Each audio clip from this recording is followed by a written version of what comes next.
Ready to face the flames.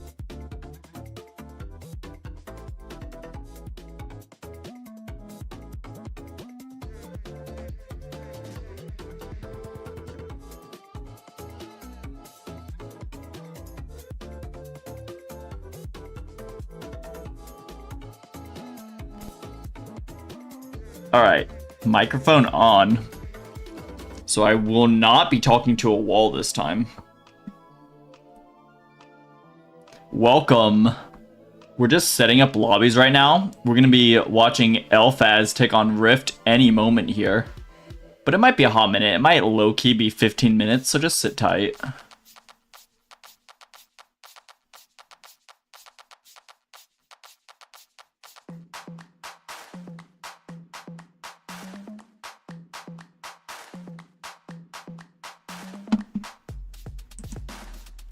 Hey Connor, what's up? Let me see some. I'll throw that on my bottom screen. Can you load? Bitch. Okay. Can delete that for now. Not gonna worry about that for a hot minute. Alright, they're sharing lobby code right now, so it might be a hot second. I don't even see any of them here. LZ Wizard. None of these are friendlies even. Might just hop on Domini because I am pretty liberal about throwing that friend request out. So gotta have one of them on the mini at the very least. I think I do have Lumi. I did send Lumi. Lantern Sandy for $10? I do not think so.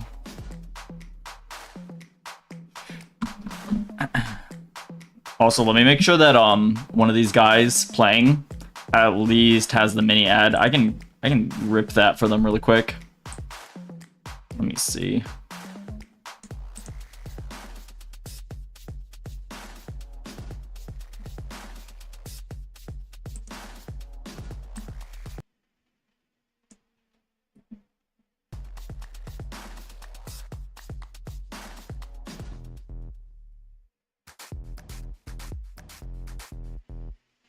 I should have like a countdown timer. I've been working on trying to like figure out a better way to like display scores and display like other information, like players on the roster, set count, so like games in the set, and also maps, and also some other shit like what stage of the tournament we're in. But I just can't quite figure it out because part of me is doing the shit manually. I'm not like a coder or anything. So I'm trying to like figure out how I can like best use OBS to my abilities without fucking it up a little bit too much and making it too stressful on my end. But one of these days I will have a better scoreboard. The question is just when.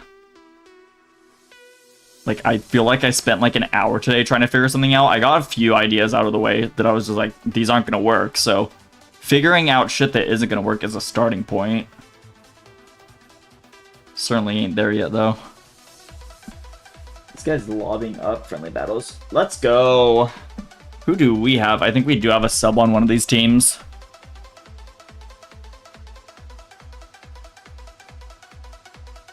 Andy, Zimaza, and Juan gonna be representing LFAZ. And then Sir Legendary, Shoto Asui, and Misfortune gonna be representing Rift here today.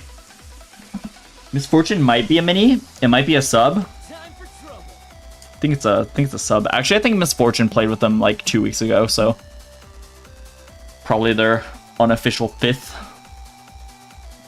We're pretty chill here with that type of stuff, so I think it's a-okay. A lot of teams do have like a sub that they haven't listed that they do play with a lot, so it ain't the biggest of deals.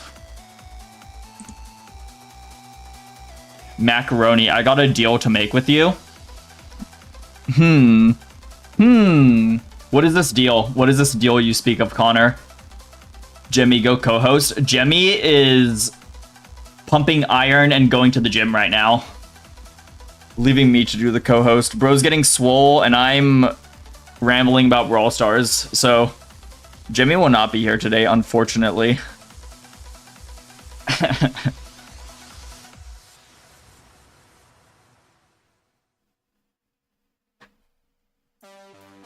Like I can try to show you what I've I mean, I've been fucking around a little bit too much. And this doesn't have all, like, the iterations that I've gone through, but it has kind of, like, the more recent ones. Pumping iron is crazy. I mean, it's a saying. I don't know if it's the right saying. Maybe bro's just going to do cardio. I don't know. I'm not you.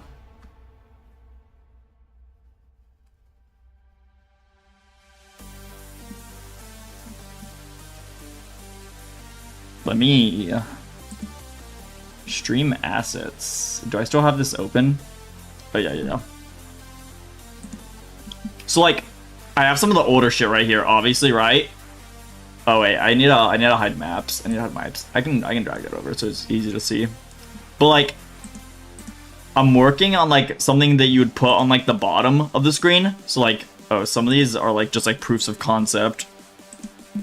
But like, if we had something that looked like this, so like bottom two things, you'd have the score in the team, and then on that long line, or the two long lines, you'd have like team names, like players on the team, or at least who's playing for the day. Maybe not all 4 or all 5 members, depending on like people having subs, but at least like the main 3 players at that moment. And then on the right side of the map, I would maybe put like map names, or maybe stage a tournament or some shit like that, but I'm still working on it. I don't really like how this one works. Like, I think it's pleasing, and I think it's pretty close to what I want it to look like.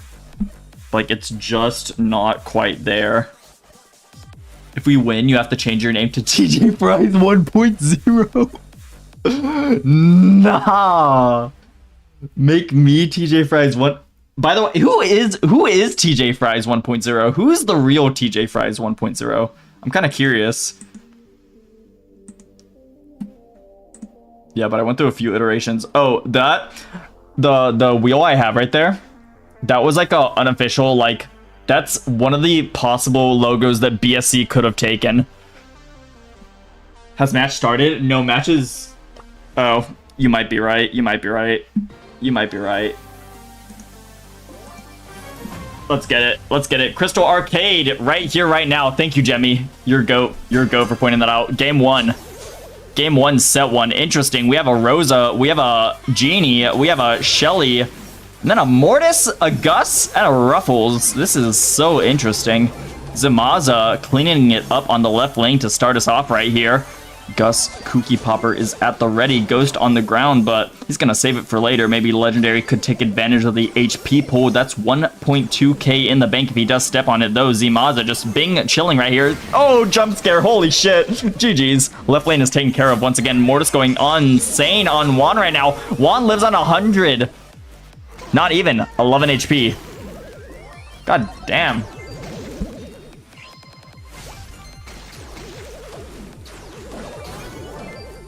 That was almost a huge Mortis moment right there. One living on 11 HP was huge. Missed pull. That's not the greatest thing, but it should be okay. They have a huge lead right now. 8 gems onto 1, so not the biggest of deals if you're going to miss your pull when you're up that much.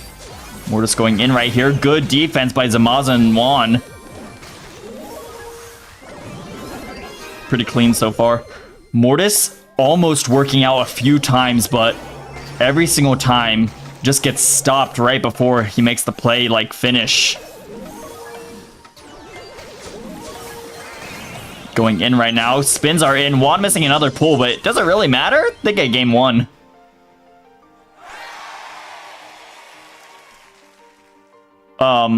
Guys, where's the exit button? What the hell? This game is so bugged. What? Did y'all see that? It like brought me into like Brawl TV like showdown? Excuse me. I think they misclicked Mortis for Tara. They're right next to each other. That could be a possibility. I definitely could see that being a possibility. Make sure, if y'all are having the time, to make sure we're at least on 1.5 duration for selection picks. Because if we're on 1.0 duration for draft, it could be a little bit dangerous. Anyhow, so far, it's a little bit hectic. Misfortune going in right here. Juan goes down. Misfortune on 4 HP, though. Zamaza picks it up. Super in the way. Shoto Azui picking up on the bottom side, and he goes into shield form. Chasing down Shoto right here. Pull is missed. Juan can't quite connect it, but Shoto Azui still on the fight right here. That's going to leave red with 6 gems into blue's 3.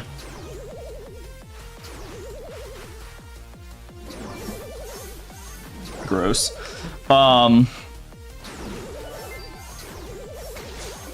Yeah, Misfortune kind of in a difficult situation right here. One has pull, Zamaza has super, Andy kind of aggressing up north as well, and Misfortune looking for a new angle to take. One misses a pull, but I don't think blue team is that pressed. I don't think Juan's really hit a pull, but still, I've been saying it doesn't matter. They're in such a lead, it's just A-okay to miss those pulls.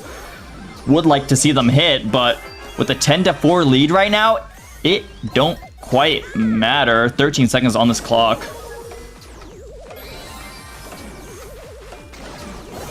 Shoto living. This could be a reset if any of these two members go down. Mortis taken care of. Legendary on 580 HP. Could go for a kill, but not quite. That's going to be the 2 blue members taking away this game 2 in set 1. LFAZ showing up and taking this set.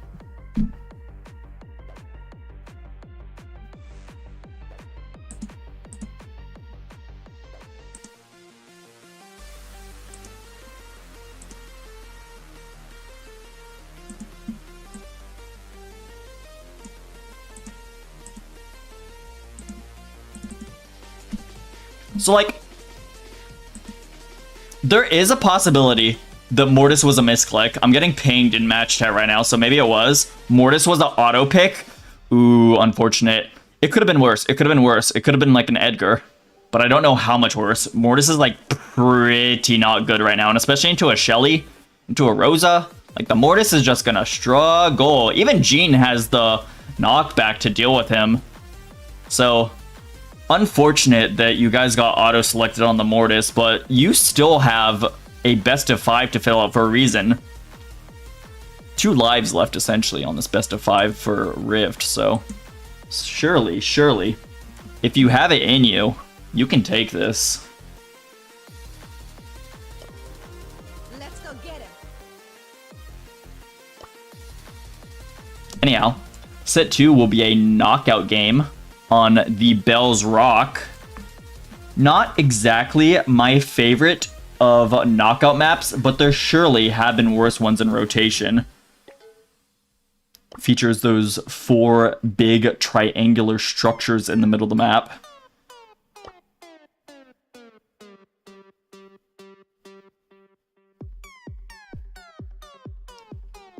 Yeah. The Mortis auto pick, not that great for them. There's only a few other brawlers that would have been worse than the Mortis, but that hurt. Whoever was running the Mortis did the best they could. They did the best they could, and they made a few good plays, but at the end of the day, a Mortis is a Mortis in this meta, and a Mortis isn't gonna be able to carry too much weight, especially into the Shelly, Rosa, Jean. It's just painful.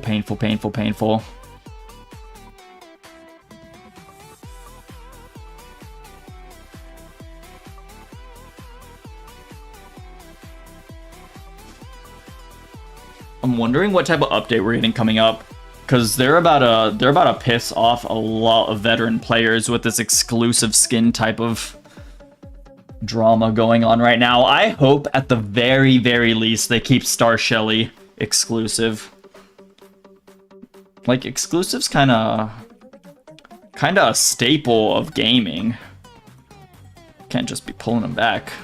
Anyhow, knockout. Shoto Azui on the Mandy. They let him get it. And anyhow, we have Andy running the Brock, Zamaza running the Carl Juan on the Gray, Misfortune on the Grom, and Sir Legendary running the Squeakers. So about these comps, Shoto Azui loves this Mandy. They're having a little bit of a hard time going into this Gray. Juan playing it pretty good, but that is going to be a pick to look at for this entire set here. Misfortune on the Grom, a certainly strong pick on this map. Sir Legendary on the Squeak could do really good, but pairing up the Grom and the Squeak is a little bit of a risky move in my opinion. Carl, Brock, a decent duo as well.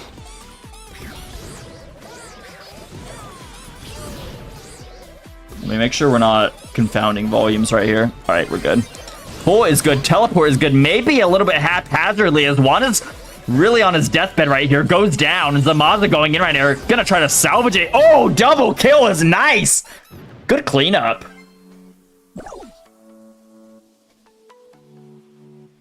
All right. It's gonna be LFAZ losing their first member, but really having the HP economy for Zamaza to go and secure that double kill and then finish it out with Andy as well. Carl Super is in. Misfortune maybe lagging a little bit. Shoto Asui looking for a Mandy Super. It's do or die right here. It's 2 members onto 1 with a knockout down on you. Andy looking for trouble right here. He's slowed down a little bit. Juan goes for a blind. Kane doesn't quite connect it, but with 2 heads onto 1, LFAZ is favored to take this knockout game.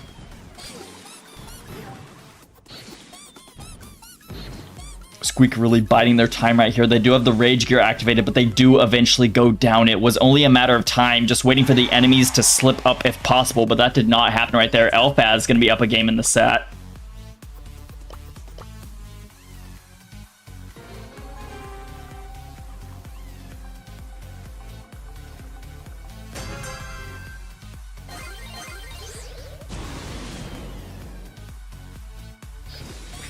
Zamaza with an early hook gets far up the map. Misfortune maybe finally logging in right there. Yeah, that looks like human activity.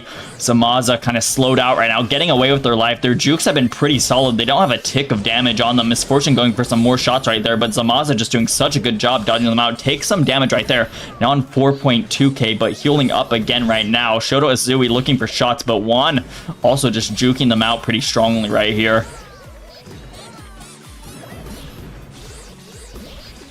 Kane is good. Shoto is pulled. Shoto is weak. Shoto is down. Juan picking it up on the right side of the map. This blue roster is sort of fold in right here. Legendary on 3.6k HP. There's not much they can do. Maybe just look for a super. They got it, but Andy also picked up his at the last second right there. Zamaza up the map. Flashing the new Edgar pin.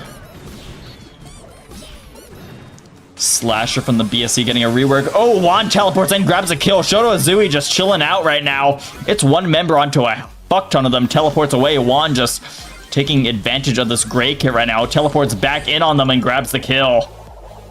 LFAZ turning it around today. Picking up set number 2.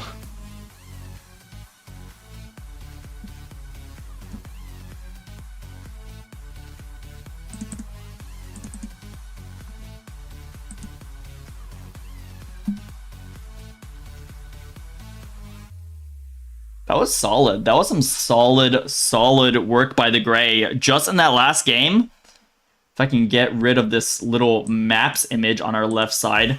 Juan going 5-0. Definitely the carry right here. The yoinks on Shoto on the Mandy just kind of fucking up their positioning. And then whenever Misfortune gets too close, yoink them. That Kane from Gray, plus the skill, did a lot of work.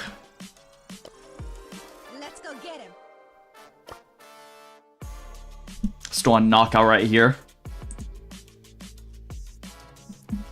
Whenever they get to it, set 3 will be the safe zone. It looks like Shoto and Legendary are picking out their third, maybe putting back in their first string member on this roster, as they are not too happy to be down 2 sets right here. Rift looking for anything they can do to even take a set here. It's going to be a long journey for the match if they won it, but it is still technically possible. A reverse sweep, statistically speaking, always starts on the 3rd set.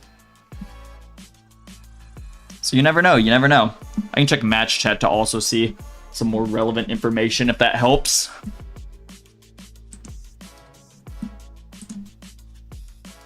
Misfortune is throwing. He left, bruh.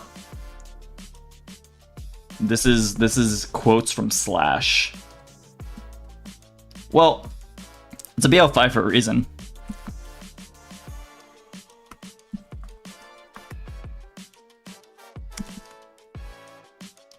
Find a sub, question mark?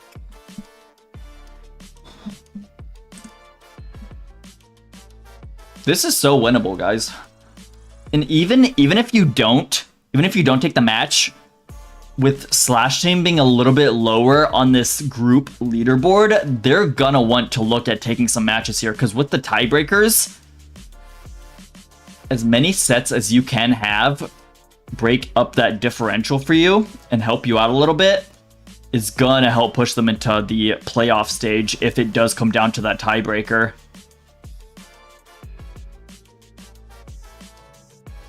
Misfortune throwing. He was purposely throwing from the start, picking Mortis first pick and not playing the second one. Yikes. I don't know what to say about that if I'm gonna be real here. Can I sub in? Yeah. Connor, let Connor sub in.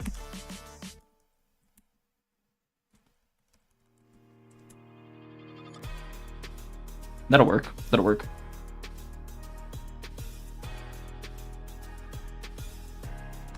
Sure. No, they're gonna keep going.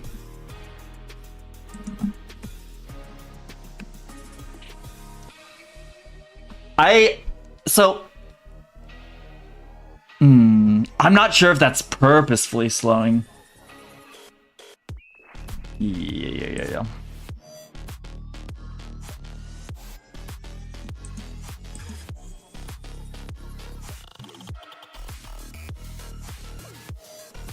Okay, so newsflash, Connor is going to be subbing in for the rest of this here. Misfortune allegedly throwing. I'm not so sure how valid that claim is. It certainly looked like they're lagging a bit on that set. And then the Mortis pick was definitely also suspicious. They allegedly said originally that the Mortis pick was an auto pick because they ran out of time, but I'm not too sure. How do you think Juan plays? Juan is playing pretty good so far. Like, I can't say anything bad about him. Like, he's been pretty solid. If you want a more, like, detailed analysis of his play, we can look after set 3 to see how he's doing. But so far, Juan just doing pretty solid. I wouldn't say he's throwing. I mean, obviously, the sets are going towards LFAZ. So being 2-0 is pretty solid, but we still have the rest of this best of 5.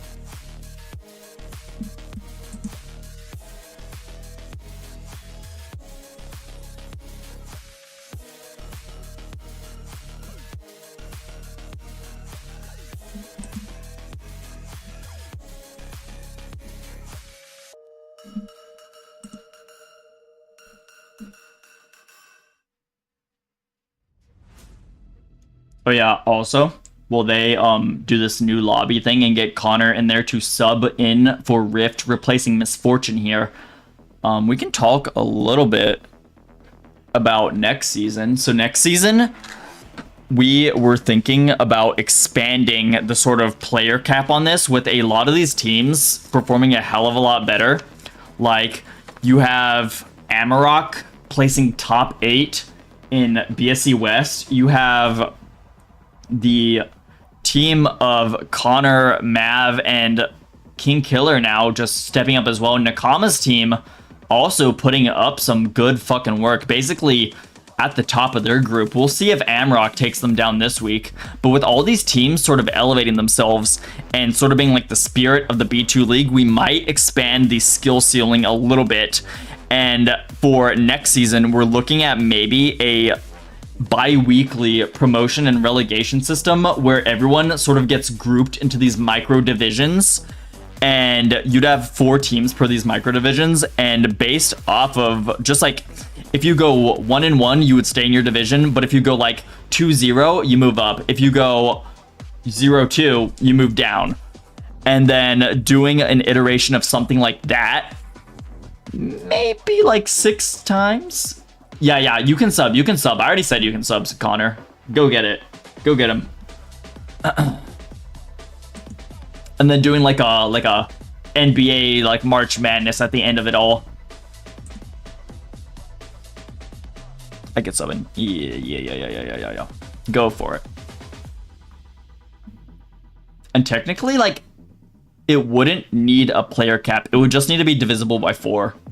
We could do it. But even then, like the bottom league, we could make it work out. Just got a new phone case. The league about to suffer. Nah, beast on the new phone case. Is it like, does it have like special grips or something? I'm kind of confused on how a new phone case is gonna carry so much. Unless it's got that gaming formation, or if it just has the vibes to carry to a win.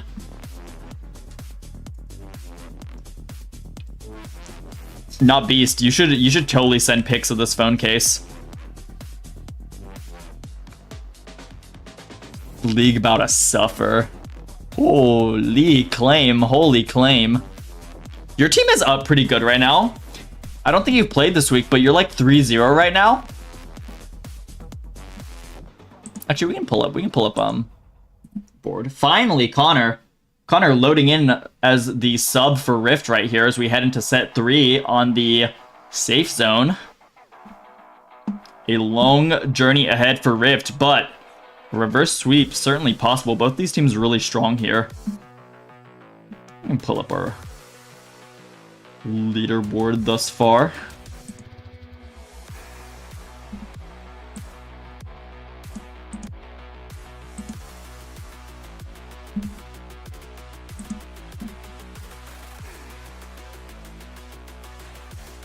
Are these both the teams? Yeah. So LFAZ up 2 sets right now. They took Crystal Arcade. They took Bell's Rock.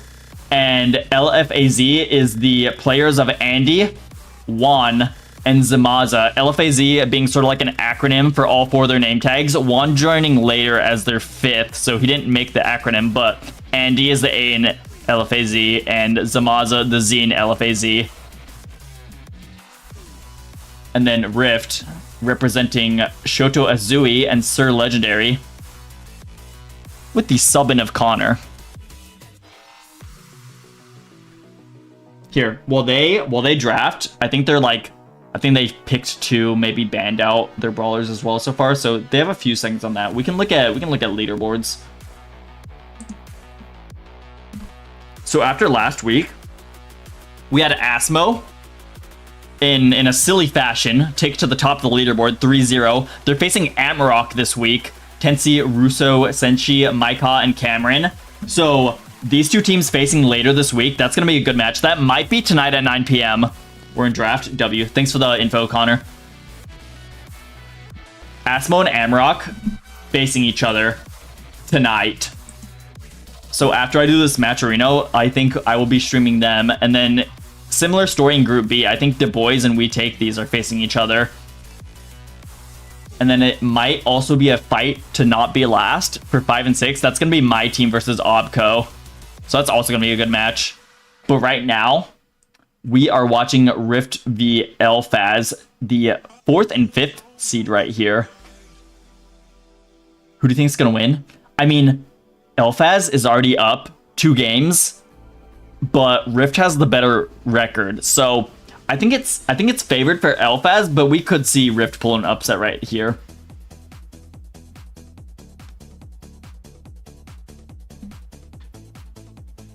I think Slash, Lumi, Sir Legendary are some great players. They have Connor subbing in, who's just an awesome player as well.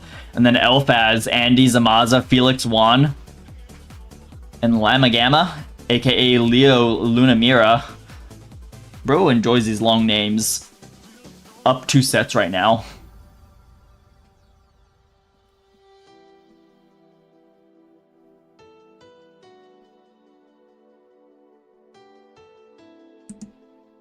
Alright, they're going to be going any second right now. Rift can pull it. It's going to be a long journey from here.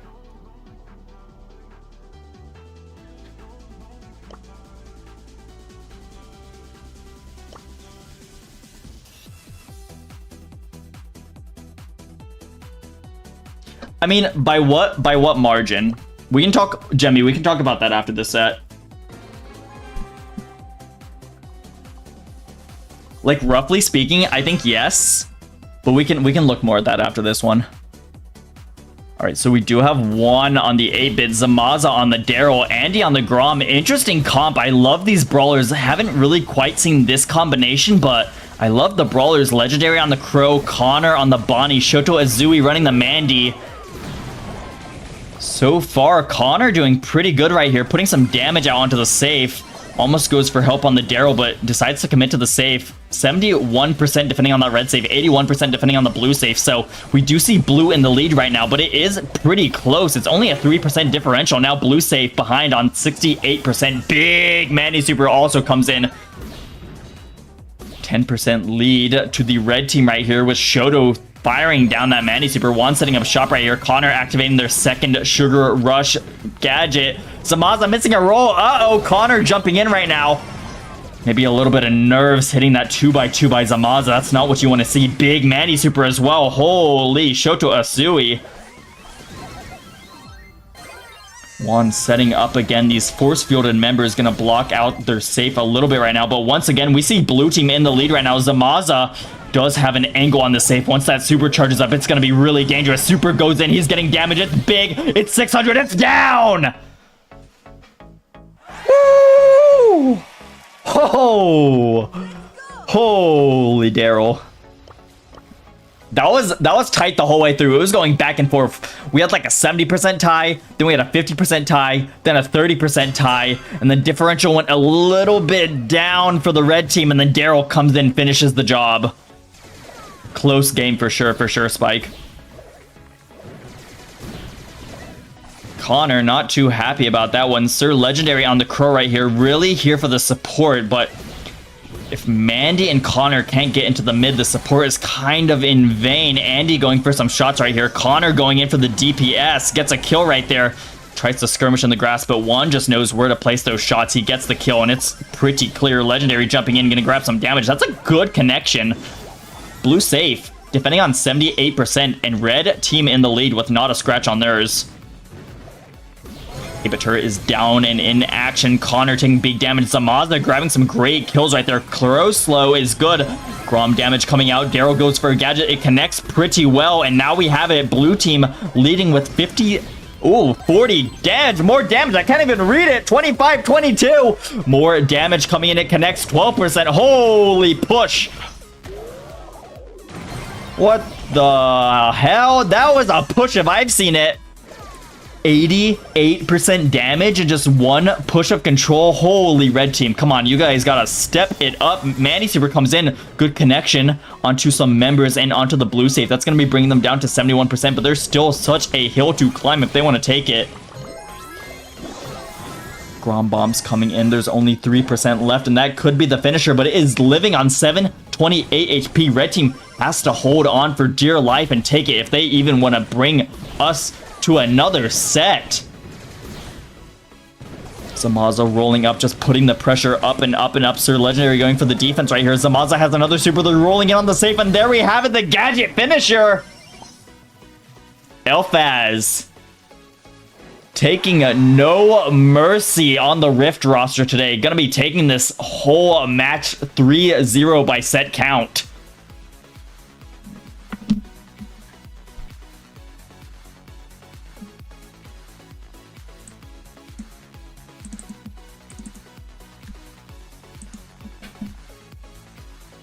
Well played.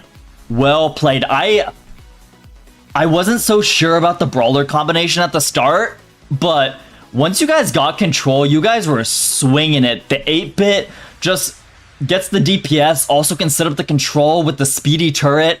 Andy on the Grom, once he gets the angle, he's just doing damage. And Zamaza with the good pressure and also just the ability to do damage as well. Everyone on this LFAZ roster can do damage, but they can also do something else specifically for their team comp.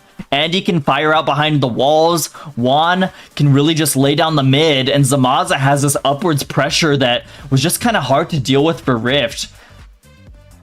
Like, I feel like Crow, Bonnie, Mandy, all decent picks, but at the end of the day, I think the synergy just really came out from LFAZ. Well played and well drafted by LFAZ here. Andy, Juan, and Zamaza not done with this league yet, fighting for a slot into the playoffs after not having the greatest of starts.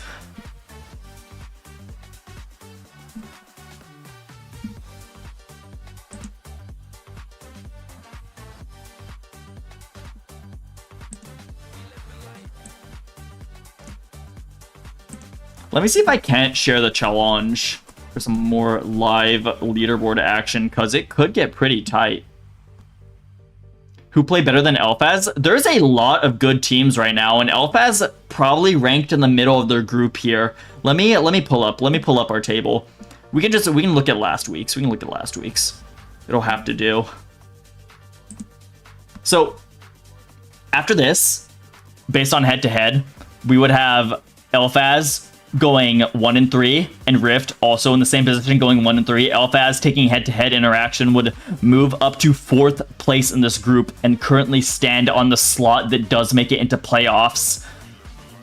But VGS, featuring Jemmy, Ikaru, and KZO4, they have been subbing me in recently for games, as Ikaru and KZO4 have taken turns traveling the country. I think Ikaru ended up in Alaska, and KZO4 is all the way across the globe. Was in Taiwan recently, but in another Southeast Asian country right now. World Tour for VGS, and then we do see We Take These doing extremely well right now in this group.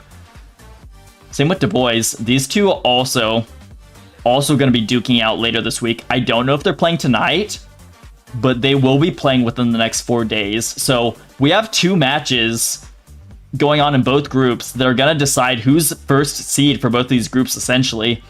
And then the fight to not be last between my team, Nugget, and Obco. What player of LFAZ played the best? Man, I can't even decide. I think you guys all just filled your roles today. Like, I couldn't really define like a pop-off character. Like, you guys really played really well off of each other. And Brawl Stars is a team game. And at the end of the day, like, if you guys are playing well with each other and you can't even decide who the carry is to pick, like, it's hard to deal with. And you guys did exactly what you needed to do today.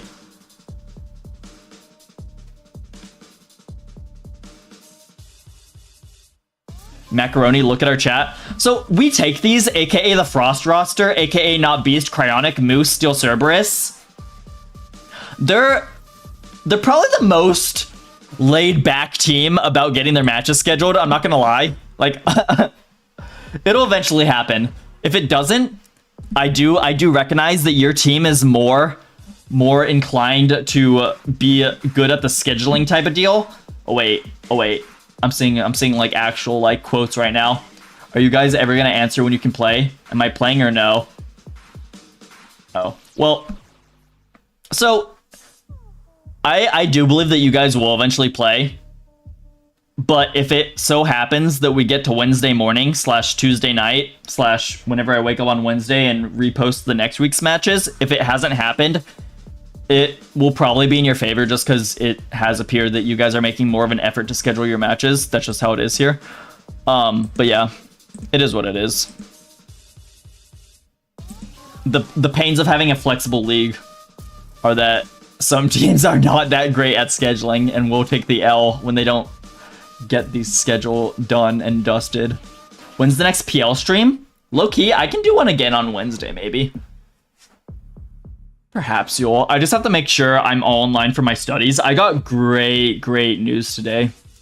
Or yesterday for college, so my funding for the semester looking really good this semester for my funding, so I don't have to worry too much about like loans or maybe picking up a side gig or anything like that. So I'm not going to be the busiest person, but I definitely do have a hefty chunk of courses that I have selected for myself. Are we 4th or 5th? / right now, you're 5th.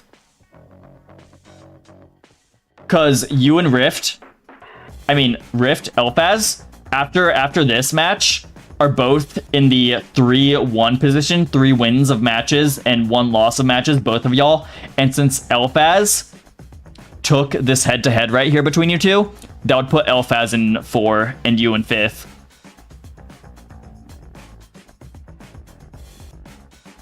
I have another stream in 50 minutes, 50 minutes. It's a open Matcherino, so if anyone watching right now is a player and just wants to have some more competitive experience today, I have a Matcherino. If you go on Supercell's Matcherino page and look at the Everybody in NA, that is me hosting that. It's best of 3 until the finals. Oh. Jemmy, you are absolutely right. But yeah, same thing. Same win-loss. Head-to-head deciding for y'all right now. Hee hee. Yeah, these are just standings after week 3. I can maybe pull up. Like, I don't think Challenge has my perfect like tiebreaker up right now, but we can see. Jemmy, you did that thing. Wait, how is that even possible? Oh, it's whatever.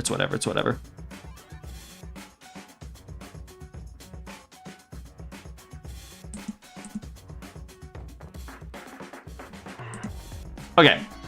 Yeah, fuck it. Let's pull it up. Blank that out. And then my boy, I can show what is going on in Challenge. Hell yeah. Hell yeah. All right. So these are the most up-to-date standings, and they do look about right. My team v Obco fighting to not be last. And then the group that we just saw play right here, Group B, we saw LFAZ v Rift. Basically, LFAZ going up 1 slot into 4th, and then Rift going down 1 slot into 5th. That tiebreaker mainly being decided by that head-to-head result.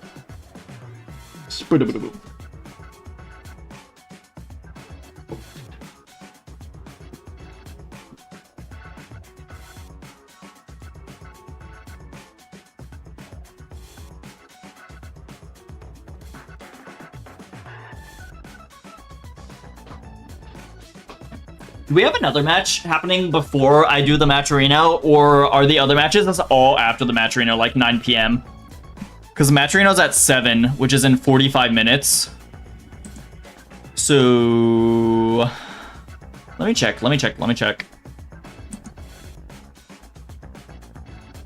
GG's, they played well.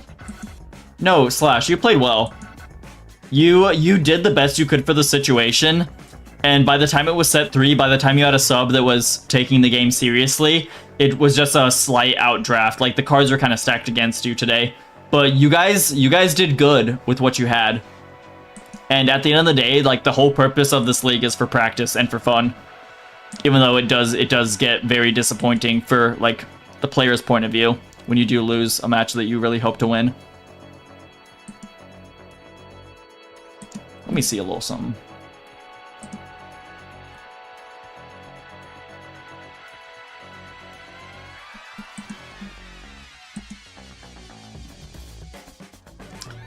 We take these Du Bois. Still doing whatever the hell. So I don't expect that to happen tonight. PP Bronus X happening at 9 p.m. tonight. But also AMAROK ASSMO happening at 9 p.m. tonight. 7 p.m. PST. Oh wait, that's like 10? 7, 8, 9, 10. Yeah, 10 Eastern. Alright, so we'll have AMAROK ASSMO at 10. And we'll have PP Bronus X at 9. Assuming I finish the Matcherino before then. Otherwise, we'll just do AMAROK ASSMO. Shelly, what are you yelling about? Come on now.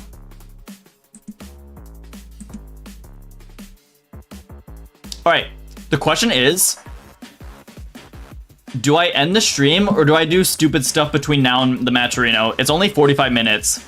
So I could go and grab myself a snack and the stream and make a new stream then. Or could fuck around. We'll see. PP ASSMO tomorrow? PP ASSMO is not playing. PP Bronus X is. Oh, okay. But yeah, PP Bronus X. Going later.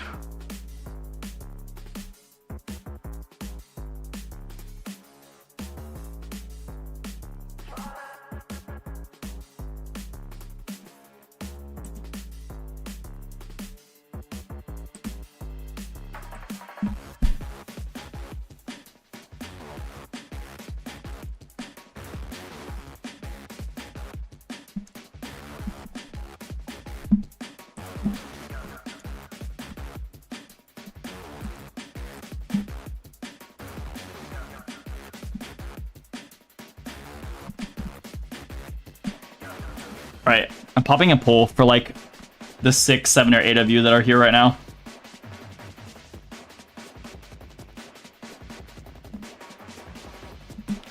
So far, vote is to keep streaming. Could be okay, could be okay.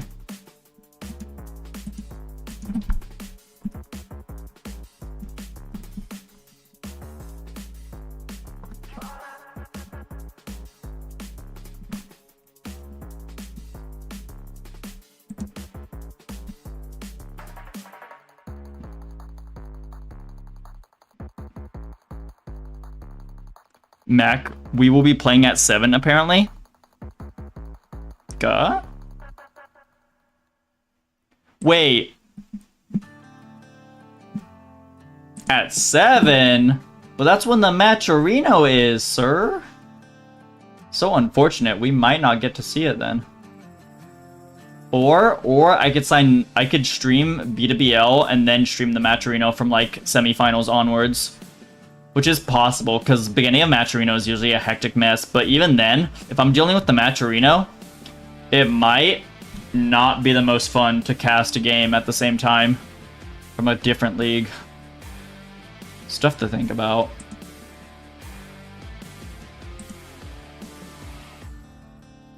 Oh, we take these Du Bois.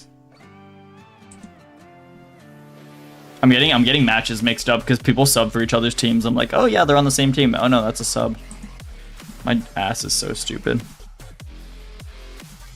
Oh, W, then that's just perfect. That is just perfect. That is just perfect then. Yeah. I'll make sure to put, I'll peep one of your matches. Oh my god, I just dropped fucking thumbtacks over the floor. That probably didn't happen because I took one out of my shoe earlier because it fucking stabbed me in the foot. Do you guys know what thumbtacks are? Am I like old when I say thumbtack? Little pointy thing they use to like stick stuff to your wall.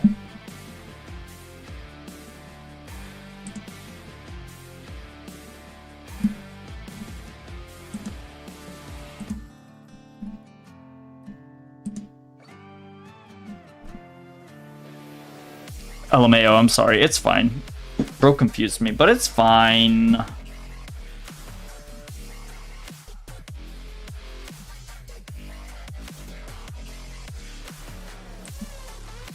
Alright. So... first of all, let me take off this fucking sweater, bro.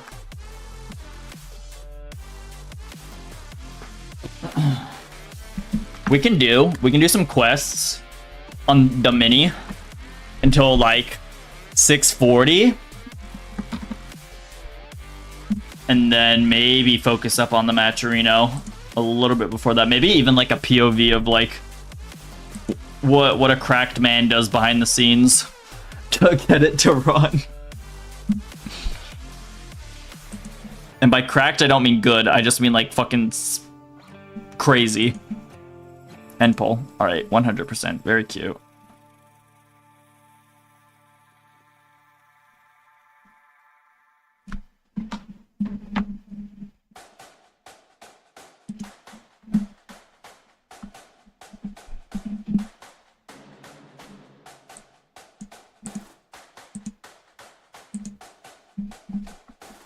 I need my quest done. Like, I don't think I finished the pass on this account yet. Unless I have, which that'll be kind of cool. Oh, I did. That's absolutely bonkers. In that case, we can do a little bit of PL in the meantime. I think that'd be silly.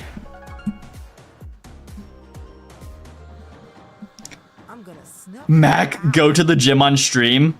Go for a new PR. So, I don't think I'd ever do a gym stream. That's just not me. But I do have a mount to strap my phone onto my chest, and I've thought in the past about doing a mountain bike stream. I'm not sure if I would get murdered for doing that. Like, if someone would like, just some like random like crazy like internet goblin just like seeks my address while I'm live streaming my location off of a mountain bike and then like decides to like kill me for shits and giggles. You know, just like make me end up on the live leak. But I've thought about doing like a mountain bike stream before. I'm not even gonna lie. Ooh, insta-Q. Game is alive? Question mark? Game is alive? Game is alive? What? No way. Alright. Crystal Arcady. I don't think I recognize anyone playing right now. That's kind of crazy. Usually I at least recognize one person. Maybe Squeak gotta go. I don't even know what the meta is right now. I have fallen into Mythic. Like, clearly I don't know what the meta is.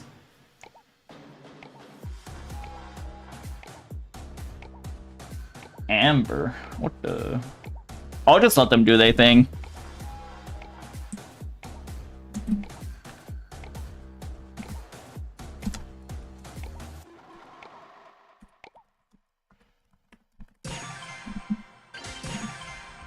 All right, I've changed the title. I don't know if I'm gonna change the thumbnail, but the title is now B2BL, PL, and Matcherino. So we out here.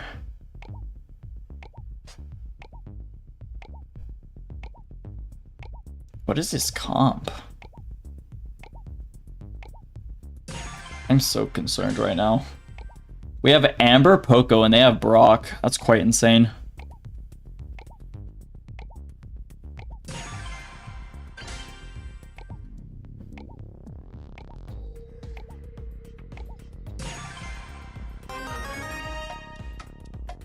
Where is... Oh, the other green goblin. Come on now. Come on now. Alright, this could go terrible, but, like, it should be free. There's a Mortis. Come on now. How hard could it be? How hard could it be? I think that's the loadout. Maybe shield gear? Maybe speed gear? Instead of health? But I know damage for sure, necessity. It doesn't matter. I'm power 11. I should be fine.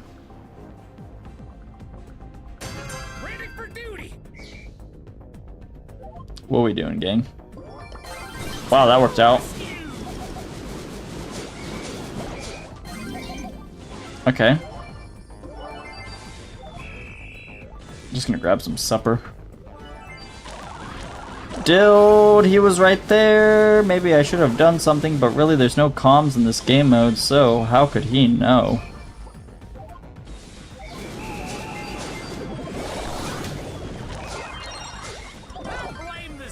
Honestly, not working out well for the team.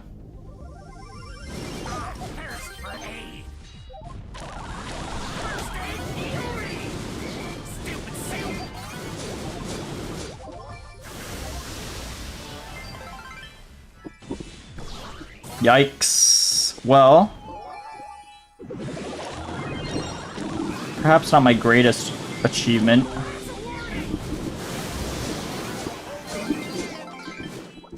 Can we kill this thing? Gorgeous. Not gorgeous. Hey 625, what's going on? What is the buzz pick? I don't know. I thought it went good into Mortis and it went good into Atara, but clearly it's not happening.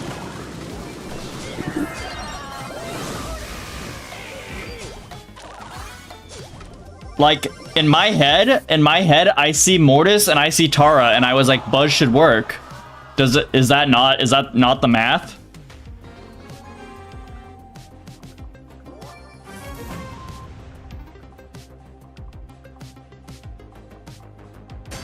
Ready for duty.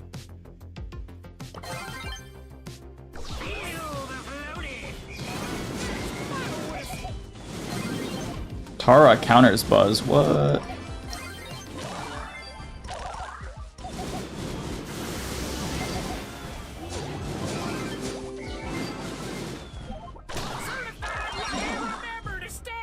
Thank you for the heals, dude. Very good. Oh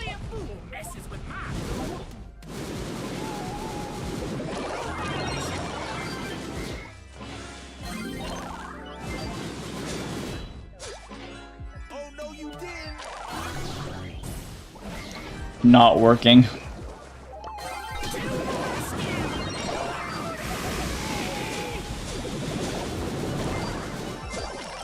Like who counters Tara?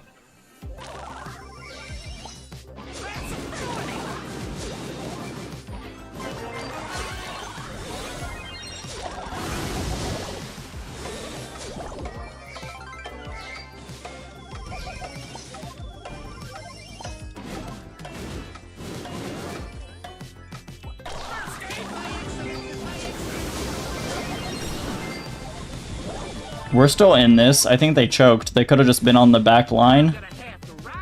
Nita. True. But like, I don't know.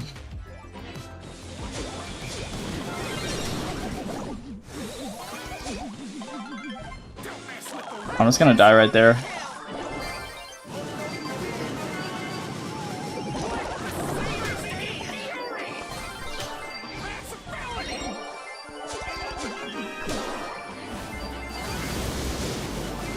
Alright, Kira's all the gems. Oh wow, that wasted my super and did not snap. Nice.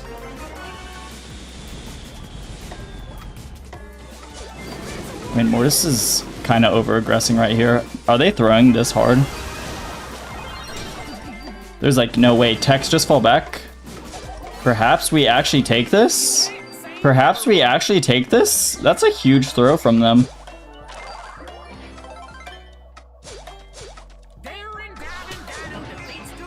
Damn. Look at me go. Look at me go.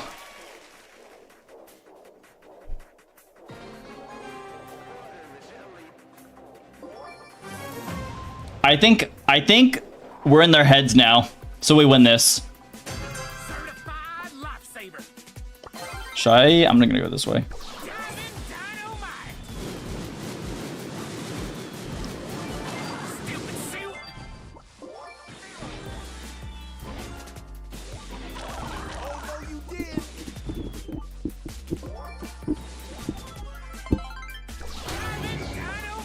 Okay. Good starts, good starts. I did not want to pick that one up, but it's fine. Oh, Mortis. Come on, Poco pinch. Or don't. What are you doing? Holding on to super. Alright, good dodges.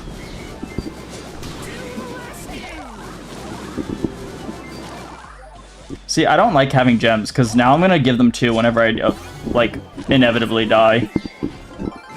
Okay, Tara. Good work by me. Not quite.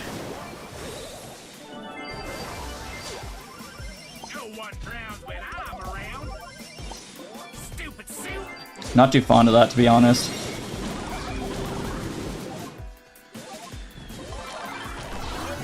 Yikes. Their 7th tar pet of the game. Oh, I just got shat on.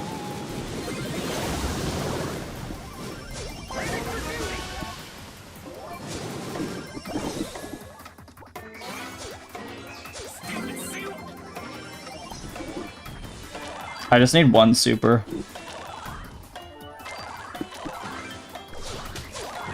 Come on, let's go, gang! Alright, we just need 1 gem. Come back, let's go. Let's fucking go, boys. We need Dild. Tex needs to die. You do not want to die. Stop aggressing them. That's fucking fucked, bro. Nah! Like, we need Tex on the aggressive and not fucking Dild. Like, this is retarded. Oh my god. GG. This is prime mythic gameplay. Just everyone makes stupid ass mistakes. GG's.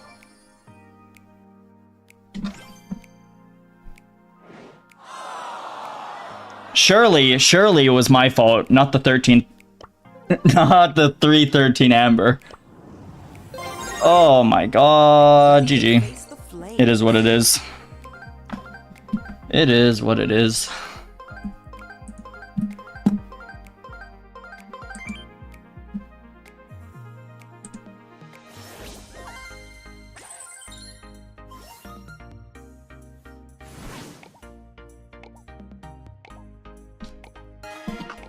Squeakers.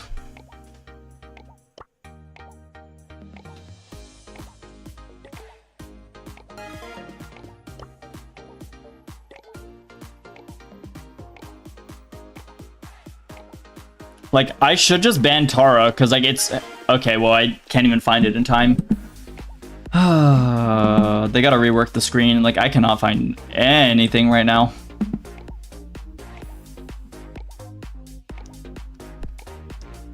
Like, Tara just gets super over and over, and it's like so no skill.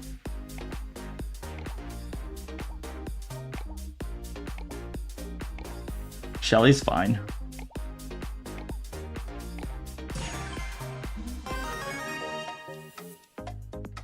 Might go... If Maisie's open, we ban Maisie. Maybe double tank would not be the worst. They want me on the Brock. I don't know how I feel about that, because then they...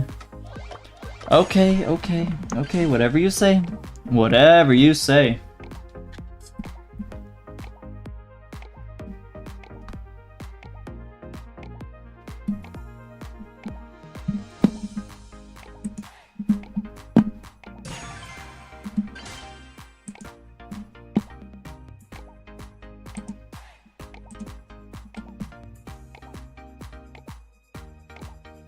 I'm gonna check up on this Matcherino really quick. Close that tab out.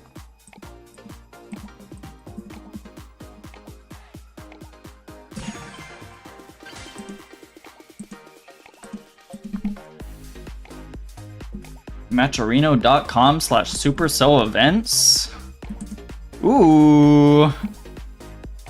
27 signups, 20 check-ins right now. We still need like 10 people to check in. I mean, anyone that's a trio that signed up within the last like 6 hours, I might just auto check in. But if you signed up like 2 days ago and you haven't checked in, perhaps not the move. All right, why do we have a Power 1 Ashe on our team? Surely this is going to be very fun. Okay, they swap. Thank you. That could have been terrible.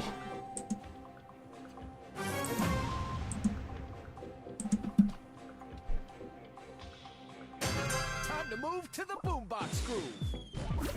Lanes.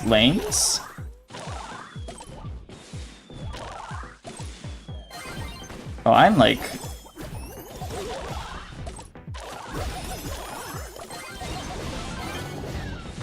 Alright, perhaps not my best move.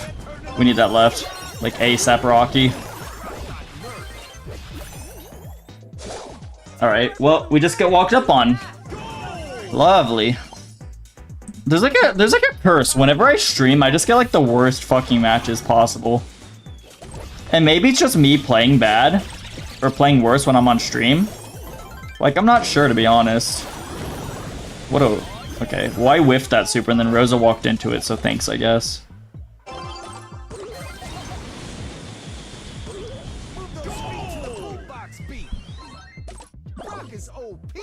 Alright, well, I kind of wasted super, but I felt like opening it up. I'm gonna be real here. Nah, not the triple suck. Go, Shelly, go! Oh, the missed super is not it. Oh, this is game. Excellent work by our Shelly player. Try again.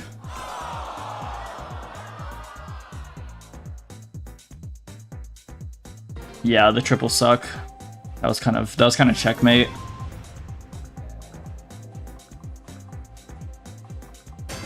It's go time.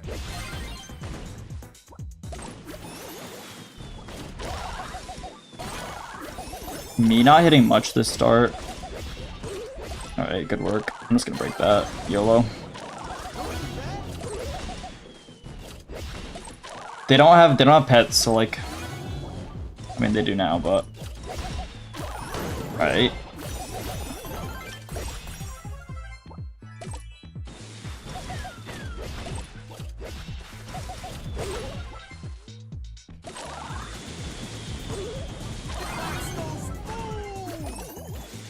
Possible. Winnable. Hooray! We love triple sucks. We do love triple sucks. I mean, not that much when it's on the enemy team doing it to us, but we love triple sucks. I can appreciate it. Alright, I'm not cooking right there. Well, Chester hits the wall, passes back. What is going on? Good work. What are you? Oh my god, this is prime mythic gameplay. The goal is wide open. Tar coming out the middle, but we still score anyways. But like, what was that? The goal was like wide open, but Tar was coming out the middle, but we throw the ball down the middle. Very cool. Very cool team.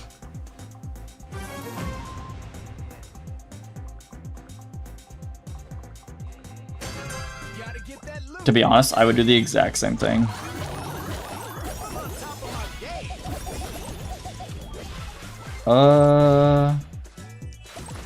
Go, Shelly, go. Oh, damn.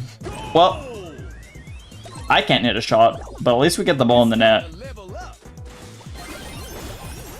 Okay.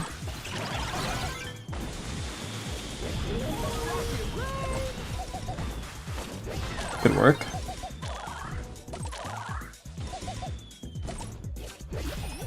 Chester's a bot. Lucky for us. Good work.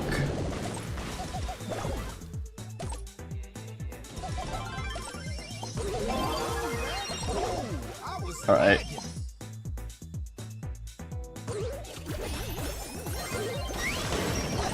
This Chester bot really bailing us out here, ain't he? Oh, this could get dangerous.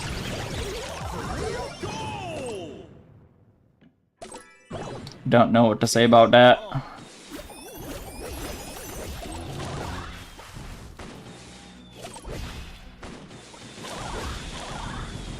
Okay. Good super by me.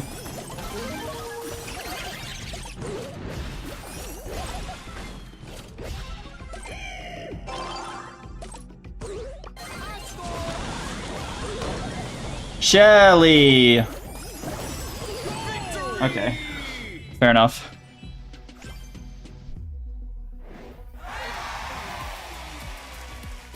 Honestly, quite incredible.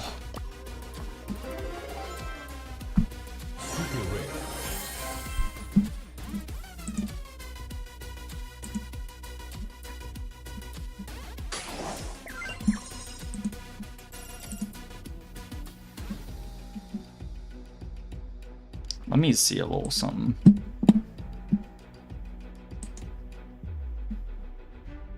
Why are you in solo Power League? Because I can. I mean, there's no match. I have a Matcherino in 20. And just got out of another match.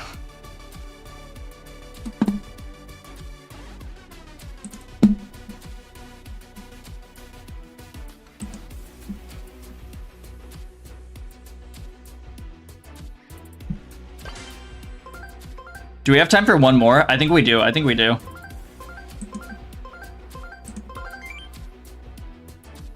Otherwise, should be okay.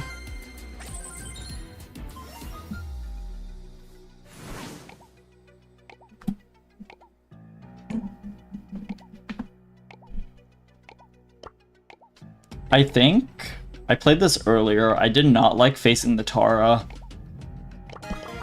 so we're not going to play against that.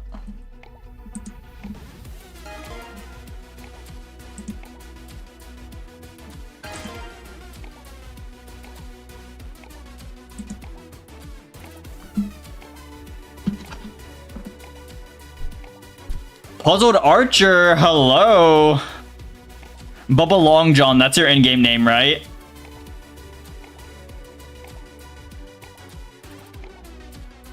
That's exciting. Unfortunately, we're not on the same team. But like, we should have a time, we should have a time.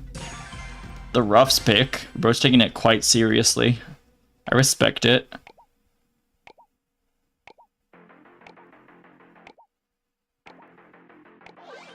Penny. I mean, it depends. It depends. They take the penguin. I kind of want to go dog. Or not dog. Barrel. Unless he's banned. Or Carl. What color is Daryl? Surely he's not banned. Who banned Daryl? Meg? Are you sure about that? I think Carl's fine. I just go like prop pirouette. And then everything should be A-okay. Brock. Brock, like, Brock shimmying his way up the meta. No changes to him in a long-ass time, but he's getting played a lot more recently than I'm used to. Buzz pick, interesting. Maybe... Ooh, I don't know. Maybe damage speed? I see it, I see it.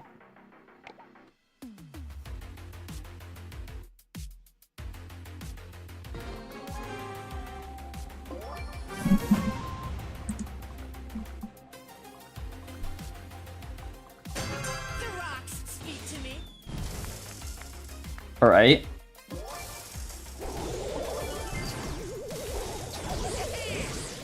Puzzled Archer, you and me on the lane. Good works. Oops. Alright, well, good teamwork by us. My team working more as a team, in my opinion, Mr. Puzzled Archer.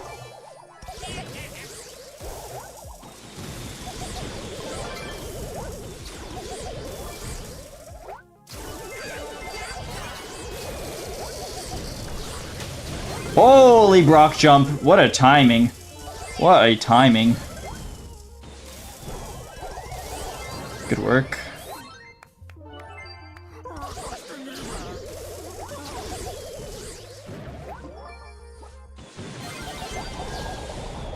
Mr. P not happy. Bro's being chilling in the spawn, taking summer vacation, puzzled. Puzzled, you're done too? This Buzz could do something if he really wanted to. Like, Bell can't do much. Oh my gosh, our Brock is just built with it. Good try to your team. Well, at least good try for the first half of the game. I think you guys can maybe take game 2, but like... Our Brock owns your Buzz. Not gonna cap. Not gonna cap.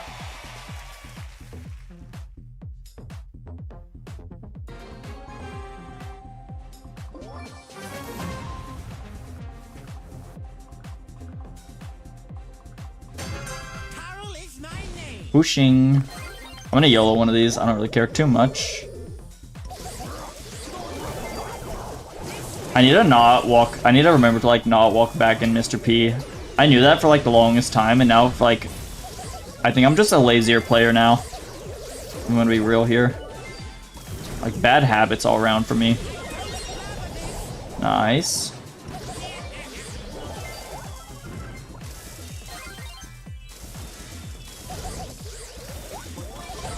Last hit. Nice. Nice. Clean.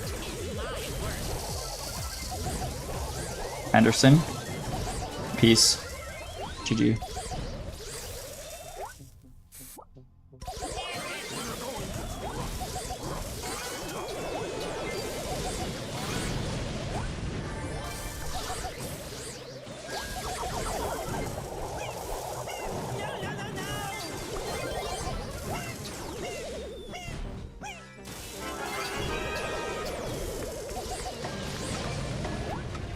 Your Buzz trying his hardest, but like...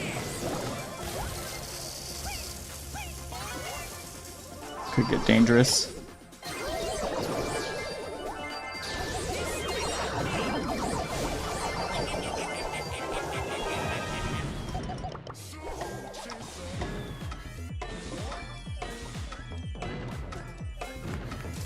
We're fine.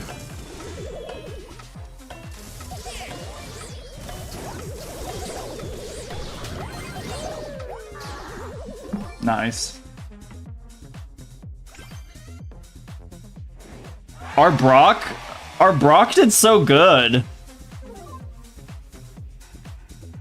Like, I don't think the Buzz was like bad particularly, but like our Brock, like, bro showed up. Bro clocked in, did his job, and clocked out.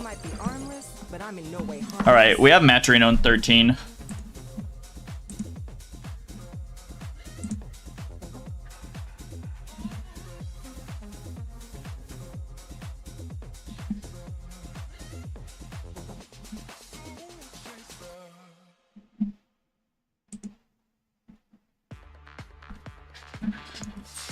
Let me see some.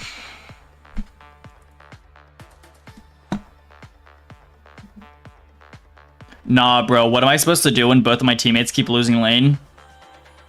pray. You're supposed to pray. You weren't praying hard enough.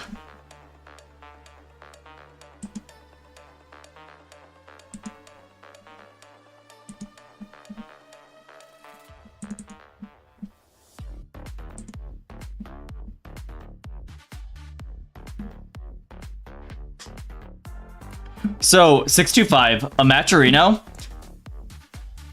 is basically a tournament on an online platform called, guess for it, wait for it, Matcherino. I can pull up what the website looks like. They're basically the official, like, partnered grassroots tournament organizing program with Supercell. They have a few tools. It's kind of limited with what you can do with Matcherino, but they have a lot of good tools for like organizers to do and like ways for you to get like secured funding from like the Supercell Matcherino program. I can show you what's up and what's popping on the Matcherino.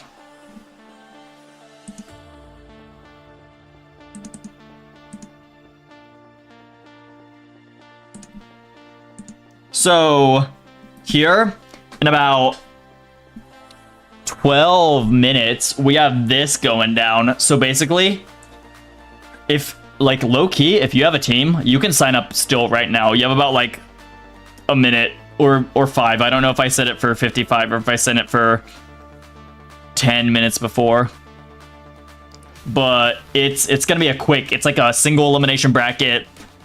Best of 3 until the finals, which are going to be best of 5, which best of 5 is what you see for every single B2BL match. The mayor is in the circus. But yeah, every set 1 will be gem grab, set 2 will be heist, set 3 will be bounty, and for all those, it'll be the same maps you see in BSC, Brawl Stars Championship, and or Power League, which is the same exact map pool right now, so it doesn't really make sense to differentiate between the two. So the map pool for that is going to be the PL map pool, which is the exact same as the BSC map pool right now. And then by the time we get to Grand Final, you'll have Brawl Ball and Hot Zone. I usually don't put Brawl Ball for like my opening rounds or like even early rounds until like finals on Matcherino, just because Brawl Ball, with the way that you can tie it after like playing a 2-minute 30 game and then going to the 1 extra minute of overtime, that's 3 minutes and 30 seconds, and then tying it can fuck shit up. So Brawl Ball, not until finals. But yeah, we have a lot of good teams about to play in this. We have guys like, am I logged in? Oh, let me log in.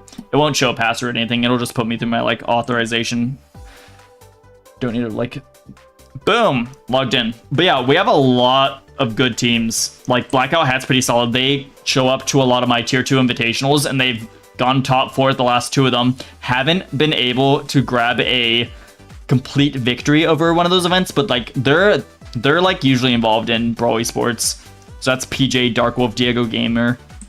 We have Woman Repellent featuring like a mixer team of J Heart, Frixie, and Chepo. Team Ah. Oh, that's simple. Grafiki, Yeezy. Those are some great players. Ducks, Wink, and Darley. I don't know who Darley is, but Wink's a great player. I'm pretty sure if they're gonna play today, they'll pick up a pretty good third. Vatra. That's a throwback. OG and Juan Carlos playing.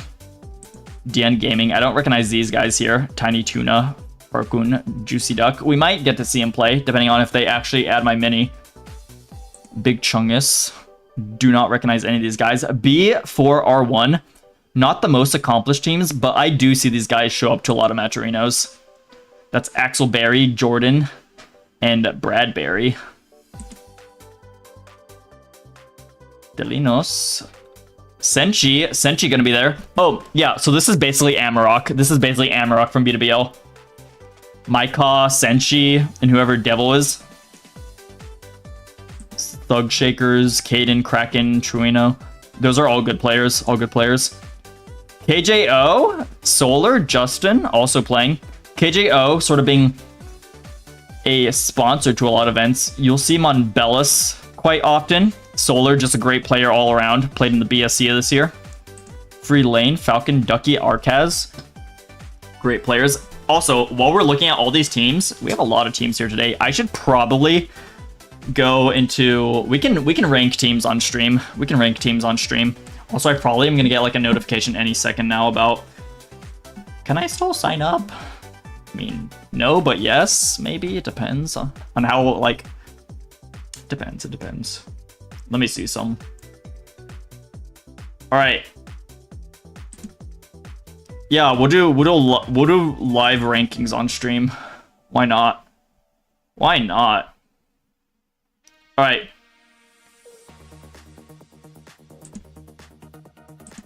Bracket. Standings, participants. All right. I have to do it all manually, so like it's gonna be like a bunch of like me shifting stuff around for a bit, and then we'll actually get into like better like seedings. And it's not gonna be too scientific. There's probably gonna be a team that's better than another team that gets rated below them, just because I'm doing this at a glance, and like players are mixing up their rosters and shit like that.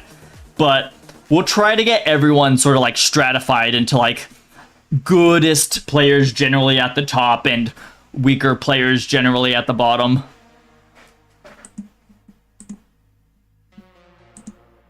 All right. Bring thumbs up. Wink, bring thumbs up.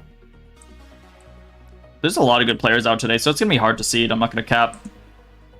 Not gonna cap. When I tried switching, they wouldn't budge. Yeah, that's painful when you're playing the PL and your teammates just won't swap lanes with you, when like swapping lanes is like what you gotta do. A lot of mixer teams today. I'm just gonna bring up all like the teams with like names I recognize up top.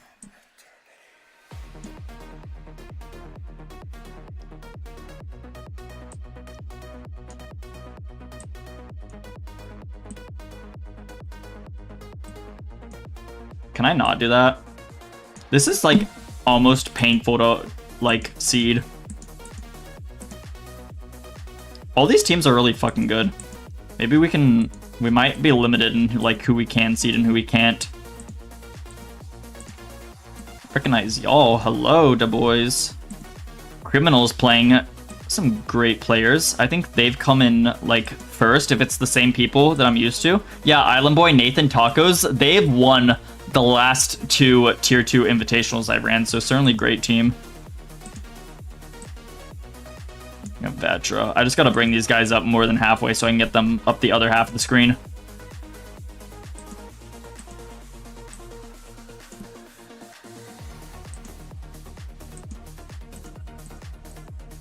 Also, it's single elimination, so seeding does matter a little bit more, so apologies if I don't get this completely right, but we're trying our best here. How many minutes do we have? We have 5 minutes until I am obligated to start the bracket. Check the Discord as well. No one pinging, which is surprising. Usually, like, I'm getting swarmed. Maybe everyone's gonna be late and start yelling at me after the bracket starts. Is what it is.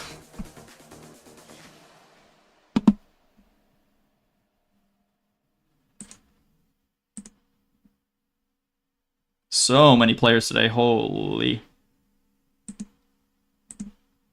Alright, bring them up. A little bit beneath those guys. Yeah. West Coast. Shining them. Solid. Simple.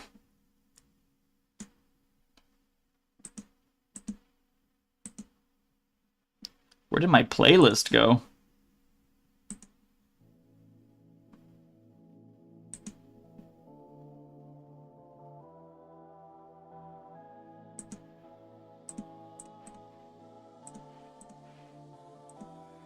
Zara, RBM, and Toast usually win these, so first seed probably earned. Snowy in them, probably a little bit beneath.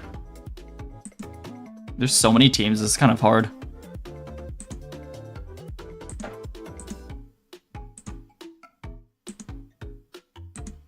What?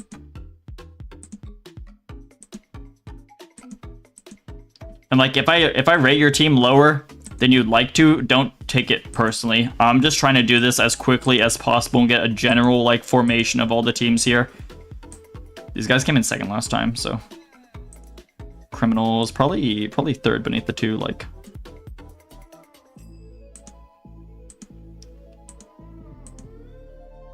yeah, I'll probably only be able to like seed like top 16 because otherwise like this is way, maybe even like just top 12, top 8. There are so many fucking teams here today.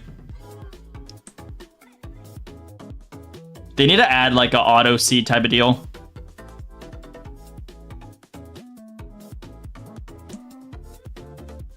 Wait, I didn't mean to swap. I meant to bring up.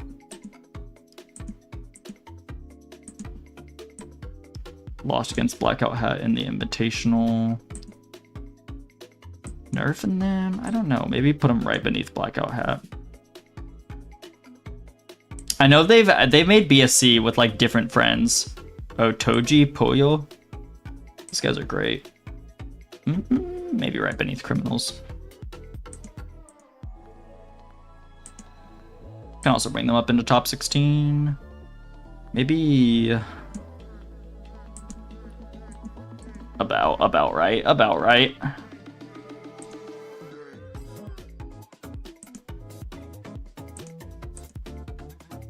Like for the bottom, I might not bother too much with the seating, but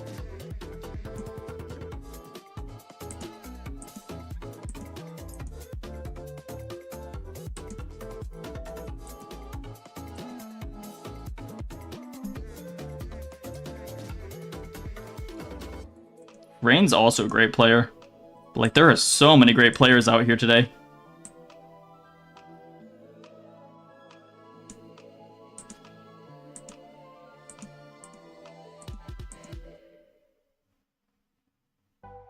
What to do?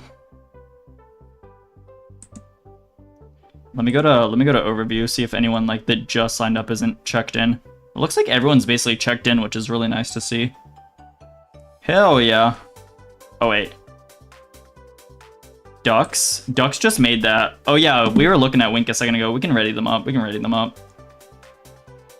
Let me, I don't know how to do that. Participants, maybe on, it's the other one. I'm gonna have to control F. There's way too many teams here. Ducks. I see you, Wink. I see you getting your shit together. All right, besides that, I don't know who else. I mean, all these other teams are just two-man rosters, so I can't really say too much about that.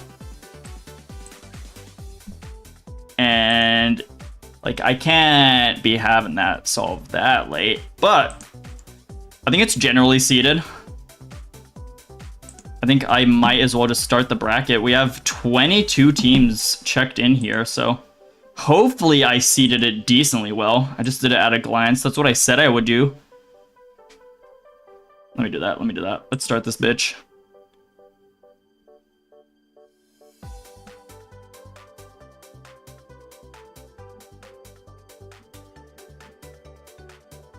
All right.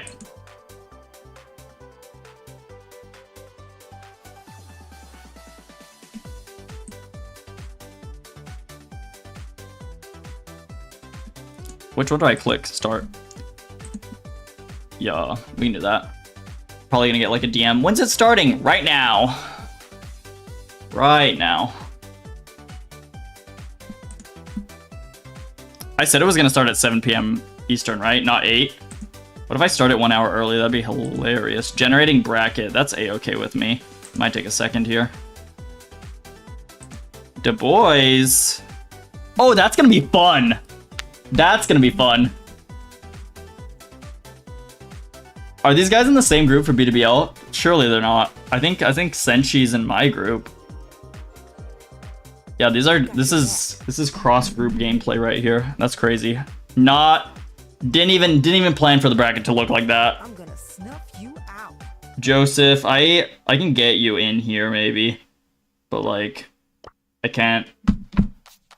I gotta be able to spectate. Actually, I might switch to the mini.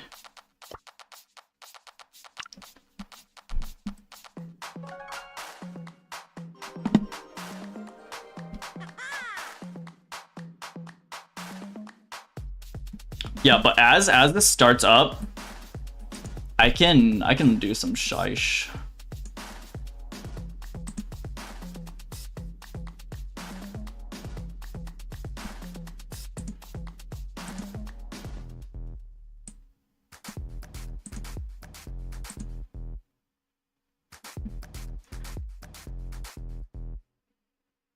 Jimmy said sorry for not giving clips.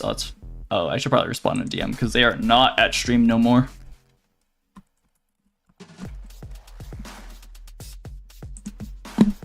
That's fine.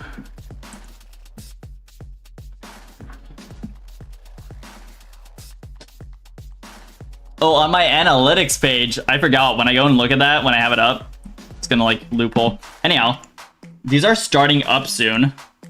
Let me make sure that all these are actually pulling up maps. So the format for this, obviously, I mentioned it earlier, but we're gonna do gem grab, heist, and then bounty for every single one of these, and it'll pull a map at random, kind of like Power League, but we'll know that it'll be at least a gem grab map. So for example, set 1, we're either gonna get Hard Rock Mine, or we're gonna get Crystal Arcade, or we're gonna get Double Swoosh for that set number 1. And then same story for heist, and if need be, set 3 bounty. And then when we get to grand finals, possibility of set 4 and 5.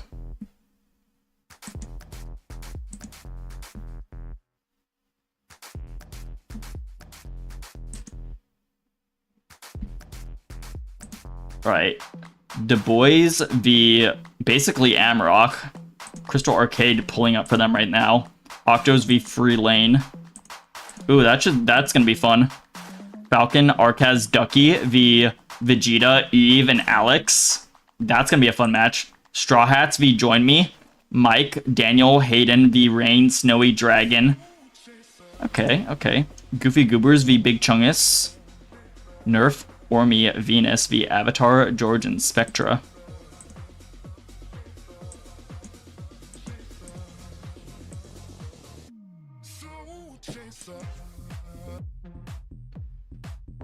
Should be good. What's Easy going on about?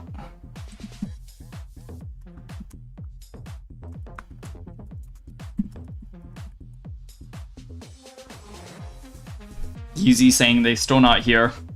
DM at 7-11 if still not here. Ah, yay. Yeezy, I just replied to you in the DM. Hello. How you doing? How you doing? By the way, what's your team name today?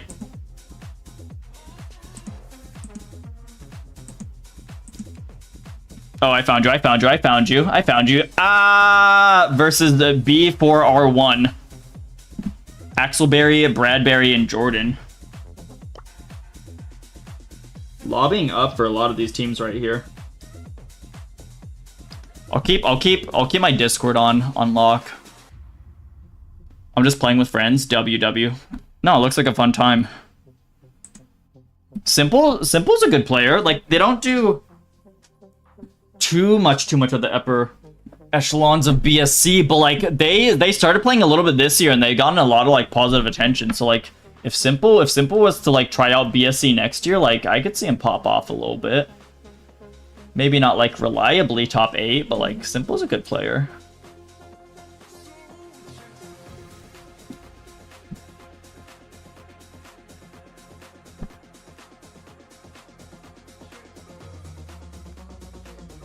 Let me add text here.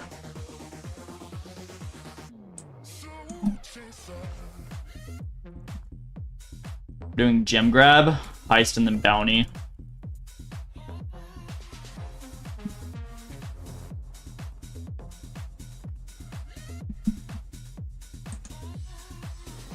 Five viewers, not enough for this. I haven't even posted on Twitter or anything, but yeah.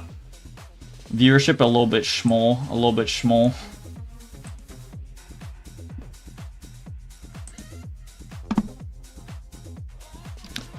I'm fine though. I'm not like it's just gonna take time. It's just gonna take time for me to like get like better viewers. And by time, I don't mean like today. I mean like just like me doing this over a long period of time and people like slowly accepting that YouTube is the better streaming service. But yeah, it'll just be a while before I like start pulling in like actual good viewer counts. And I'm fine with that, to be honest. We can spick a match here.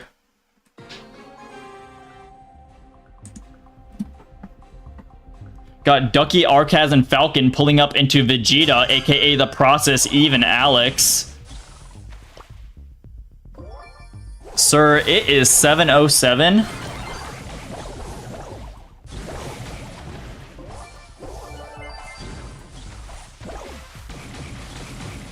Eve looking for shots on the left side. Ducky did connect the bush, but they do get taken out. Good pinch between Alex and Eve. Alex sort of picking up where Eve left off right there, and off to a good start for the blue team. Did get a little bit behind by the gem count, lagging behind 4-1, but action going down right now. Eve with the slow, Ducky picking up with the shield right now. Good connections right there. Ducky taking to the left lane right here. Might look to heal up before breaking down that Mr. P porter machine. There we have it. It has been taken care of. Eve being marked up by this crow. ARCAZ just showing up to work and doing what they do best on the crow right here. Process running up the right side of the map. They're on half HP. Looking for it. ARCAZ also extremely weak right now, and Vegeta on the same situation, so gonna have some calls to be made on the right side of the map as action does start ramping up on the left side. Ducky looking for some punches right here. Eve falling out of the left side of the bush, but no real committing on either team right here. Ducky v Eve right here gets low, extremely low. Ducky dodging out of this Mr. P shot. No deaths. I say that as ARCAZ did go down right there. Ducky as well, taking some big damage. Jesse slow could be huge. Eve rolls in, counter push right here. Falcon and Ducky are both so low. Ducky grabs the gems, but Falcon did not want to give those to Ducky. We're tied at 8-all right now by this gem count, and it could get a little bit hectic as we head into the last half of this gem game.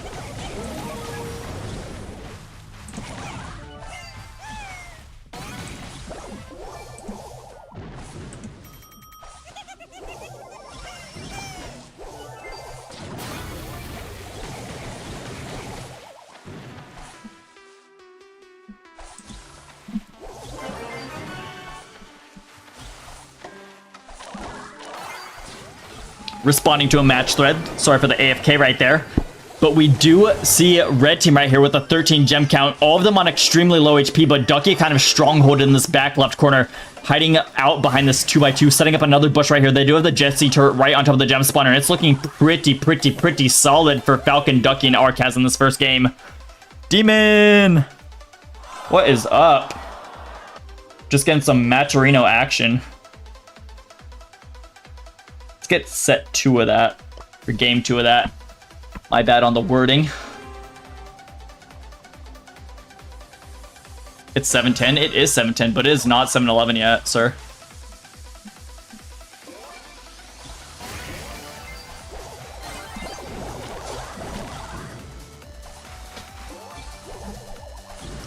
Good action on the left side of the map, a kill, but then Alex gets the avenging formation right there. As well with picking up 2 gems and Mr. P porter machine out live on the prowl right now. Alex kind of eating up these bounce shots, gets away on 464 HP, but they're gonna have to fall back a little bit before taking more damage here. Huge interaction on the left. Vegeta gets a good, nice pull and a nice kill on Ducky right there. That's gonna free up a little bit of air on the left side of the lane. The bushes that Rosa planted could now be used against them as Vegeta has taken stronghold on the left side. Ducky just W-king up the middle of the map, gets the kill. What was that? Ducky on 5 gems right now. Daryl Roll goes in, big connections, big knockbacks. ARCAZ goes down. Ducky living on 1.8k HP, does the punches right there, resets their healing, and blue team has really just picked up where the red team dropped off right there, and that's going to be a punishing moment for them. 15 seconds on this gem clock. Alex is getting away with it. Ducky is shielded up, so they can take a lot of damage before going down right here. It's going to be really close. Alex gets away in 431. Crow jumps in, gets the tag, but will Vegeta live to see another day? No!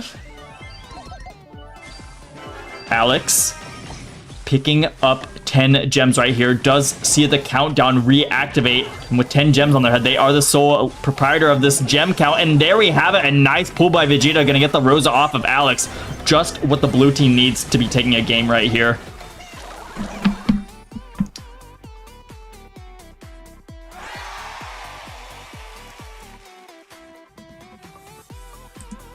Okay, I got you easy, B4R is AFK, so I can apply them a loss in this situation.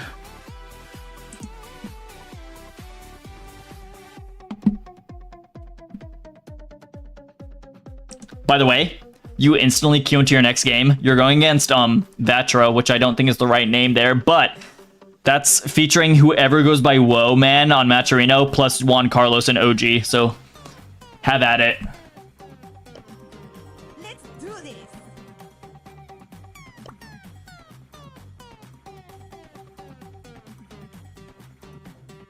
I'm gonna put game 3 up on the screen right now as I kind of check in on Matcherino, check in on everyone's matches, make sure stuff's going on.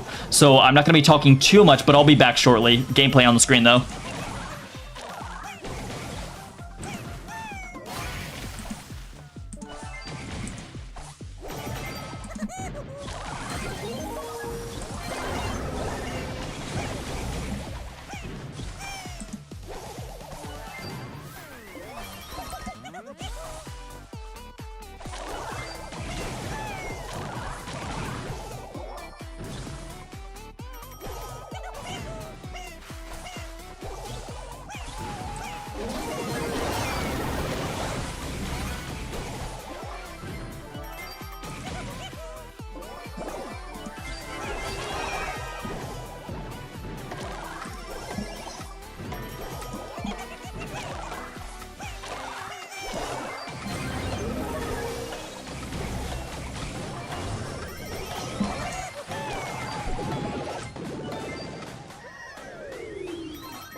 Gonna put another game up while I'm attending these lobbies. Sorry for the lack of commentary, just gotta get this running and going.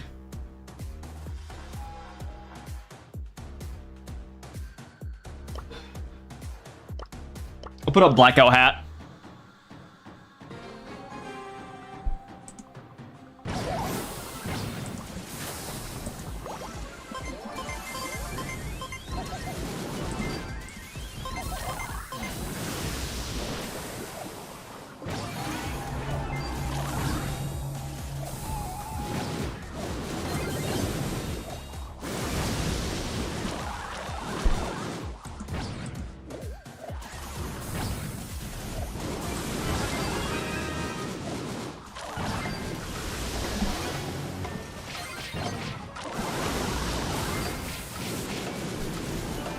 CEO of Brawl Stars.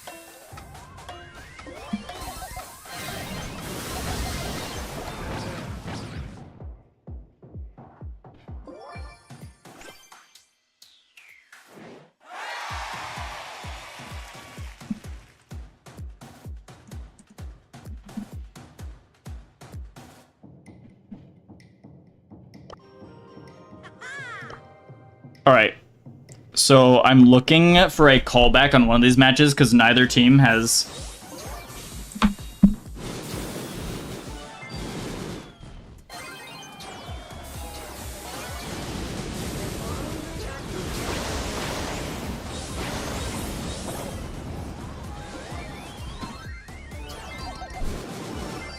All right. So right here, right now, we have a best of 3 between Connor, King Killer, TJ Fries 2.0 versus Devil, Senshi, and Maika. So kind of like the Boys versus AMAROK essentially from B2BL, but not quite. This is a best of 3 on a Matcherino right here. King Killer going aggressive right now, gets pulled up by Maika. That's not going to do too much. And Connor gonna slide this game number 1 to their pockets with 9 gems plus 1. Let's do this.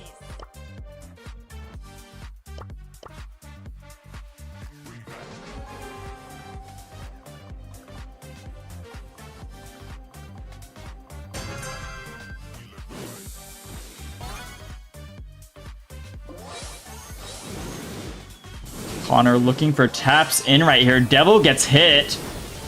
Gonna be forced to fall back a little bit. Connor doing some great work in the mid right now. Instantly takes down Maika. Tap after tap after tap. Plus an assistance from that gadget with some extra wall break on the top.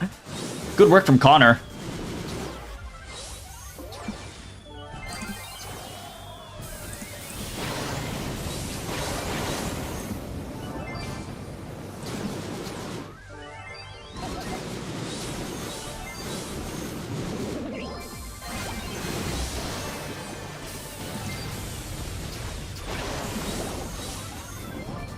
Right.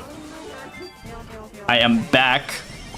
There's just one round 1 match that hasn't started yet that's worrying me a little bit. One of the team captains is there, but the one that's communicating is the one that doesn't have the team ready, so not too sure what to say about that. I will have to be forwarding it eventually, but for now, we can let them figure shit out. Anyhow, on this game. Connor, TJ Fries 2.0, King Killer looking really good. King Killer just being the aggro on the lane right here, and Connor just tapping up the mid. Boom, Broxy, we're coming out right here. King Killer on the aggressive, grabs the kill on the Gene. Devil looking for a shot, gets it, but that's not the countdown reset right there. That's the game. Going to the boys.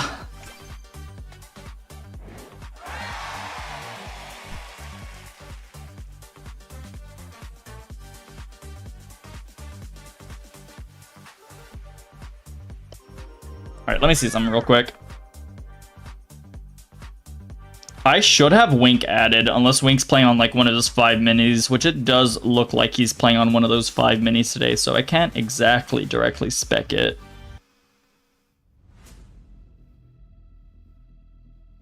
Let me see some. Let me see some.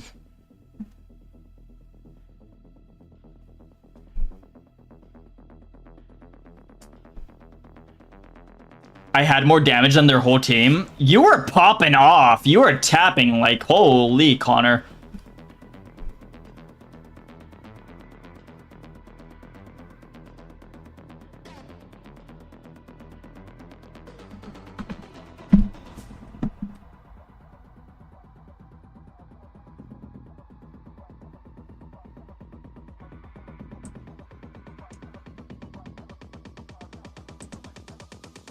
I'm gonna DM Wink and see what's up. Some gameplay would be nice, wouldn't it?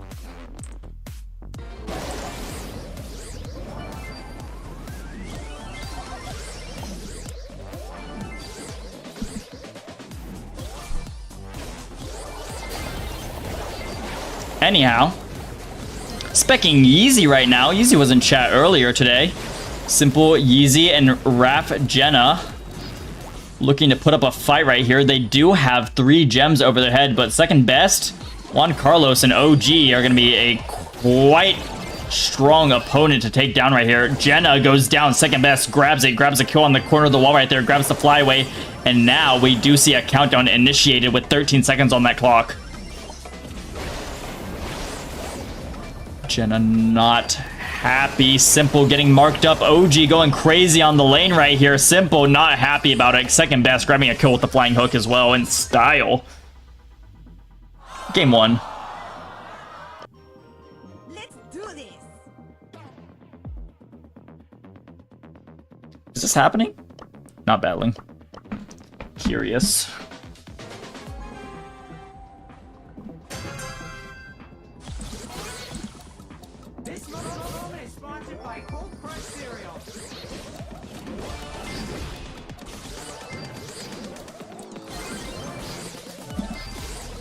Yeah.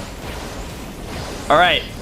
Wink is typing in the DM, so maybe, just maybe, I'll have a resolution on that one match, but right in front of us right now, Yeezy, Simple, and Jenna looking for any opening they can to get into this team. They are leading by the gem count, but the control clearly looks like it's in favor of the red team right now. Cool kill on the left side of the map. Jenna living on 100 HP. Going for a shot right here. Goes down to the Gus player. Well played by Juan Carlos. Picks up 6 gems to his name now. OG still chilling on the map. Dashing away also. OG just picked up a creator code a few days ago. So he's repping that code OG name. If you're in the Brawl Stars shop, might just think about using that code.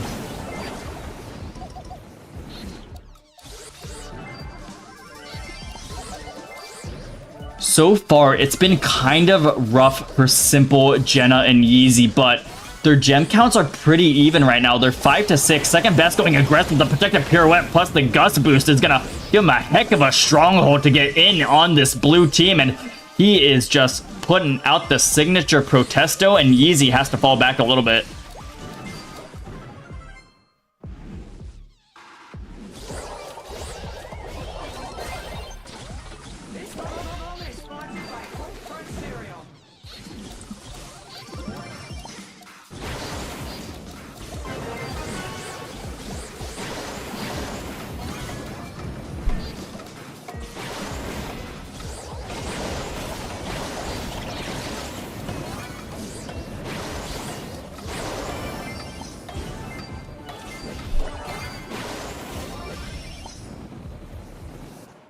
All right, I was responding to another match, but we'll play to OG second best and Juan Carlos on that set.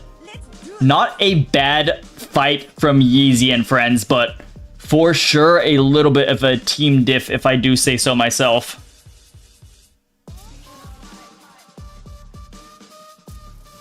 Is this real? Or is it glitched? Or what's popping over here?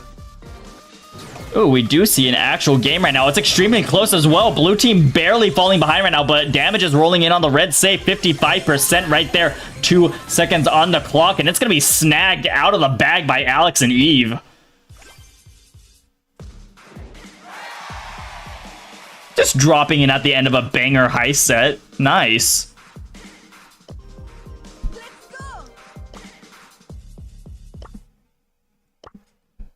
Gonna be a little bit spastically going between some matches right now as we're in the earlier stages of our bracket. Rain, Dragon, and Snowy. Snowy with a good connection on Daniel Lin, but he's really positioned nicely around this L-shaped wall, going for some shots right now. Dragon does grab the kill. Now on the safe with the Rage Gear is going to be an opportunity for some big damage to come in. Primo dishing out, plus the Meteor comes in. Dragon still dealing out the damage, and it's looking good for the blue team. 58% depending on the red safe, 90 on their blue safe, so good looks for Rain, Snowy, and Dragon. Aggressive potential right here by Daniel Lin and Hayden. Daniel Lin goes in, gets the stun, but Snowy claps back. The shots coming in, and the double kill. Oh my, Maisie plays. Dragon finally goes down right here. Red safe only on 1% HP. Just a little itty bit. 92 health on that red safe. It's gonna have to be perfection from this red roster if they want to take it.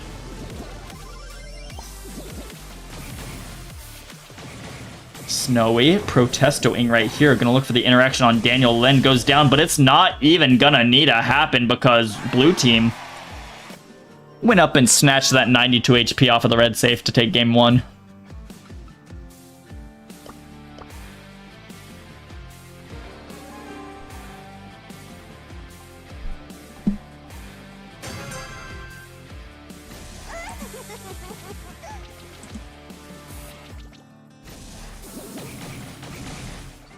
So, I like the offensive capabilities that you bring to the table when you have a Bull and a Daryl, but the way that Snowy and Rain are just sort of duoing off of each other, plus this M, they're kind of just hard countered right now. Primo a tank counter, M's a tank counter, and Maisie a tank counter. Just gonna make some tough work for Hayden and Daniel to get through.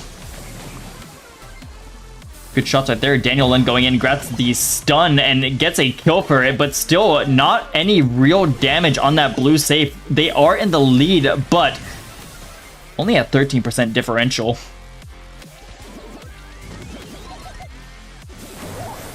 Hayden dashing across, goes for a good roll, but does get pushed back by Dragon's friend zoner.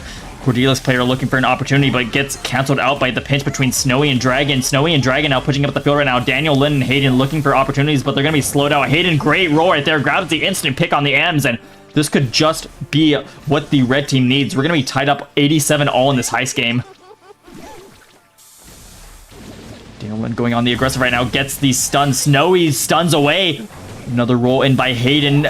Rolls are good, but the damage is just not quite what they wanted. They are in the lead right now, but by how much? It's not too much right there. Rain with a great offensive opportunity as well. We're going to be really, really close right here. 6% differential with red team slightly ahead. Daniel Lin getting in again. Some good damage bopped out by the Maisie. Rain now responding on the top side of the map. 65, 64, 63, 60, 59, 56, and that was a good push. Barely putting blue team in the lead by 1%. Snowy defending against this Cordelius is going to kind of spawn trap this red team right here. Hayden rolls in, grabs the shot. Snowy is now out of gadgets, so it's kind of free real estate for Hayden if he gets a roll on them without the super.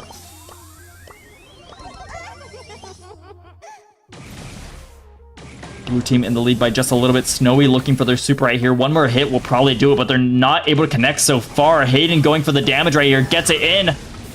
More damage coming on the blue safe. They're in the lead, but by how much? Big work up top, and it's going to be going to the blue team.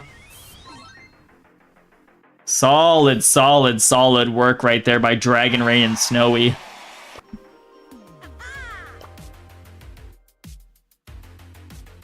Let's get game 2 here.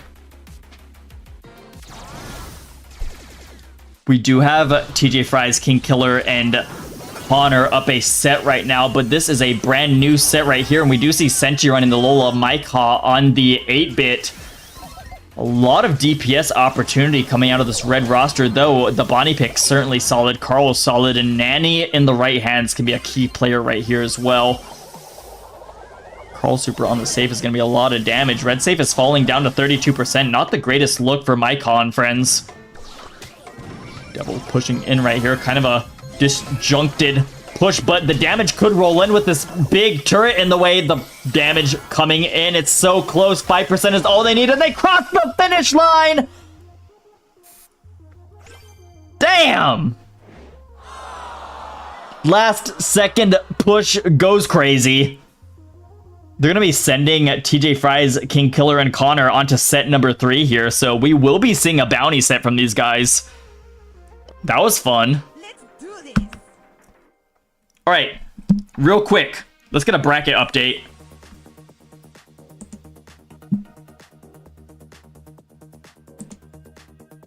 So, in progress right now, we just saw set 2 go to Telinos over here. So that's pretty solid. They're drafting up for Canal Grand right now. Those are not the correct bans. They're mirroring the previous set, but interesting bans on the safe zone. We did see Connor, King Killer, and Mav ban out the Edgar, but also a Squeak and a Colette. So those are some pretty respectable bans as well. Brock, Eve, and Grom, also some players that you don't want to be dealing with on the safe zone.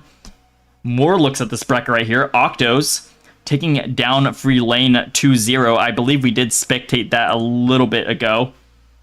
Straw Hats taking on Join Me 2-0. Goofy Goobers 2-0. Big Chungus. DN Gaming getting taken down to Blackout Hat. They did take their own game on Double Swoosh, but not quite enough for a set here.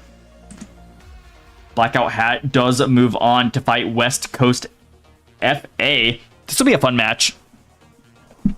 West Coast, not really the main roster you usually see when you think of West Coast, but that will be Shine, Cute Sam, and YSW Cat going up against Blackout Hat, PJM, Dark Wolf, and Diego Gamer.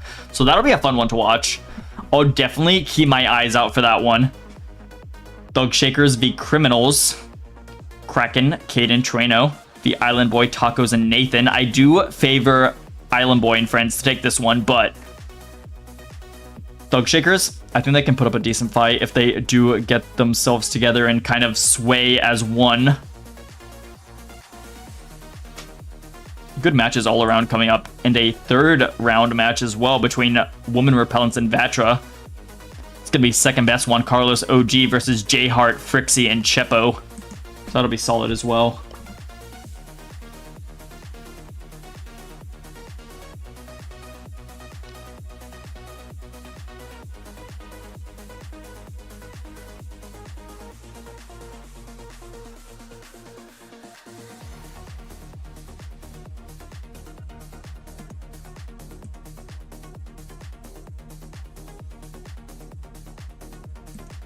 Block that out because we should have a game coming through any moment now. CMG RBM being chilling on the ladder right now, as they are going to be waiting a round or so for their next matchup to feed into them.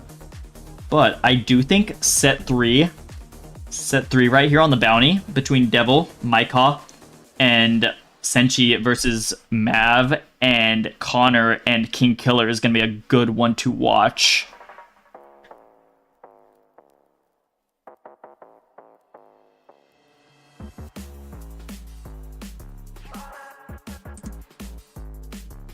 Do have the bans coming in. So we're going to be pulling up onto Canal Grand. We do see Connor, King Killer, and Mav banning out Eve, banning out Squeak, and banning out Tick. Meanwhile, Mike, Senchi, and Devil are going to be banning out the Gray. They're going to be banning out the Shelly, and they're going to be banning out the Squeak. Once again, we are going to be pulling up onto Canal Grand. This draft should be about 75% done, so we will have a match any second now. And right here, right now, we do have it. Let's grab it.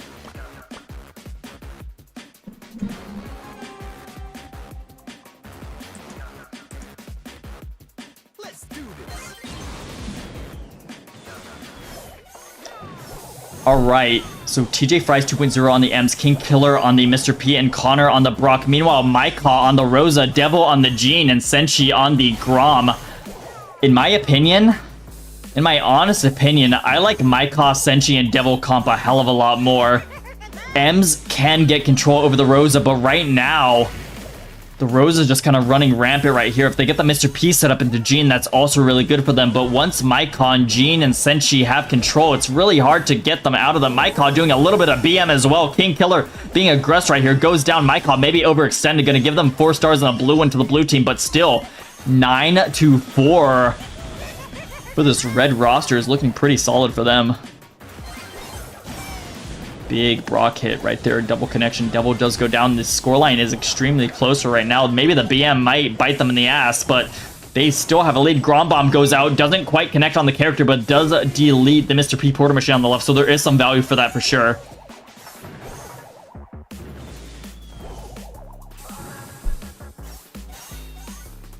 Mr. P Porter is big with the gadget. 40 seconds on this gem grab clock. Blue team does have control in the mid now, and they are still behind, but that mid control is huge on Canal Grand.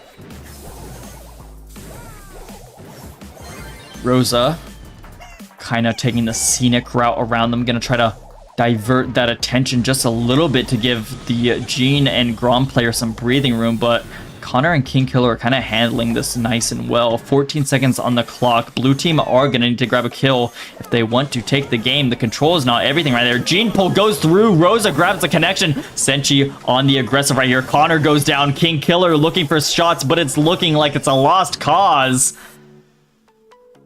It's going to be game number 1 of set number 3 going to the red roster here. Let's go get him.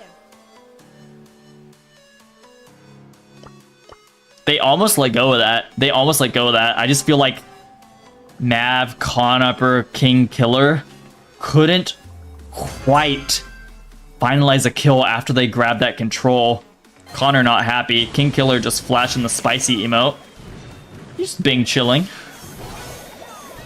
Maika grabbing blue star off the very start is going to make them a big target right here. TJ Fries 2.0 going for some big shots, but Maika gets away with 2.6k HP. Connor going for some more shots. Doesn't quite connect. Maika going on the aggressive on the right side of the map. Falls to 2.8k. Big kill on the left side of the map, but Maika still on the aggressive on the left side. Looking for the jukes right here. Gets tapped up by Connor just a little bit, but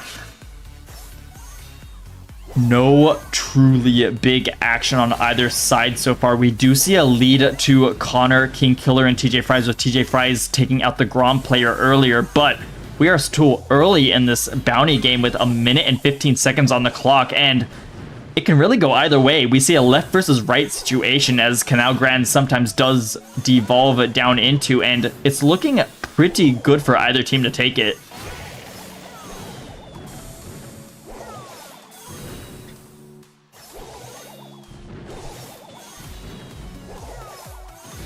Connor going for some rockets, completely misses, but does mow that grass, pulling out the lawnmower right there. Maybe not quite what he wanted to do, indicated by his thumbs down trophy emote. Maika maybe gonna look to circumvent these guys. Goes up, goes around, just chilling out in their newly formed grass bush right here.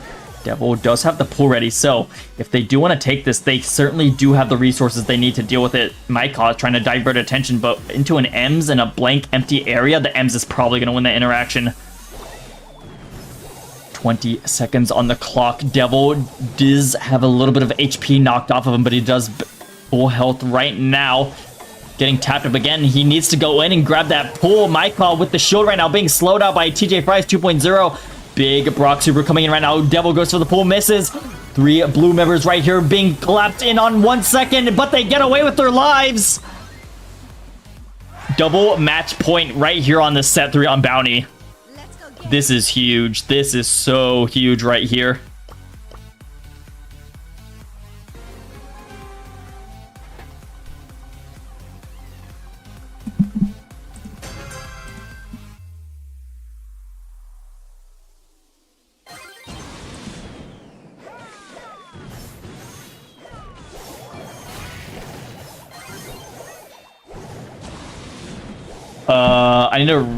I'm gonna dip for like 2 seconds.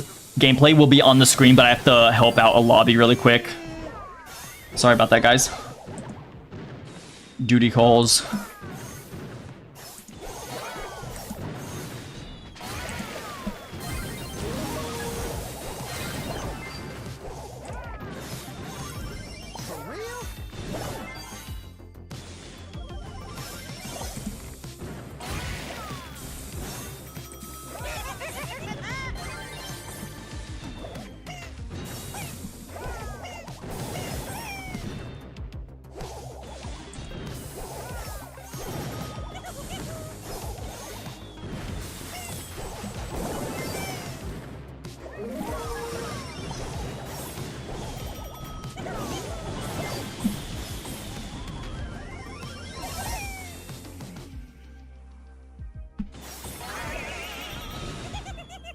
For real?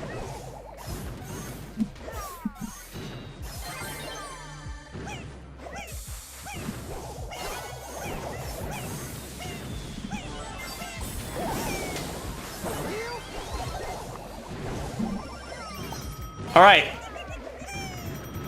Helped out some guys over yonder. We are back with 20 seconds on this clock. It's pretty close right now. A 3-star differential. Blue star on the blue team. Mycog grabbing another kill right here. 14 stars. It might be a runaway match right here. Mycog needs to go down if blue team wants it. 12 to 14 right now. They need to grab a pick on Senchi or Devil. Anyone will work. They have the blue star. They have the tiebreaker, but they don't quite have the time. Push up the map. You got to reach for a kill if you want it, but it's not quite gonna happen. 14 to 12 with red team taking it is gonna be the match decider right here. Mycog, Devil, Senshi running away with it. Gonna be going into the next round of our bracket here. That was a good series.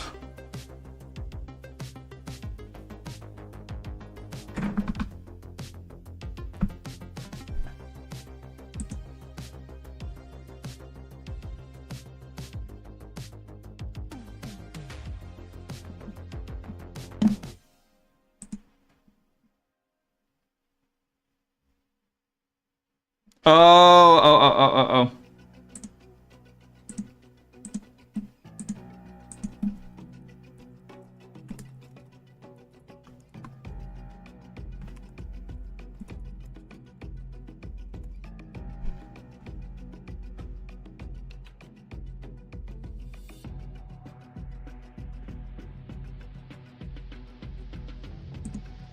All right, we can spec our back a little bit.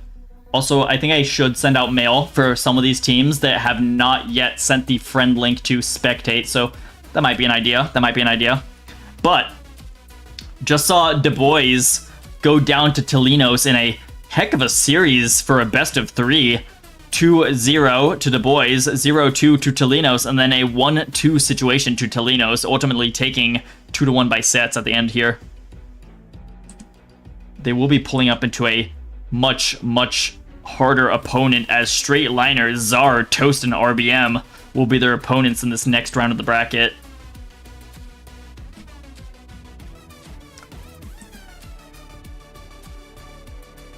Octos being chilling up here. Losers being chilling up here. Do see MVR versus Straw Hats. I did have to reset a lobby for them. Let me go ahead and send out that mail.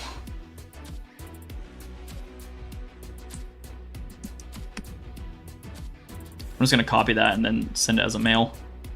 Yacht. Leaking my email. Could not be me. Alright, that should work. Quick, easy, beautiful, gorgeous. But we do have a few handful of lobbies. I'm just there for the few that did not quite send it out yet.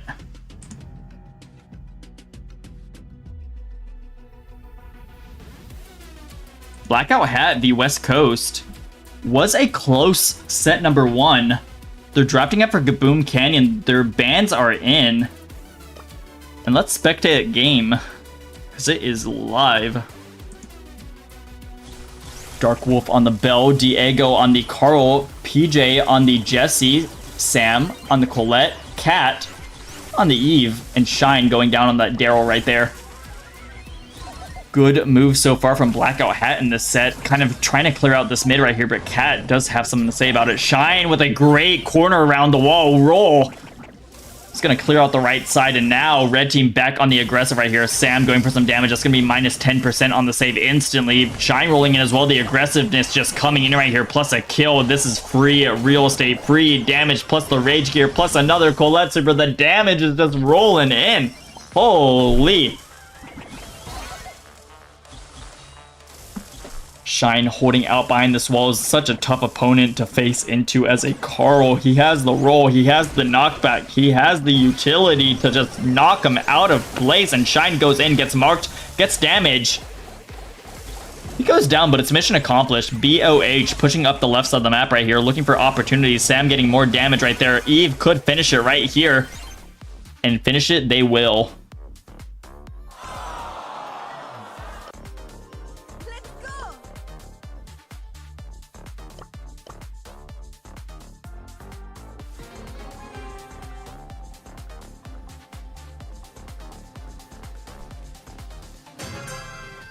Yeah, the Daryl plus the Colette is just so powerful, and then Eve is just a solid pick on this map in general. I like the Carl, I like the Belle, I like the Jessie, but just the Daryl plus the Colette is a lot to deal with if you're Blackout Hat. Good drafts by Shine, Sam, and Cat.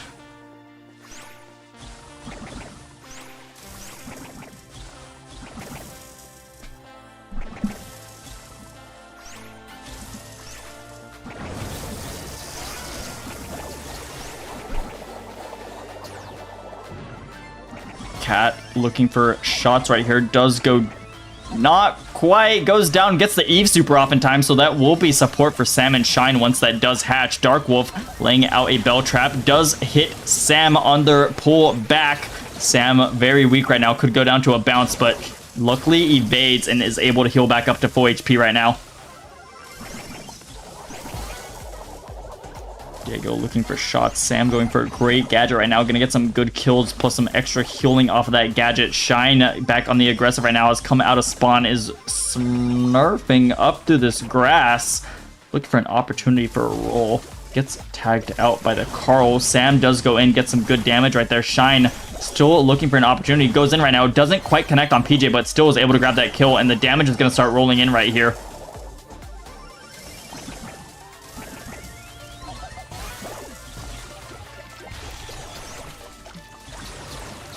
Shine grabbing some good damage right there. Almost goes down, but is still just living out behind this 3x3 right now. What a menace. Diego pushing up the map right here. Doesn't quite know what to do about this Shine character behind the 3x3. Shine rolling in right now. Gonna go for more damage. Colette also dashes in. That's a lot of damage. Minus 30% in the few seconds. 2% remaining on that blue safe. It's just gonna be one shot, but Blackout Hat are not a team to give up right here. They are gonna fight until the very end right now. Body blocking Cat. They do not want to give this game quite yet. There's 98% on that red safe. Blackout Hat still not done fighting though. Sam looking for shots, could just finish it, and that they will do it right there. Good fight, good try. But Shine, Sam, and Cat will come up on top today. Bitches, accept.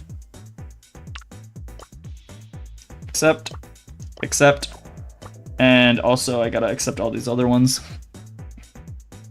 I forgore. Thank you, fellas. Thank you. Much appreciated.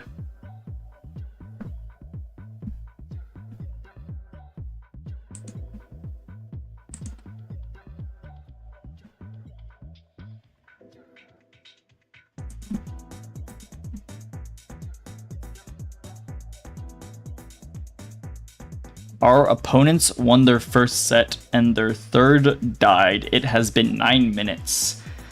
Quotes from Island Boy. That's an interesting predicament to be in.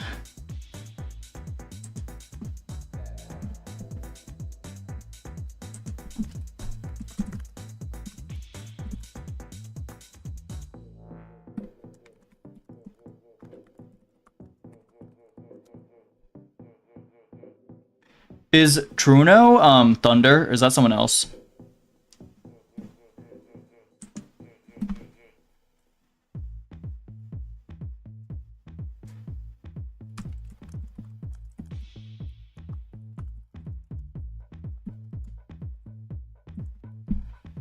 Yikes. I can put some gameplay on the screen as we wait. I'm gonna tend to this lobby behind the scenes as we do have some battle on the screen right now.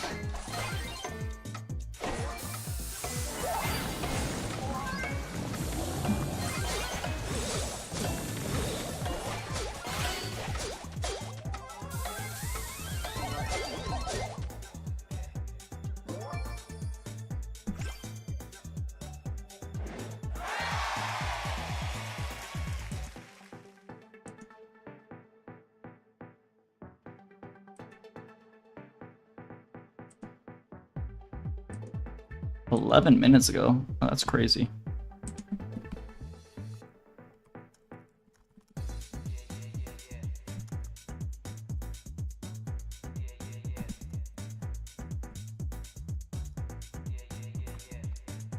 All right, I'm gonna send them to the next set, but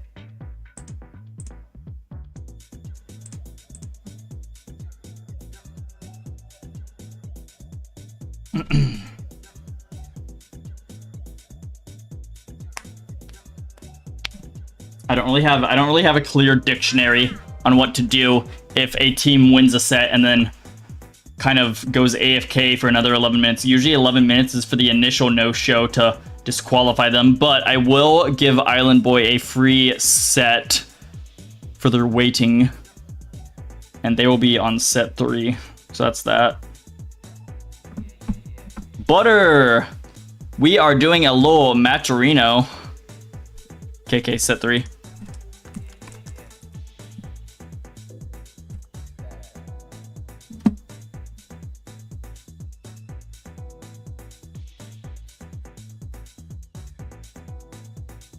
What?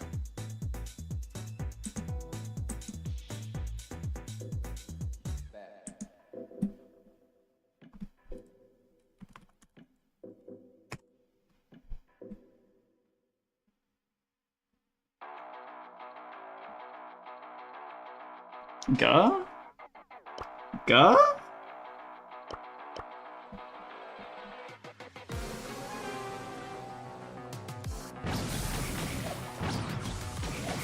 I'm still dealing with this lobby, so I might be a little quiet for a little bit.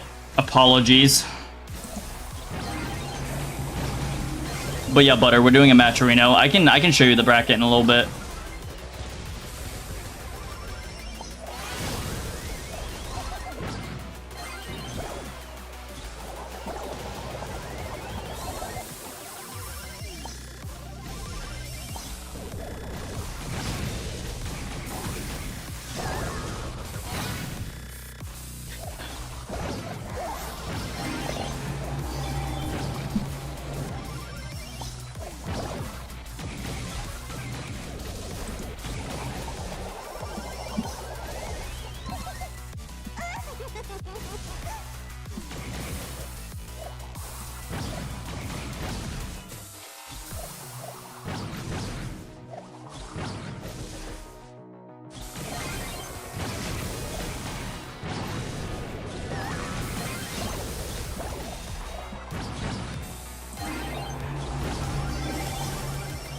Alright, I'm gonna have to go back to that one shortly, but we're here momentarily, and we have a nice game in front of us right now. We have this blue roster defending on 32, and this red roster defending on 24. That's only about 12% between these two teams right now, and Rain, Dragon, and Snowy once again running the Maisie. Love to see it into a Daryl, a Spike, and a third member coming out of spawn right now. That's Onyx on the Primo. So either team can take this. It's just going to take skill, and we do see a little bit of aggression going down on the red save right now. Snowy on the defense going to leave their save at 15%, but now it's going to be 15 on the blue save, and even more. That could be it, but it's not quite done yet. Snowy looking for any taps they can get on this blue save. It might come down to the wire right here. Snowy looking for an opportunity, dashes out, gets the super Viper. Can't quite defend it. Rain slides in, grabs the kill on that save. Well played.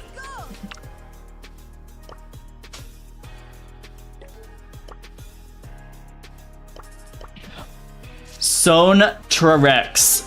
We can do some friendlies after the tournament, because I'm going to keep the stream going because we have a B2BL match later in the night between tournament and we can do friendlies in between.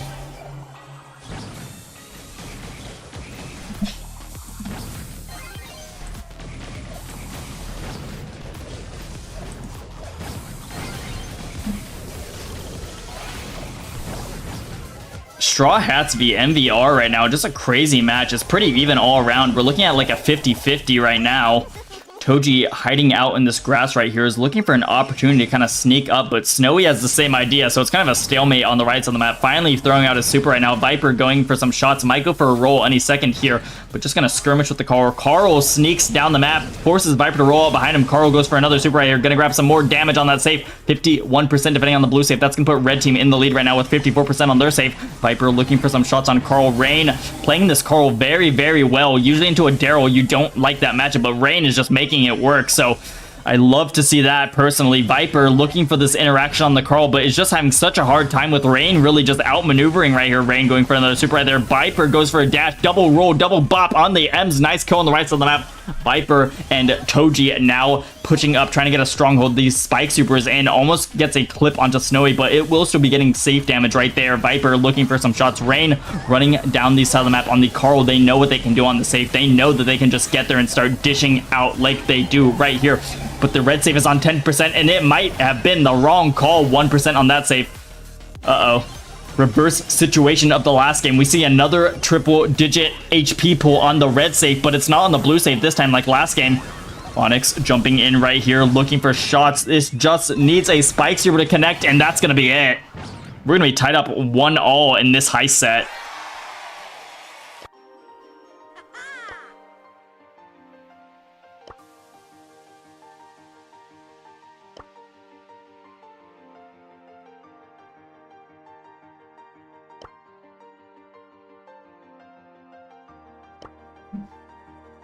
Damn. FYI, Toji, Onyx, Viper, they won set 1. So if they win the game right here, they win it all. And if Straw Hats wins, we'll be seeing a set 3 right here on Bounty shortly. But we have a fresh heist game in front of us. No scratches on either of these safes. Rain looking for the first hit. Minus 990. Dragon on the offensive on the right side of the map now. Getting some good damage on this blue safe as it falls to 75% HP. Meanwhile, Onyx on the top side of the map getting some good damage as well. We're about tied 69 all, 62 to 60. It's hella close right now. Blue team rarely falling behind right now, but the damage just keeps rolling in over and over and again. Red team has the lead 49% to 45%, and we're just looking at Onyx, looking to sneak up the right side of the map right here, kind of ignoring the Carl, going in, gets over the wall, gets the hit on the safe. The fire damage is rolling in. Snowy looking for the defense right here. Onyx has been forced back, goes for some more punches on the safe, but red team has fallen behind at 30 to 38. But now a big skirmish on the bottom side of the map. Carl gonna get some big damage, and 24% will be remaining on that blue safe. Onyx is looking for punches, but with that M super, it's just really hard to get up in there. Dragon does finish off the kill with help of Snowy, so that is that. Now blue team on the defensive right here. Viper rolling in. Snowy does have the super to respond to that quite easily right there. Onyx jumps in, uses the cooldown and the countdown. Boom! Hits after hits. Ooh, this is a big Carl play. This could be a big Carl moment. That's a lot of damage, but still the blue safe survives with 5 HP. This could get really dangerous right now. Toji, Onyx, Viper looking for an opportunity to push up the map. They need 30% to go down on that red safe, but they're just having a hard time right now. Toji looking for some more damage, getting a little bit of spike chip shots on that safe. It does fall to 19%, but there's only 33 seconds left on this clock. Rain does have a super ready, does not have any more gadgets. Good. Daryl goes down. Maisie and the Rain player going down the side of the map. Rain looking for some shots, but cut off by the spike super on the left side of the map. Viper is looking to push up again right now with the shield. It could get dangerous right here. Onyx goes out, but goes down. The safe goes down. Red team takes it. Gonna be looking at a set 3 on Infinite Doom.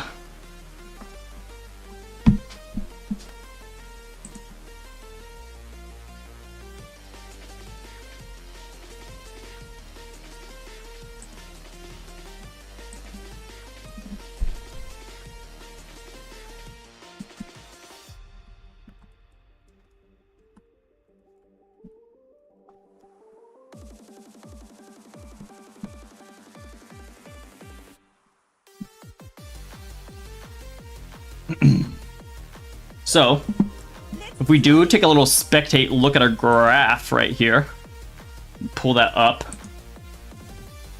We were spectating Thug Shakers v Criminals. Oh, no. Other one. MVR v Straw Hats on the pit stop. That was extremely close. Both those matches coming down to like a 10% differential, just depending on who got that last wave of control, the last wave to push, the last wave to have the last say. Took the games each time, and we did see that go in the way of the Straw Hat, so pretty solid. If we want to kind of study these bans right here, we saw a Barley ban, a Ruffs ban, and a Tara ban go into a Rico, a Dynamite, and a Nita. I think all these bans are extremely solid. Tara Rico, Nita, all these types of brawlers that have the ability to really base race, and then Barley's just kind of a staple on this map. He can hold the lane if there's no wall break until there's a tank on him. He can also do the puddle to keep them back on him, the roughs, just an all-around solid character as well on the pit stop. So at the end of the day, the Carl, the M's, and the Maisie just showed up and kind of overtook this Primo Daryl Spike pick.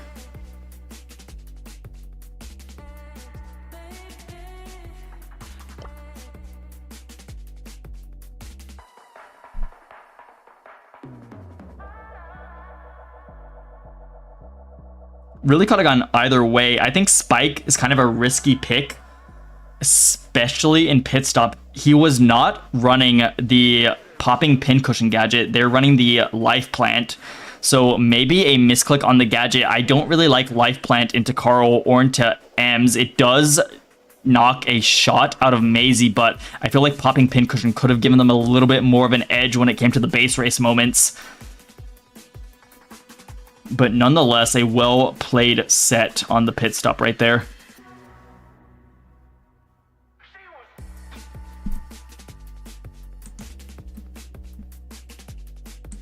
Straight liners v Octos. That's going to be a good one coming up. That's going to be Czar, Toast, RBM favored. But L, I Need You, aka Vegeta, Eve X, and Alex definitely have a fight in them to give. So that'll be a fun one to watch. Waiting for the winner of MVRV Straw Hats. We will be seeing set 3 right here, and they will be going on to face the losers, who are Betiches, iPain, and Alianis.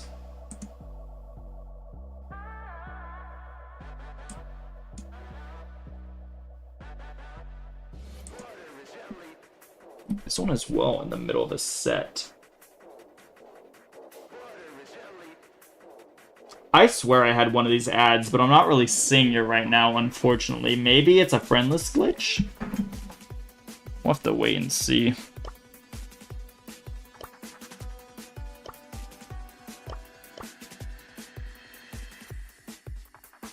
One second and OG. Do I have any of those?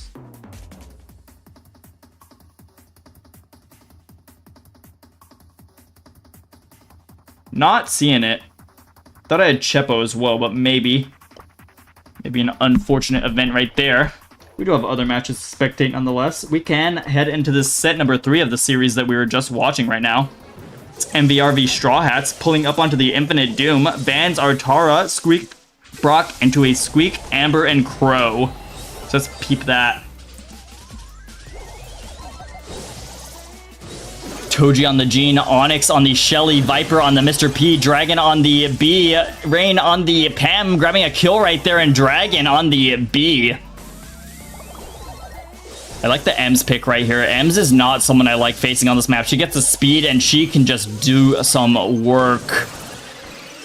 Good lead so far to the blue team. Shelly does go down, so that lead's gonna get a little bit tighter right here. 8 plus the blue on the blue roster. Boom, taken down. Snowy gets a kill on Viper, and that's gonna be 9-8.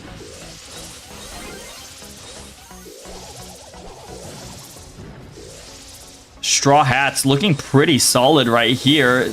Onyx goes for the super, kind of gets tricked out by their own Gene player, but the lead is now in favor of the blue team right here. 14 plus blue to 11. Snowy not happy about it.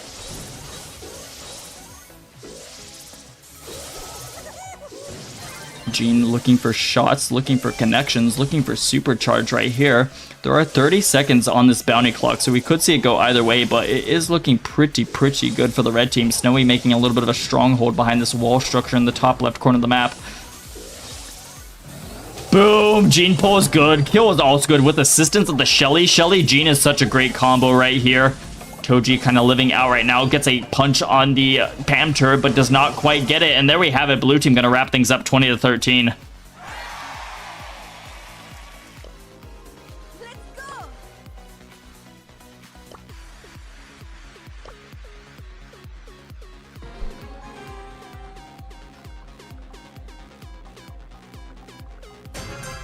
A little bit of a point of view flip. We're going to be looking at Snowy, Rain, and Dragon under our eyes, and now Toji, Viper, and Onyx now on the top side. The red roster did take the game last time, so If they take this one, they will be taking the entire match, but we do still have something to say from Rain, Dragon, and Snowy as they do take the lead at the start here. Tomb, 2 kills off the get-go.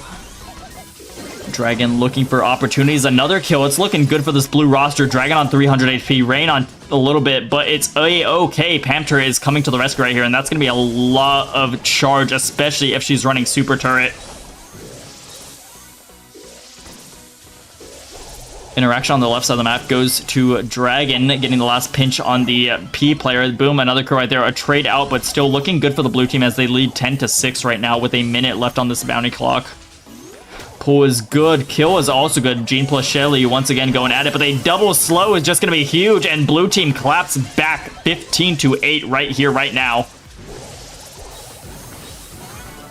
Another kill. The magic hand connects, but not after Jean dies, so unfortunate timing of events right there for Toji. Kill is good. Blue team looking so strong this game. It's looking like it's going to be a double match point, but anything can happen in bounty. Snowy getting extremely weak right here. Dragon, oh my defense. This could get a little bit hectic if the kill comes through. The kill does come through, but boom, Rain comes to the rescue. Gonna bring us to a double match point. It's pretty tight.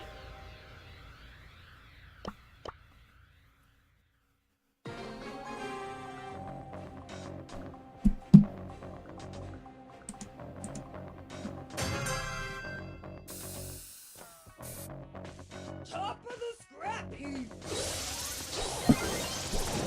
Winner of this next game takes all the marbles right here, right now.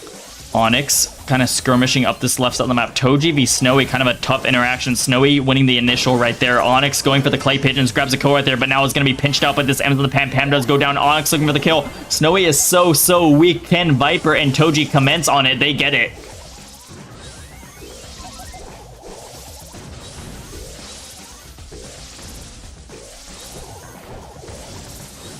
Blue team kind of up right now by 1 star, but they have lost the mid control now. That could be a little bit dangerous. Macaroni, can you join my club? I am sorry, Dame the Go. I cannot be joining your club. Boo, get scared. I am so scared right now. Brawl Stars 625. 10 stars plus the blue star to a 7 stars on the red. Blue team are pushed up against this back wall. Onyx does go down. The lead is so close to being dropped by the blue team, but they are still hanging on by a thread. Just 1 star to the red team, and that will be the tie breaked. SMH, sorry 625, I'm sorry. Viper, Toji, and Onyx looking to hold on for the last 40 seconds of this. Am I still in a VC? Who just joined? Hello. Oh, it's Demon. What's up? What's up? Viper and Toji kind of holding on for dear life right here. The skills have not really come out. Toji looking for an opportunity, does not want to make a bad decision, pulls Rain. Kill is not quite in yet. Super turret does do the work, but Snowy pushing up on the right side could have a say about that. Snowy does go down. Blue team defending out really nice right here. Onyx on low HP does go down. 15 stars to 11, 18 stars to 11. This is looking great for the blue roster. Solid. Onyx, Toji, and Viper hang on and move on to the next round of the bracket. GG's and well played to Rain, Dragon, and Snowy, though.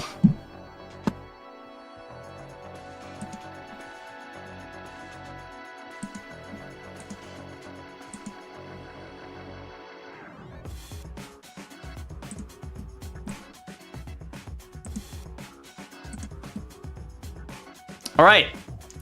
We are finally formally on our quarterfinals as all teams have made their way to the quarterfinals. No one yet on semis, so we have a lot of good matches to get spectating here. Looking at straight liners v Octos, talked about that a little bit earlier. We have MVR versus losers. That is Toji, Poyo, and Onyx. Team we just saw win right here, going into Betich's, iPain, and Alianis. That's going to be a solid match to watch, I'm not even going to lie. That's going to be a really fun match to watch. We have West Coast FA v Criminals. Criminals, a kind of underrated East team going into West Coast FA, kind of the 3rd seed on the West, but different roster than you usually see. You see Shine, Cute Sam, and YSW Cat over there with them. Meanwhile, Woman Repellent versus Batra.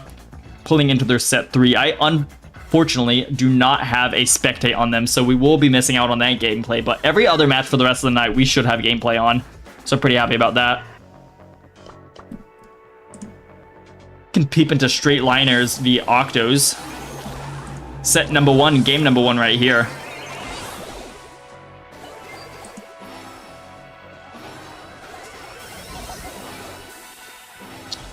Not the easiest position for the Octos to be in right now. RBM and Best Gus, aka Toast, do have that 10 gem count, a 9+1 situation. So either one of those players, the Jesse or the Janet going down, could be a reset. And that's a big Tara pull and a Gene pull. Great teamwork right there by Alex. Tara pull plus Gene pull does get them out of the way, and now we have a gem count on the side of the blue team. Otis Mark does get the kill, but Vegeta picks up 10 gems. That's a perfect gem count looking for Vegeta right now. 12 seconds on the clock. Vegeta opting to stay at the top of this left lane right here. Maybe gonna give themselves a little bit of room to kite if need be. Best Gus, aka Toast, pushing up the map, and it's looking like a blue team game number 1 in a stealing fashion. Damn.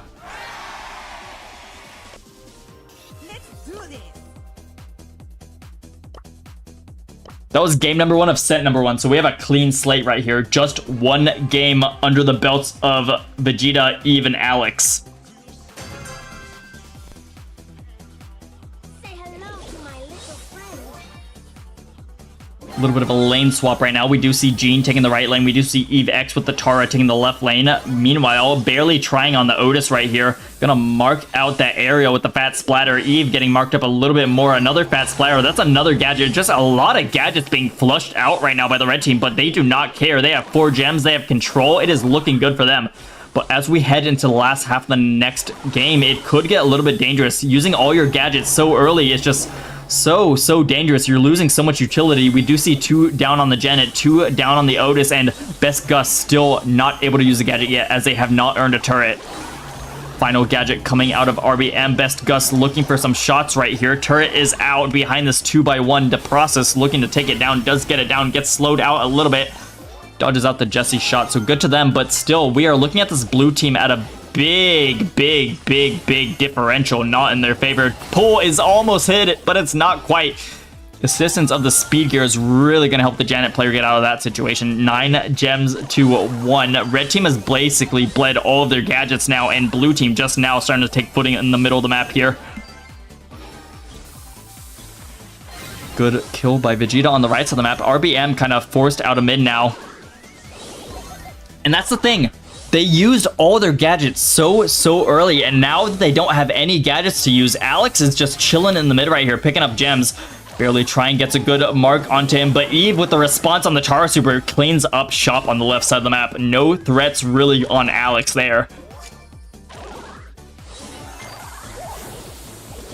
Good work by the Ems player on the right side. They're going to be muted out. Might go down to that. Does go down. Alex with 8 gems over their head is now going to have to fall back now, as we do see a 2v2 situation forming right here. Barely trying, going back on the prowl right now, pushing up the right side of this map. We do have a 9 all gem count right here, right now. Alex could have a good position to go for a pull as well, and RBM punishing them if they do pick that up. Does start a countdown right here. 14 seconds. Pull's good on the left side of the map. Evex does grab the kill. Alex grabs 11 gems. RBM going weak right now. Kicks to the skies right here. Uh-oh. Pull doesn't even need a hit. That's going to be set number 1 going to Octos in kind of an upsetting fashion as well. Congratulations, but it's not over yet. This is a best of 3 sets quarterfinals, so the process, Alex and Eve will have to take another one if they want to be moving on to the next round of the bracket and taking down Best Gus, aka Toast, RBM, and barely trying, aka Czar. He might just be barely trying. You never know.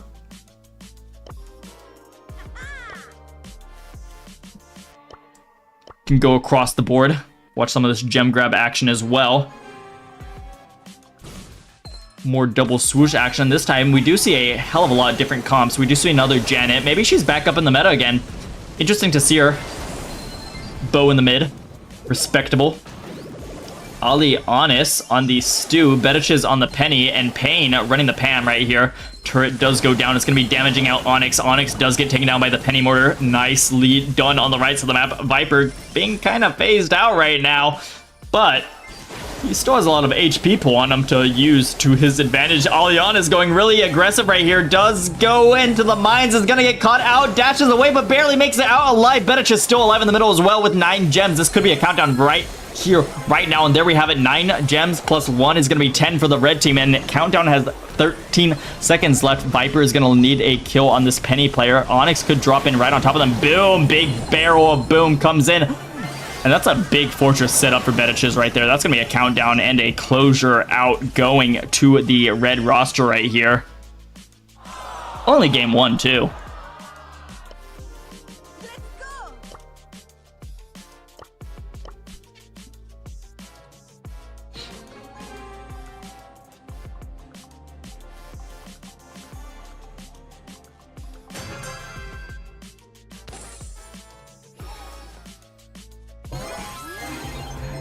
Onyx on the right side of this map is looking for some shots in here, and he's doing a good job. Janet does have that ability to really get a big wide spread on her attack, making her a good scouter for the bushes right here. Payne going for a scrap sucker does sort of force Onyx back a little bit with that ammo being taken out of the situation. Penny with a great blind shot right there is going to reset Onyx's heal counter once again. Overall, I do see this being pretty even right now. We do see 3 gems on both teams. Both teams really in contestation for this mid control right here. Onyx setting up a gadget is going to really scout out that big double swoosh bush in the middle right there. Onyx taking to the skies.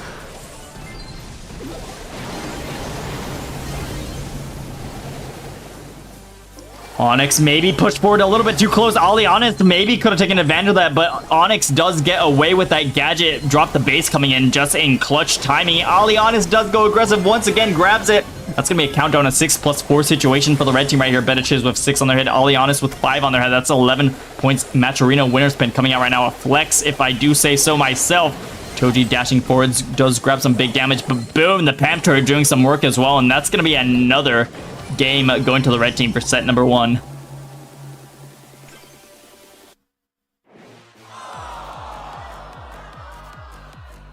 Get to see Janet accidentally having that Mothra Janet losing animation. Maybe Supercell will fix it next update. Just maybe. Let's go get him.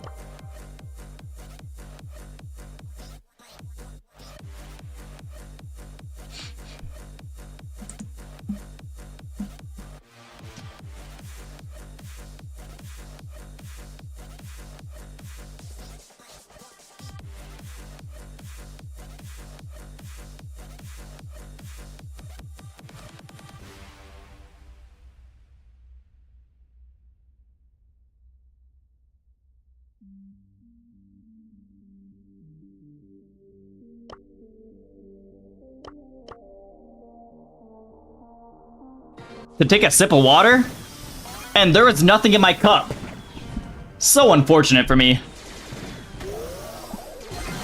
Anyhow, pulling into set 3 right here, we do see Alex, Vegeta, and friends up a set right now, but this is a clean set right now on the Kaboom Canyon, so it can go either way. They are down by just 9% right here as we lead off the get-go right here. Eve X on the Daryl, Alex on the Eve, Vegeta on the 8-bit. Meanwhile, RBM, Toast, and Czar running the Lola, Bonnie, and Brock respectively.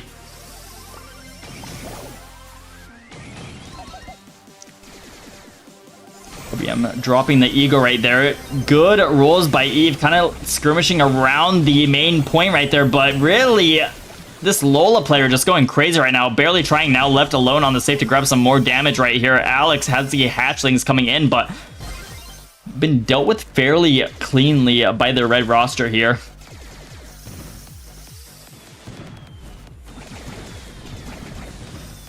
Eve looking for an opportunity right here. Brock Super does come in, completely misses out the 8-bit turret, but it is now really free to take down. Boom, nice clips onto the Lola. Is going to open up the right side of the map for Alex in the process to push forwards. Damage rolling in right now, plus a Daryl roll in is going to be a hell of a lot of damage. tied up, and now, boom, blue team in the lead.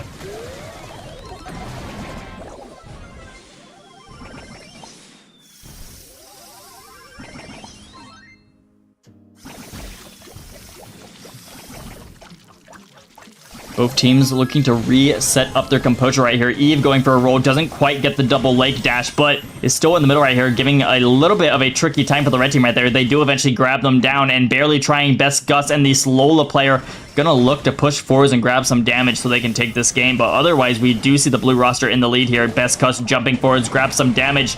Is it enough though? Great work by the Daryl player. They're going to take this Brock down sooner. That's going to be a heck of a lot of damage that they do not want on their safe. Blue team still in the lead by about 10% right there. Lola teleports, dies. Holy teamwork. And this is going to be Eve, Vegeta, and Alex on match point.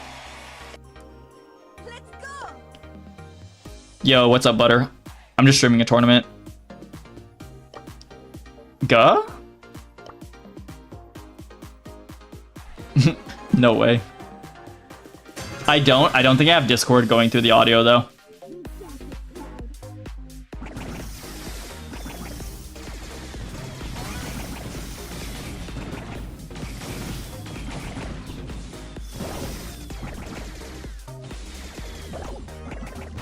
Okay. True. We do see Alex, Vegeta, and Eve in the middle right here, just kind of holding down control. Good so far. Eve kind of slips past the defense. Gonna go for some damage. We do see red team in the lead right now. Best Gus grabbing some great damage as well, but Daryl on the safe is gonna be a danger. 79% on the red safe, 77 on the blue safe. Slight lead to the red team by about 20%. More damage coming in. Brock plus the Lola plus the clone doing a hell of a lot of damage. Plus this Bonnie character slipping behind this L-shaped wall is gonna be a pest to get out.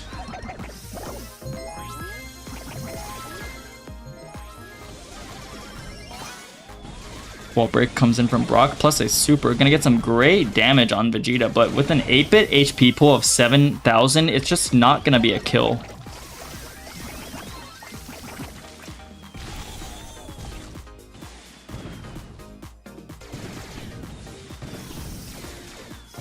Looking for shots, looking for opportunities. Blue team could make it happen. A minute left on this bow. Whoa, holy Brock super on the right side of the map. That is a little bit dangerous. RBM activating the ego, dropping the shield, dropping it all, getting the kill. It is nice and solid right there. Now control to the red team right here. Eve has something to say about it though. Boom, kill, double roll into the middle, and there we have it. More safe damage coming in from Eve. Damage rolling in right here. Blue team is not done yet here. They only have 15 on their safe, but they are determined to get the last 50% down off of this red safe. Bonnie jumps in and gets more damage. Only 1k on that safe. Barely trying, going for the Brock super, and it's good! 1-all in this high set.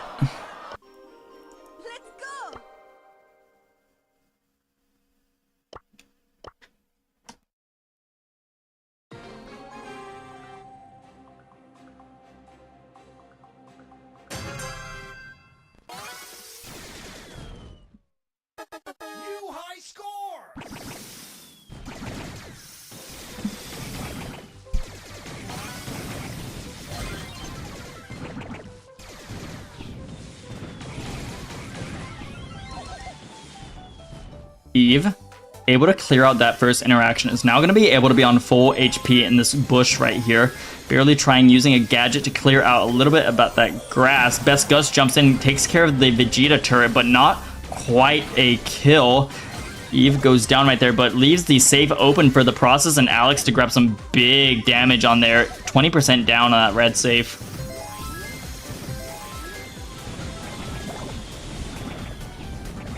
Bonnie super is charged up, goes in again. Maybe not quite the best opportunity to go for right there. 800 HP on the Bonnie. Jumping in, you're just gonna really go down to any projectile that gets you right there, but we do have a minute 30 on this heist clock, and anything can really happen. It's a 19% differential, so if red team gets control, if they start laying in the damage, it can certainly be their game.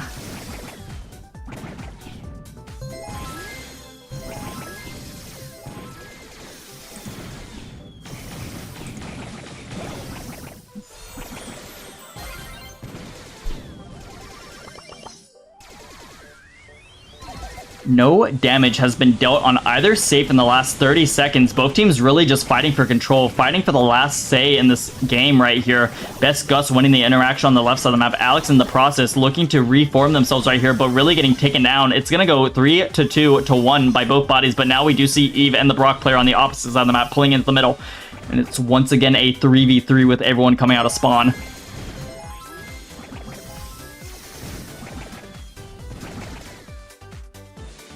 Eve looking for something right here. Does get taken down. Daryl in the middle of the map. Not exactly where you want to be. You're going to get pinched out right there. Alex looking for a kill on RBM. Places down the hatchlings in the body block formation right there. And now, red team does have lead, but just by 7%. Daryl does roll in. Grabs a tiny bit of damage and still 2% lead to the blue team. 2% lead to the blue team. 5% lead to the blue team. And the upset has gone through. Vegeta, Alex, and Eve taking down Toast, RBM, and Czar. Holy, well played. Well played.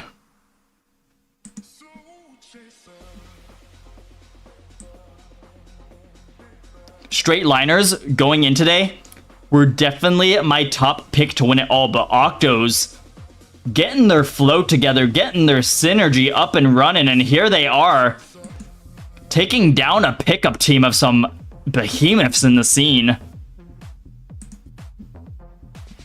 in a 2-0 fashion as well.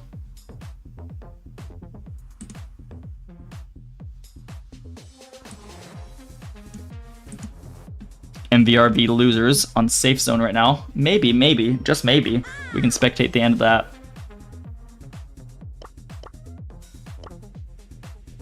It appears it has just ended.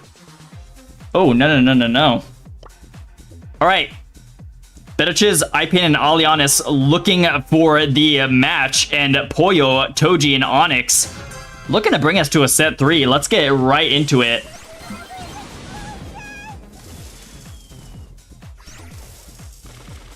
Pain.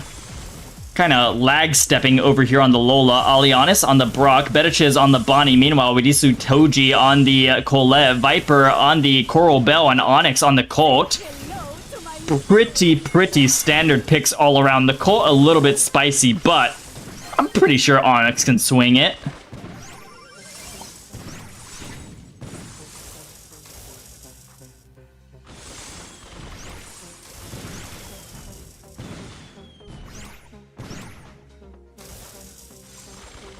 Lola clone has been dropped. Gonna do some good broad damage into the Colt. The wall break does come through. Not really breaking too many walls. Just a 1 tile plus that grass right there. Viper and the Colt kind of holding it down the right side of this map. Not wanting to let this Lola get behind the wall uncontested.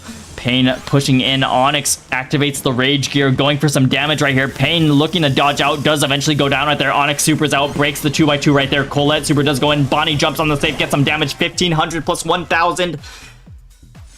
It's going to bring that red safe down to 95%, but now the blue team is kind of under attack right here. Their safe has fallen down to 89% in the last few seconds right there with the Colt and the Bell landing a few shots. Left lane is cleared up by Pain on the left side. That is good for them. Game can really go either way. A minute on that clock. Bedich is looking for kills. Gets the kill. Looking to maybe go up onto Onyx, but with Toji in the middle right here on the stance, cannot really do too much. Marked up as well by the Bell, but when they jump, that will remove the Bell mark. Does go down. Pain activating that clone, tanks a few shots, gets another hit. One more shot from the Bell could bring them down, but nice pickup by Alianis on the right side. Gonna free shit up for Pain to make some moves on that safe. Now, blue team is in the lead. 89% defending on their safe, 74% on that red safe. Colette dashing in, Bonnie jumping in, grabbing some more damage. Big damage comes in, 62% now on that red safe, and not a word more on that blue safe from the red team. Viper being shot at. They're looking for any opportunity. Red team is going to have to regain formation, regain composure, and take control, and then take some damage while they're at it, but it's not looking like they're in the best position to do so. Blue team clears out the field, and that's going to be the game going to them pretty solidly. Ending on 89 to 40% right there as well. Alianis, Betches, Pain will all be moving to the next round of this bracket.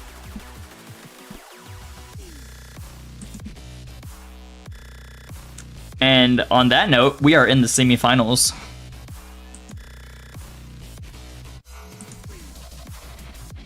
Octo v Losers coming up right here. That's going to be Vegeta, Eve, Alex going into Betichiz, iPain, and Alianis. Meanwhile, we see West Coast FA going into Vatra. Neither of the teams really representing the roster that you associate with the brand name, but Shine, Cute Sam, and YSW Cat going into Woman, Juan Carlos, and OG, Woman being second best. So, from this point, I think I favor OG, Juan, and second to take this bottom semifinal. And on the top semifinal, Octos have been doing so well. But at the end of the day, who takes it all? And I'm really not sure. I want to say just by raw mechanics, OG second and Juan Carlos take the entire thing. But Octos have been looking so strong tonight. 2-0 against the straight liners earlier today against Toast, Zar, and RBM. They're just looking hella strong. Usually Zar, Toast, and RBM own the Matcherinos, but Octos had something to say about it today. And if they keep playing like they've been playing, I could definitely see them take this all.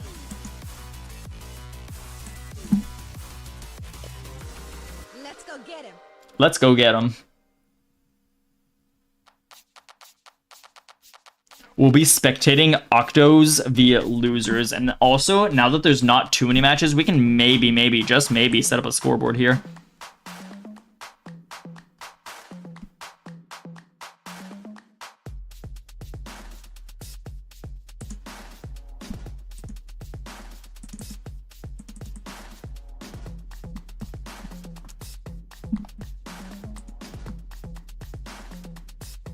I'll be setting up that scoreboard as we wait for this match to come in.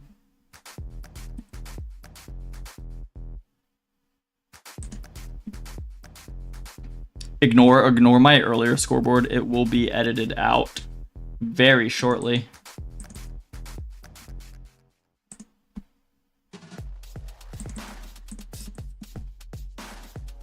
Can do Octo v Losers.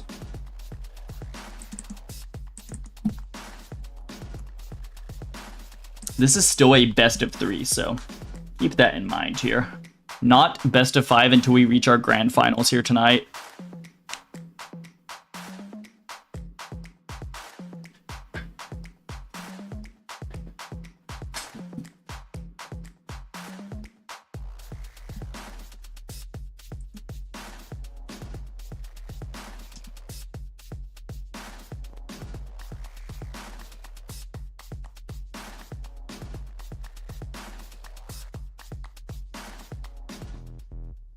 I replied to you while I was like muted, but like you're fine.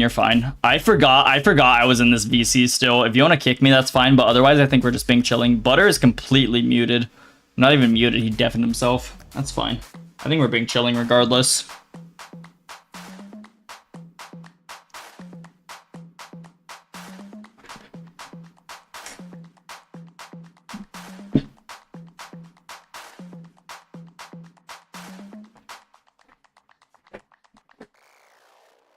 My ass needs a bathroom break or something. Maybe I should have thought about doing that before they started drafting here, but maybe they haven't started doing that yet. I might just give myself a little break right here before we head into this next one. They have not started drafting yet. Bans are not in, so might go AFK for a few seconds here.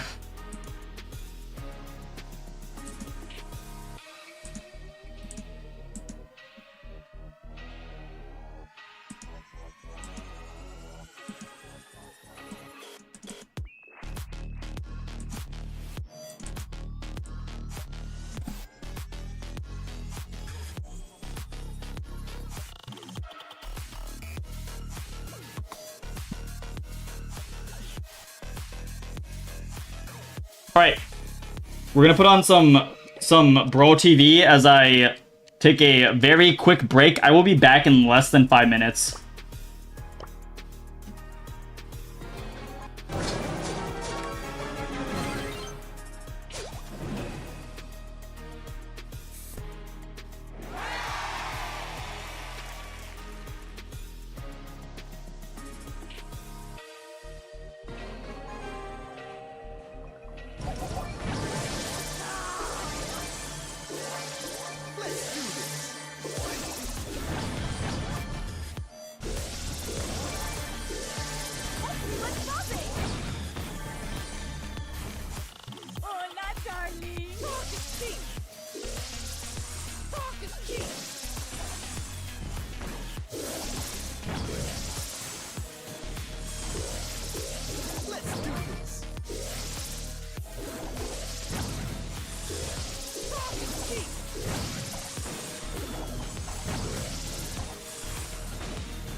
Hopefully the Brawl TV was nice to y'all. I am back.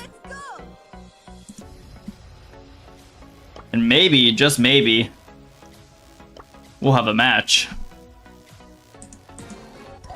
This is game 1 of set 1, FYI. We're looking pretty tight right here. 4-5 gem count. Vegeta picking up their 4th. That's a 4+1 split on the gems, but 5 all right now. Like the 8-bit. I like the Daryl. Eve really valuing this Daryl over the course of this tournament today. Alex on the Rico. Rico going up in the middle again. Nice teleport away by Vegeta. I like the Gray. I like the Gus. I like the Ash. But maybe, just maybe, there's a little bit more synergy between this Daryl, this 8-bit, and this Rico. But so far, so good for both teams. We're looking at a 7-all count any second here.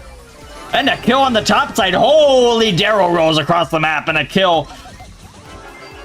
Countdown now to the blue team and a teleport away. Alianis not quite on the receiving end of Vegeta right there. 12 seconds on the clock. Alianis goes down. Eve X on the aggressive right here. Bedich is not even going to shield themselves. They know this game is over. Checkmate.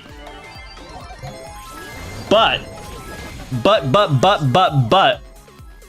We have a game 2 and a possible game 3 in this first set right here.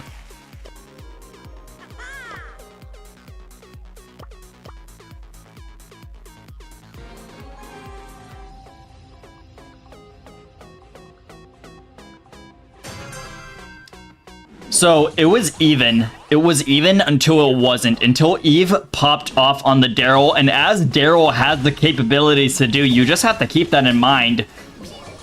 It went in the way of Vegeta, Eve, and Alex representing Octo right here. Eve going for a roll. Nice roll on Alianis, but a Gus pop and a shield on the Alianis is going to be the takedown on the left side. Now pushing up on the right side. Vegeta does go down.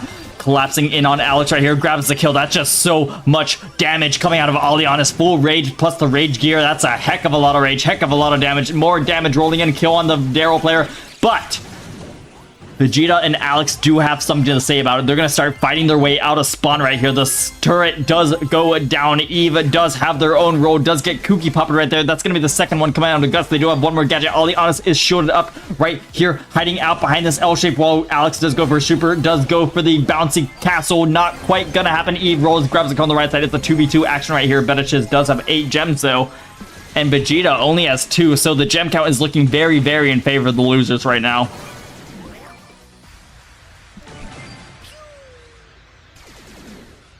2 minutes, 15 seconds on this gem grab clock. Vegeta looking for shots, looking for anything to do about it. 4,300 HP. Gonna start healing up, going more on damage right here. Double roll coming out of Eve. Goes on the Gray, gets it. Goes down, though. There's a bunch of gems just chilling in the red area. Gray does pick them up. 10 gems now over their head, and not enough to initiate a gem count on the blue side of the map. Eve does roll, grabs a cone. Alianis. Gray player is the target right here. They're going to want to focus all their energy on this Gray right here. Maybe take down the Gus first so they don't get canceled coming out, but there's only a few seconds. Eve, for the first time, misses a roll, and that's going to be pain. securing a countdown and a clock and a game for the red team here.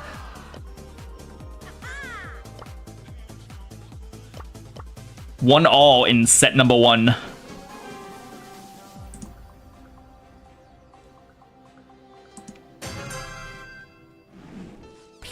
Who's rubbish now?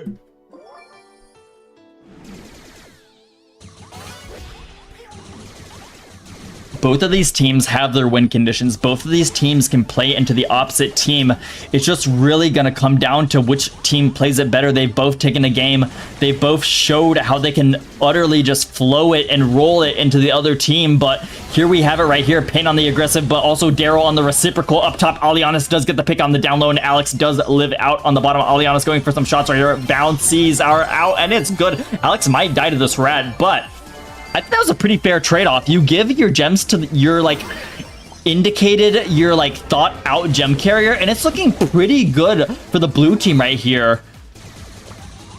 Nice super coming out from Alex. Alian is looking for shots, but does get pinched out by Alex and the process. So, blue team setting up fairly well right here. Now at 8 gem on their team. 7+1 split. Pain teleports in, grabs a kill. Vegeta picks up the 9th gem right here. Kind of an awkward position. Could go pick up a gem and teleport right away. Teleports, as I said, right there. And now with 2,700 HP, they're going to look to heal up and maybe just take this game and set.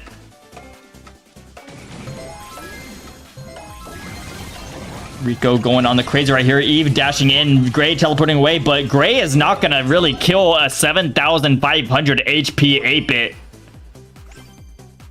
Solid work from the process, Alex and Eve.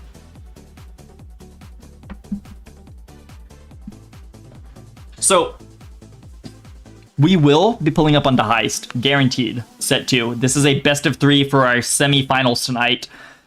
But will we see bounty? We can study that draft just a little bit and see how we got there.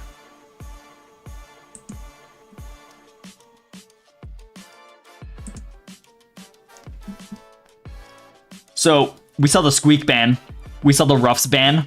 We saw the Mr. P ban. Meanwhile, losers responded with a Stew ban, a Sprout ban, and a Mr. P ban themselves. A double ban on the Mr. P. So both of these teams clearly not wanting to play against that Penguin character. He just starts spawning shit, and once your ammo economy is in the down low, it's just not a fun way to play the game. So I do respect both teams knocking out the Mr. P. Squeak and Ruffs, 2 very common bans. Meanwhile, Sprout and Stew.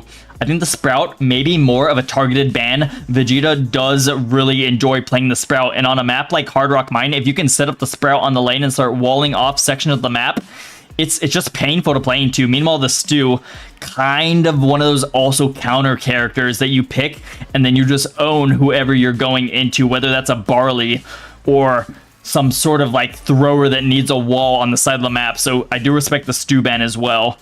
Also counters out the Rico, but we did see Octo's Alex taking the Rico right there, so was not in play. Kaboom Canyon, though, coming up soon. And the band should show up any minute now if these guys are on top of their shit.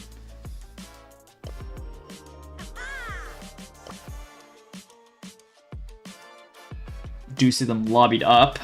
Maybe taking a breather, maybe just now getting into that ban phase. They do have about 30 seconds to get those bans in, so I do expect them to come through on the API here any second now.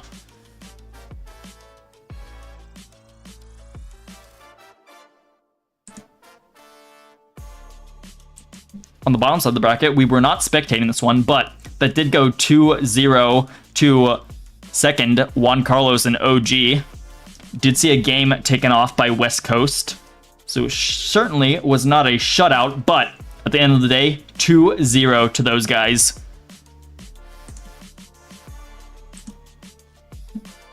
Still waiting on bans for Kaboom. So the question is, do you ban out Crow? Do you ban out Squeak? Do you ban out the Colette? The Carl? The Bonnie? I am just not sure what we're going to see for bans.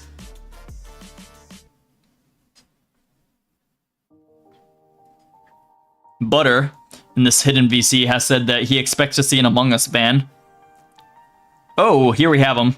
We see a Bell ban, a Colette ban, a Carl ban, a Daryl ban, a Jesse ban, and an Amber ban. So Belle, one of those characters that if you just keep hitting your shots, it is so powerful. The bouncing going between the enemies that stay close to each other just does a heck of a lot of work. And then the Colette, maybe Vegeta team Octo was looking to run the Daryl and just taking out the biggest counter on Daryl, but boom, we do see losers reciprocate. After seeing Eve on the Daryl last game, they do not want none of that. Also banning out the Jessie and the Amber. I'm not so sure about the Jessie ban. Maybe it does come into play as a counter pick and gets tough to deal with, but that might just be me on the old meta mind thinking about Jessie not being that strong. But nowadays, Jessie is really respected. Showed up in EU, and then showed up in East Asia, and then showed up in NA, and people just respect her all around, especially on Heist and other hot zone type maps.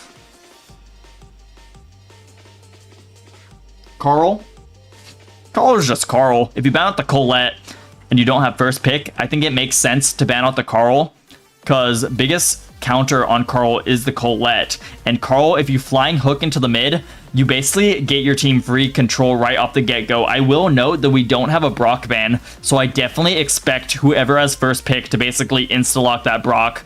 He does a lot of damage. He can break that mid wall to kind of open up the mid to give you an easier grasp on that map control. He does a lot of damage once again, whether or not that's from the incendiary or loading up the more rocket star power. He can just do a heck of a lot of work. So I 100,000% expect to see a Brock played here today. But as for other brawlers, I'm not sure if we go into a more like control based angle on this, we could see a Mr. P, but otherwise I think someone might whip out like something crazy like a Buzz, but we'll have to wait and see. We'll really just have to wait and see. Also Crow an option. Crow a great option for the control on this map. Not too fond of playing into a Crow, if I do say so myself here.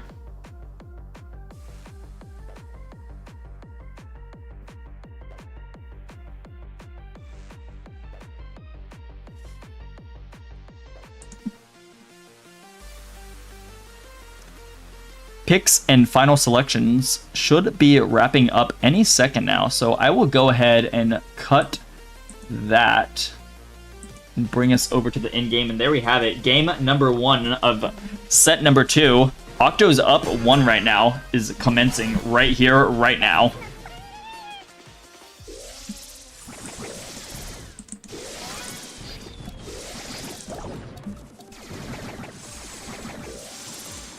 We do see Betachiz on the Eve, kind of being this lone talking point of the control right here. Dodges out the Brock shots, doing a really good job right here. Pain has been able to bring themselves to the middle of the map right here. Alion is pushing up the right side. We do see Vegeta once again running the 8-bit. 8-bit is such a strong player here.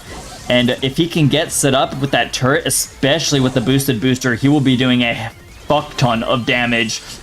Brock, classic. I was 100% expecting that, and you do see Eve running it right here. Alex on the B, a good control option right here when all else fails. Also does cancel out the opportunity of a tank, which you do not see the blue team taking, but maybe was taken as a second last pick just to make sure for good measure. Rocket Rain comes in, clears out the middle of the map. Pain kind of Bing chilling right here, gonna slow out the mid right there, cutting that off. The process kind of having to come to terms with that squeak puddle being right there.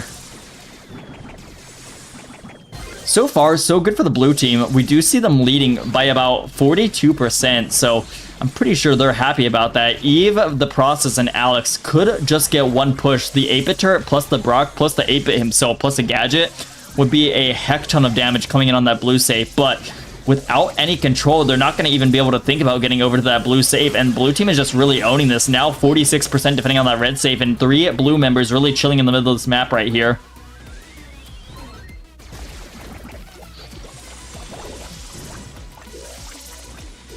Eve Hatchlings coming in, running the mythic gear for Eve, so that's going to be a quadruplets type of deal right there. Gonna be soaking up the ammo. Doesn't quite connect onto anyone, but certainly gonna help with that ammo economy. Eve going for a super. Big connections right there. Alianis does go down to that Eve super. Well played right there. 2 red members onto 1 blue member. Alex also coming out of the mid. It's gonna be a 3v1 for a few seconds right here. The process setting up right now is gonna have their turret in the way right there. Alianis does get a few shots, plus Pain taking it down right there. 15 seconds on the clock. This is Red's last chance. Red's last call. This is all the damage. This is everything they need right here, but is it gonna be enough? There's 48% still on that blue save and 34 on the red save. It is looking like a blue game. It is looking like a blue game. That is going to end 48 defending blue, 31 defending red. Going to be going to the blue roster right here. That is going to be Betich's, iPain, and Alianis. They are down a set, but they are now up a game in this new fresh set.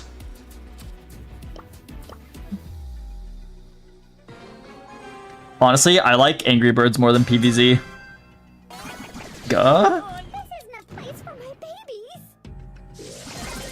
Like, if you made me play a game right now, and you gave me the options of PvZ or Angry Birds, I'd probably go with Angry Birds. Back in my day, I played a lot of PvZ, though. Anyhow, new set right here. Kind of the initial skirmish for control. Do see a 2v2 action right here. Betich is really taking advantage of this ability to walk over water, looking like Jesus right now. Living on 115 HP. Alex going for a rattled hive in the mid right here. Gonna get some big connections on Pain. He lives on 360 HP, but is forced to fall back right now. Alex just gets loaded in right here by Alianis with the ego. Does get eventually taken out by the process, but 2 blue members on the right side of the map are gonna have something to say about this red safe, but really not a scratch.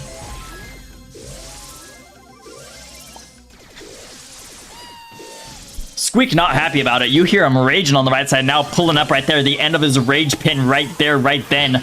Alex looking for shots, looking for anything they can say about Alianis before they rack up another ego to get some damage on that safe. Still, I will note there is not a scratch on either of these high safes right now. The process v Alianis on a very close interaction right here. 51, it trades out. Just really goes to show how close this match is right here. Eve X going for some damage on that safe. Finally, someone is scratching a safe, and it is Eve X taking the lead for the red team. 86% depending on that blue safe, and not a scratch on that red safe. We are hitting the halfway point right here. 1 minute on the clock as we do head in right here. Alianis very weak, does get taken down by Eve. Nice eye, nice shot right there. 2v2 action in the middle, plus the hatchlings going for a super. Gets the kill on Betich's. Pain, the last blue man standing in the middle right here, kind of 1v1ing Alex. Does get the kill right here. The process back out of spawn right now is going to be slow in the 8-bit form. Oh, I'm dying. Big squeak super.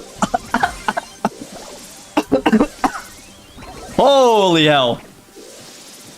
Holy hell. Anyhow, blue team is still in the lead right now. Only by about 4%, so if red team can get themselves together and push up this map just one last time, they will take it, but blue team does have something to say about it. Pain juking out fairly well right here on 1026 HP, does go down. 3 red members onto 2 blue members could be the opportunity they need, but they need just any damage. Any damage will do. 4% is all it takes. The process looking for a shot, does skin it out, but it's not gonna quite do it. That's only gonna be minus 1%, and it's gonna end 85 to 82% right there. Set 3, here we come. I was dying. I was coughing out a furball right there. Holy, I'm getting a little bit sick. I don't know if you can tell. I mean, you could tell in the last like 30 seconds, but for the other like last like few hours of the stream, like my voice has been there. My voice has been present. But anyhow, losers bringing us up 1-all in this best of 3 series here.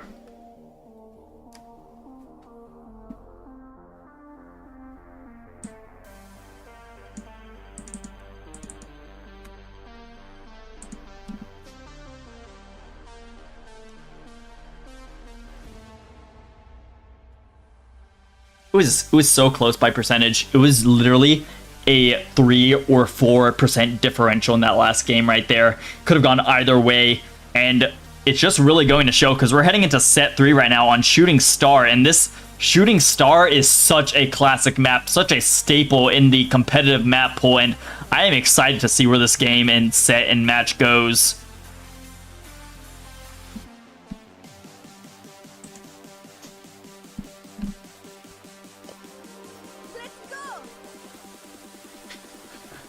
In my opinion, the Eve into the B was kind of the biggest selling point right there.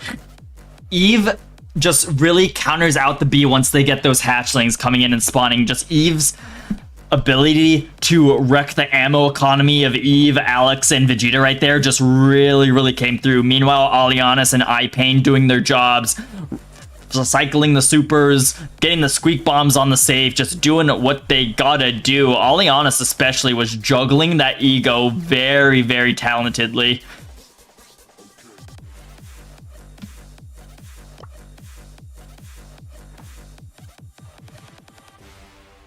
So there's a few ways to approach Shooting Star. Sometimes, most commonly, if you don't want to think about it, a lot of people are just like, we're going to ban the throwers, we're going to ban Tick, we're going to ban Sprout, and we are going to ban Grom. But other times, there's this other approach where you'll ban out Tick, you'll ban out Nani, and you'll ban out the Piper, depending on who you really favor and who you don't like seeing on the map. With that indestructible 1x4 that's taken up the core of the map and has really changed the way how you approach this map in general, there are new things to consider. Throwers being very strong, and here we do have the bans coming in. We have a Tick, an RT, and a Nanny ban. So instead of that Piper getting banned, we do see the RT. I think RT is a wonderful ban. RT has like 6...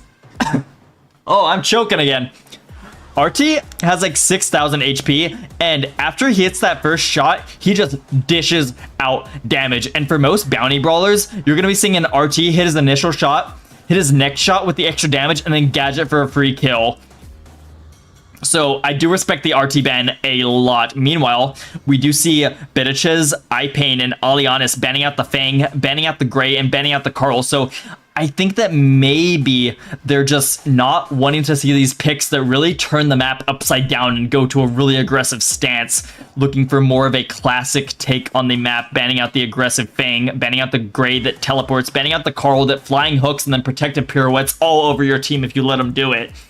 So two approaches, the classic approach plus the banning out the aggro approach, and both of these really solid approaches to the map. So we'll just have to wait and see what the picks are. Brock still open, Piper still open, Sprout still open, maybe as a later pick. Also looking at some long-range brawlers, maybe gonna be looking at Eve, maybe gonna be looking at a Grom come out of the woodworks. You really never know, and especially with Nanny being banned out, Piper could take that pinnacle, like, apex predator position on the map. Bubba Long John, yes bro, I am still streaming, and after this we have a grand finals match, and after the grand finals match we have a B2BL match. So we have a bit on our plate. We have a bit on our plate.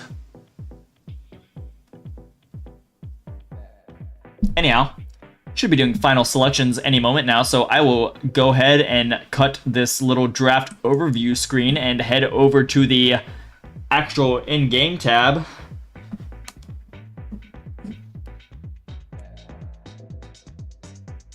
Loading up any second here now.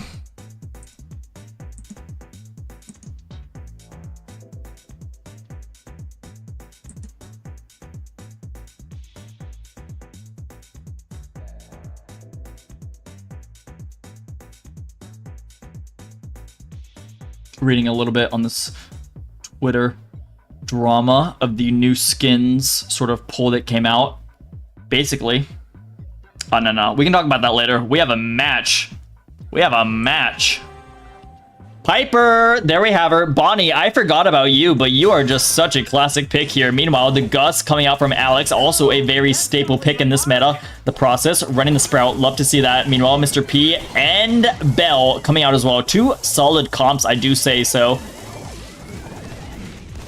So, who do I favor here? Oh my gosh, these are just so well-rounded. If Pain gets the porters out, that is a huge ammo economy advantage for the red team. But until then, you have this Gus to deal with, you have this Bonnie to deal with, you have this Sprout to deal with, but also the range advantage is in favor of the red team. They have the Piper and they have the Bell. Meanwhile, Alex and Eve just a little bit outranged by these two characters. Bonnie and Gus, a little bit less range, maybe about one tile less than Bell and Piper respectively. So it could go either way. Right now, just 1 star difference. It's that blue star, and it's on Vegeta's head right now, running the Sprout.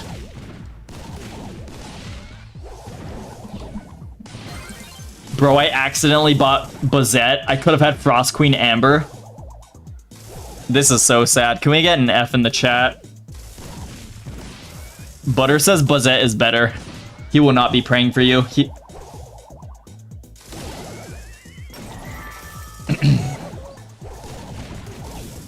Still the same situation right here. We do see blue team pushed up against this wall. Getting range out. Alianis on the right side of the map. Gets a kill on Alex. Boom. Jump onto Pain, but it's a good kill. Eve barely living out. Gets curved out by the Piper shot. And there we have it. There's the Piper roll coming into play right there. You need a kill. You curve it. You need a kill. You curve it. You need a kill. You curve it. Alex goes down to the curve.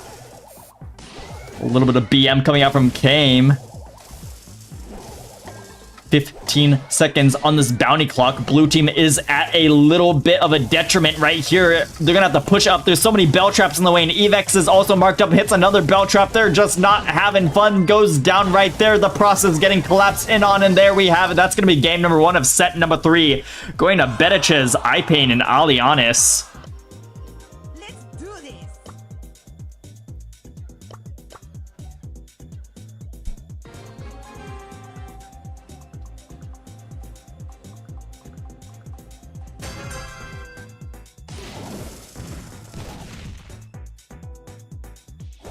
The range diff came out to play. The range diff really came out to play. Vegeta could get a kill on the Mr. P right here, but he's just doing such a good job juking out. Barely gets that 1 tick of HP before Vegeta is able to hit the next shot, and that's not going to be a kill. Boom, wall on the left side of the map. It is a big fortress kind of set up for Eve and the process right now, though we do see a kill on the right side of the map. That's going to be the lead going to the red roster right here. Pain, Betiches, and Alianis now with a 1-up on the blue roster right here, though it is early in this bounty game, and we still have 1 minute and 20 on this clock.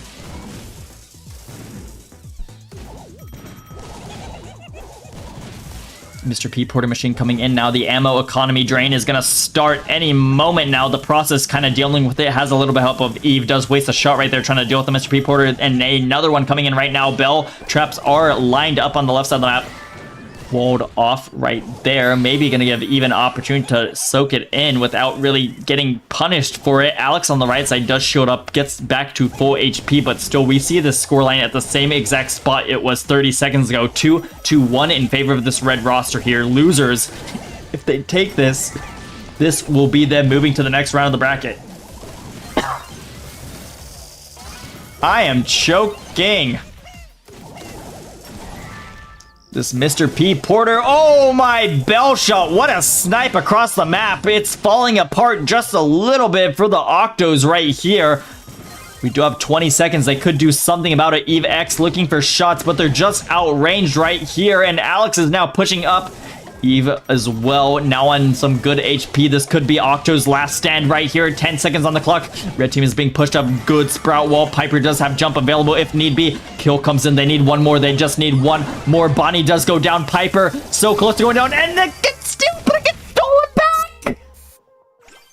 Losers are going to be taking us into the next round of the bracket. GG's to Pain, Alianis, and Betiches. Well played, and also good try from Eve X, Vegeta, and Alex. I think just a little bit outdrafted. The ammo economy plus the outrange diff was a little bit tough to deal with. Really well played with what you picked, but at the end of the day, I feel like the range diff was just a little bit too much. GG's all around, though.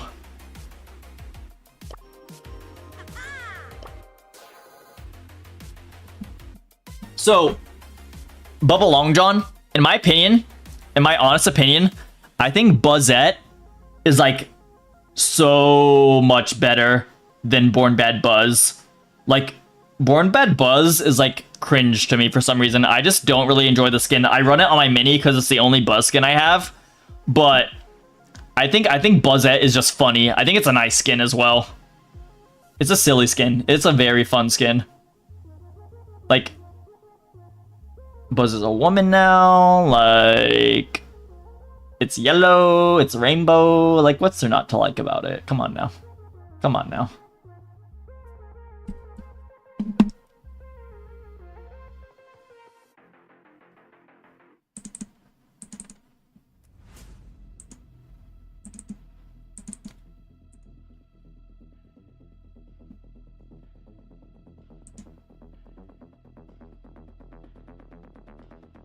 Let me update our scoreboard here. Losers taking that one, so they will be in our grand final, and we are stepping up to a best of 5 format.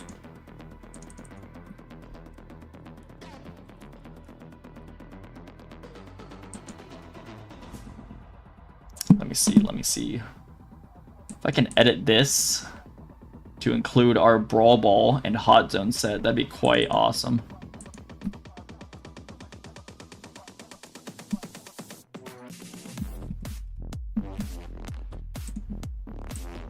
Lovely. Lovely, lovely.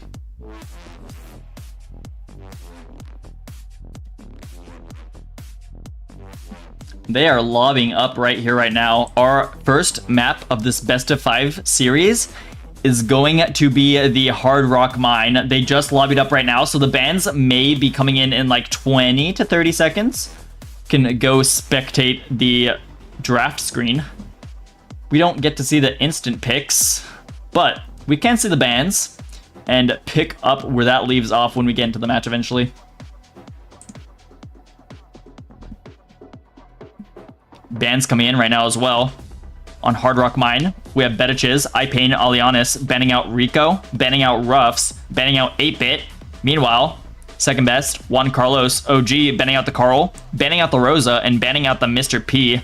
So Rico rising through the ranks again in the meta. I feel like that multi-ball launcher with the damage it does like 6.8k damage if you get it off all on one hit, and that's just a lot of damage. Meanwhile, Ruff's a solid pick on this map as ever. 8-Bit, a really strong mid with the 7.58k HP.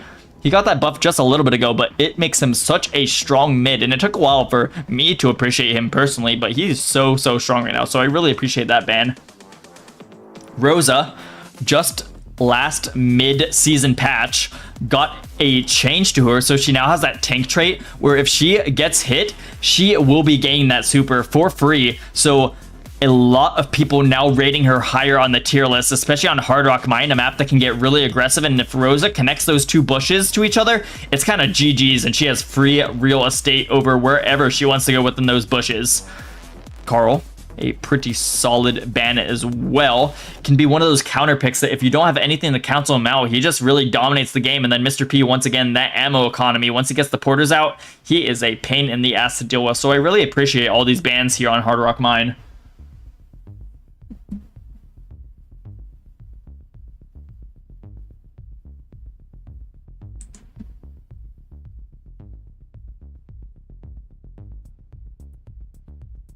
Who did Vatra get through to get here today? They beat which was Simple, Yeezy, and Rafiki. Took that 2-0.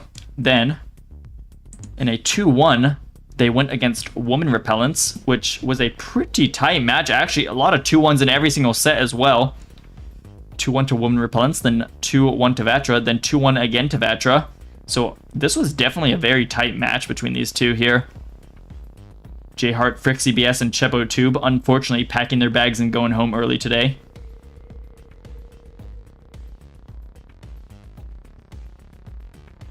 Then, against West Coast, a pretty dominating match. West Coast did take a game, but Cute Sam, Shine, and YSW going down to second Juan Carlos and OG there again. And then here we are.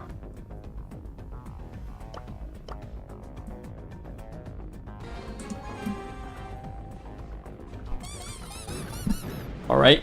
We do see Betiches on this Gus, Pain on the Gray, Alianis on the Buzz, going to the Tara, almost gets the kill, but Code OJ on the Tara, getting out and alive with it on 550 HP, now healing up. Juan Carlos on the Squeak, and second best running the Ash.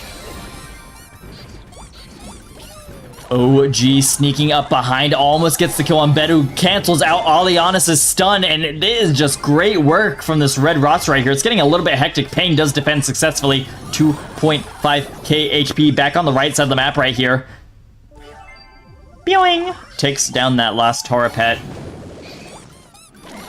Second best kind of getting on the aggro right here, positioning themselves for success right now. 660 HP right there. Pain could be in a little bit of a predicament as this red roster kind of formations themselves to Start a spawn camping trap. OG going for the super, gets it on Pain. Pain might go down right there. The gems have now been transferred over to Alianis, and we are looking at a 5 gem count on top of the red team. There are technically 5 gems for the blue team, but it's kind of like a split carry all over the place. Alianis almost gets the kill, 629 HP. He's so weak. He has another stun unlocked, but he cannot quite use it right there. Goes down, delivers gems to the red team. We're looking at a 9-4 gem count right here.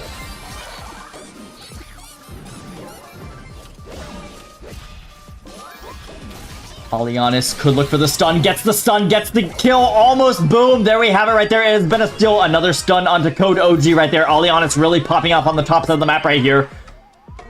9, 10, a full carry onto Alianis could be securing this gem count. There are still 7 seconds for red roster to reset it, but they are not really pushed up the map far enough to do it. 2, 1, pull, not in time.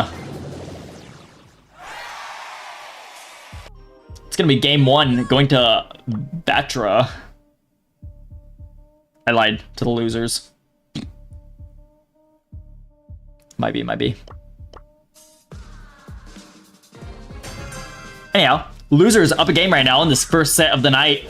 Alianis really turning things around right there, getting pull after pull after pull, like looking like Spider-Man going across the map right here on the buzz. Maybe low-key using some of that new buzz tech that has surfaced. Alianis going for it right there, gets the initial interaction with Tara, taken, done, and dusted. Earlier today, I was told that Tara counters Buzz, but Alianis looks like he's countering the Tara. Tara looking for shots right here. The clones do come out. Alianis does have pull ready. Gonna look for a great opportunity to go for a boom, teleport in, and the steal of the gem counts by Pain. Gets hit by that red, but they did heal a tick just in time. Gem count is 6 on top of the blue team. 2 + 1 carry on Bediches and Pain respectively.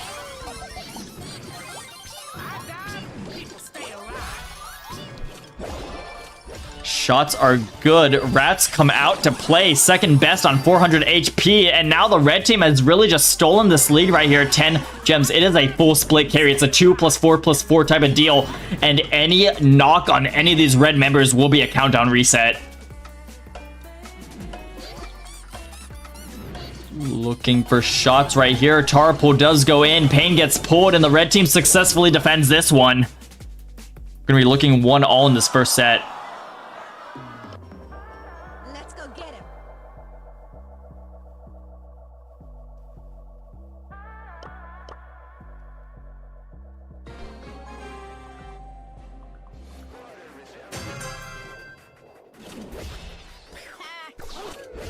Bediches, Alianis, and Pain still in a good mood right here as we head into this set. It's pretty tight so far, 1-all just in our first set right here. So both teams know how to win. Both teams know they have a winning comp, but it's really going to come down to whoever keeps their composure together, whoever plays it out nicer.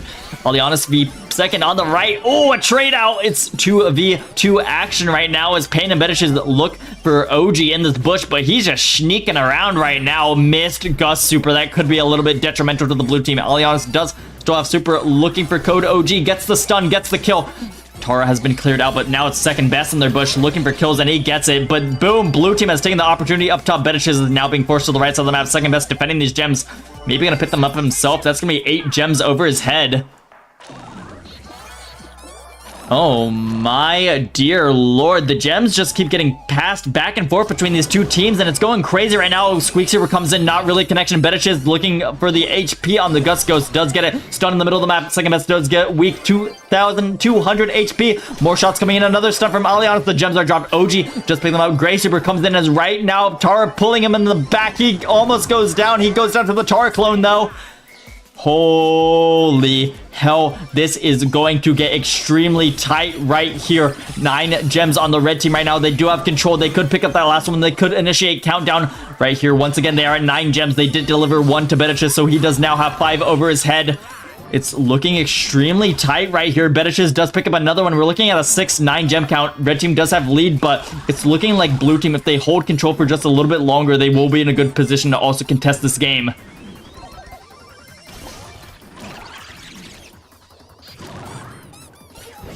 The rats, the spawnables, the everything. It's just so hard for Pain to deal with it. He has one little shot, and with all these pets, it's just so hard to deal with. 8 gems on Bediches. He's being aggressed by second best. He's getting shot at. He's going down right now. Second best does get stunned out, and that might be a gem delivery to the blue team, but still, there is 11 gems over the red team, and they might want to reset it right here. Alianis on the offensive does go down, delivers more gems to the red team. Maybe not quite what you want to see. 5 seconds on the gem grab clock. Second best going for kills. Pull at the yoink, but it's all good, all a-okay. Vatra, aka OG, second best, and Juan Carlos gonna be taking the first set right here. An incredible set 1. Holy, this is a best of 5, FYI, so we have a lot, and I mean a lot of action for us on the table here to be eating up tonight.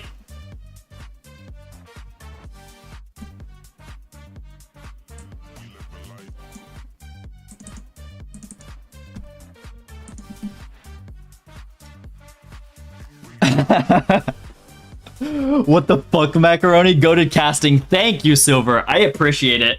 I have a little bit of a sore throat and some like random ass thumbtacks that I've spilled all over my floor that I'm trying to avoid here, but I am doing my best on the casting, and I think I'm doing a pretty a-okay job, and it means a lot to hear it from you. This match is crazy for real. I agree, Bubba Long John. Like, holy. That is just set 1. That is just set 1, and that was like such a volley. Like an absolute volley of a gem grab set. Pretty big team diff. I mean, the names like OG, second best, and Juan Carlos, like those are some huge names, but also Bediches, Alianis, and Pain are some crazy players as well. Were in contention for Worlds for just a little bit, but ultimately did not get their slot there. But these are some crazy players just up on our board right now. I do favor OG second and Juan Carlos to take it, but all these players right now, all of these players are absolutely bonkers.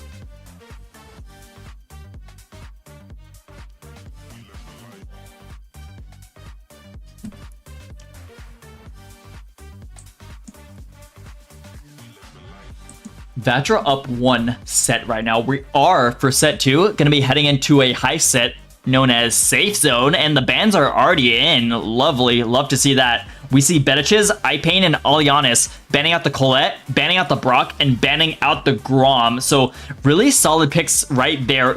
Brock kind of denying anyone from breaking that 2x2. Colette, a very main stage, very dominating brawler on this map, especially into tanks. She does the damage on the safe, she gets the shield, she gets the gadget that gives her HP, and she's just such a great brawler on control heist like Safe Zone. And the Grom on this map, when you take the Brock out of consideration, you might also want to think about taking that Grom out, because if he gets positioning on this map, he can do a lot of damage, and he can also just have a say over who gets to live and who gets to die on top of this map. Meanwhile, we see second best, Juan Carlos and OG banning out the Squeak, banning out the Carl, and banning out the Daryl. Daryl, one of those last picks that can really turn the tide of a match. He gets the knockback on you, he gets the roll, he gets the kill, and then he rolls again, gets more safe damage. He can be a heck of a character to deal with on the map.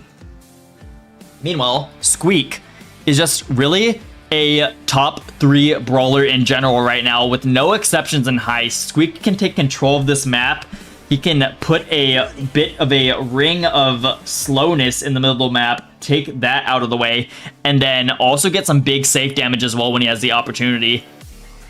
Carl, just a solid character in general. A lot of people don't like dealing with him. He can flying hook across the map. If he gets the protective pirouette off on you and you have no knockback to deal with a Carl, it's basically GG, free kill for the Carl. So I do respect all the bans on the table right now, and I think both teams are really taking some good consideration into what they will be banning. I did set timers to be 1.5 duration today, so they do have adequate time to really consider these bans and consider these picks, and I do think that they are using that time wisely.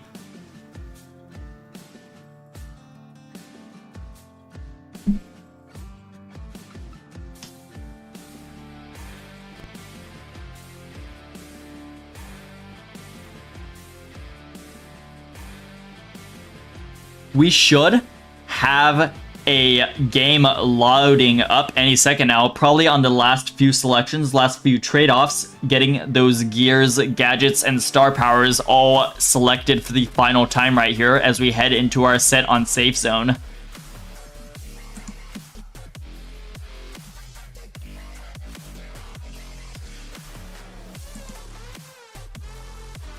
And there we have it.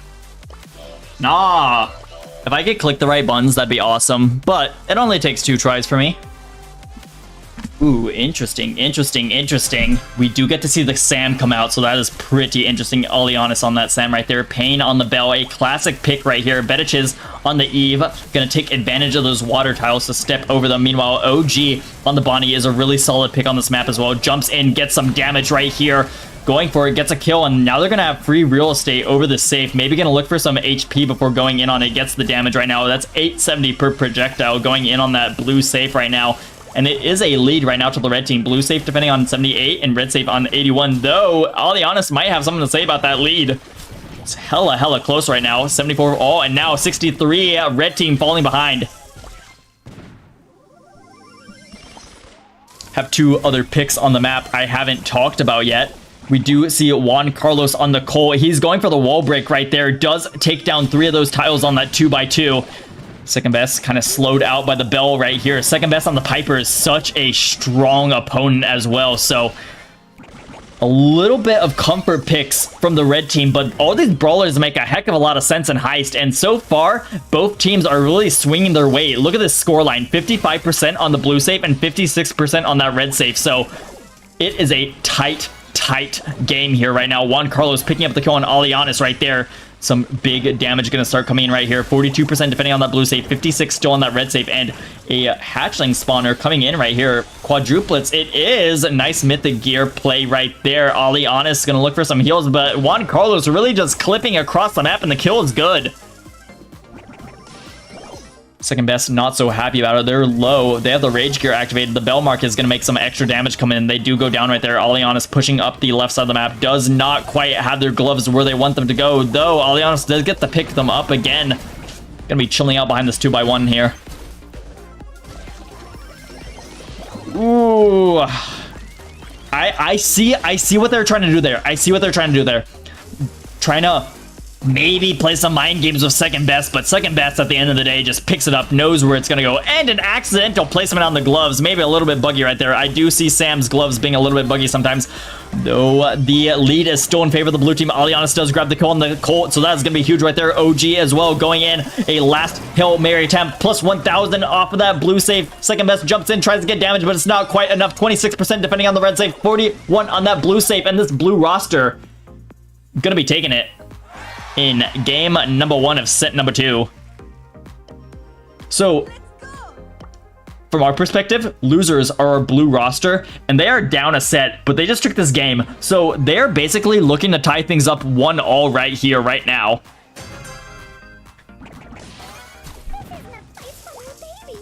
W bans, W drafts, for sure. I love the bans, and the draft is just fun. It's all brawlers that make sense.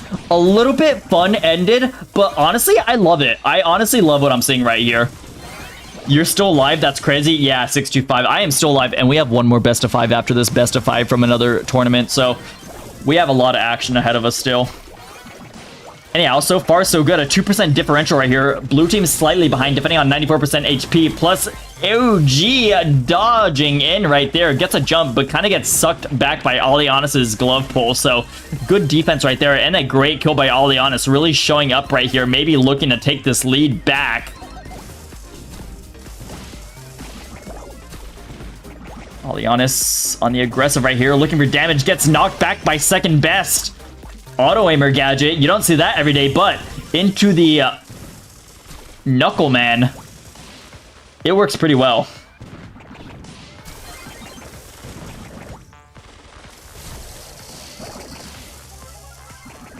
Good shots, good control to the blue team. They do have lead. They are defending on 85% HP, and meanwhile, they have 62% defending on that red safe. OG does dash up the side of the map. Oleanis looking for the defense on OG. Grown man versus little child in helmet. Who wins?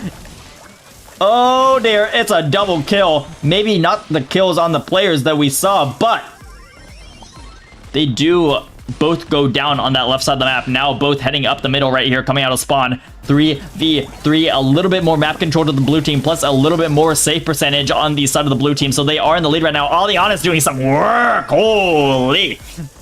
Kill with the gloves, kill with the fists. It is good right here. Second best kind of missing out on that auto aimer gadget right there. Jumping forward. It's going to be in the face of Betiches. Betiches does pick up the kill right there. Second best does go down. Betiches defending right here. This could be big damage coming from Juan Carlos. It is good. 54% still defending on that blue safe. So there is a 5% differential that we are looking at right here in the last 20 seconds of this game. Uh-oh. Uh-oh. Grown man v child part 2. Grown man beats the child. Second best going down as well. Second best not happy about that one. Blue team maybe looking to take a set right here. There's 10 seconds left. They have 54 on their safe and 43 on the red safe. That will put it in the favor of their team. 4 seconds on the clock. Losers might be taking a set, sending us 1-1 and a guaranteed set 4. And yeah, that is a guaranteed set 4. Losers taking their own set right here with a 30% differential at the end of that game.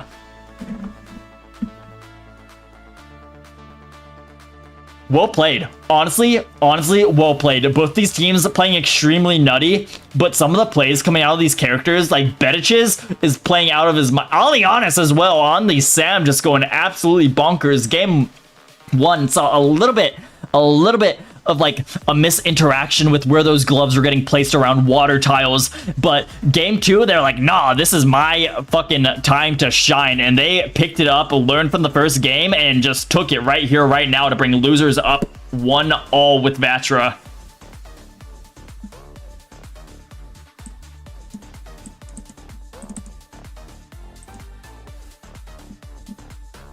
Bounty coming up. A brand new map in the map pool. Well, we've seen it all season, but it was new at the beginning of the season. We are going to be seeing the Infinite Doom.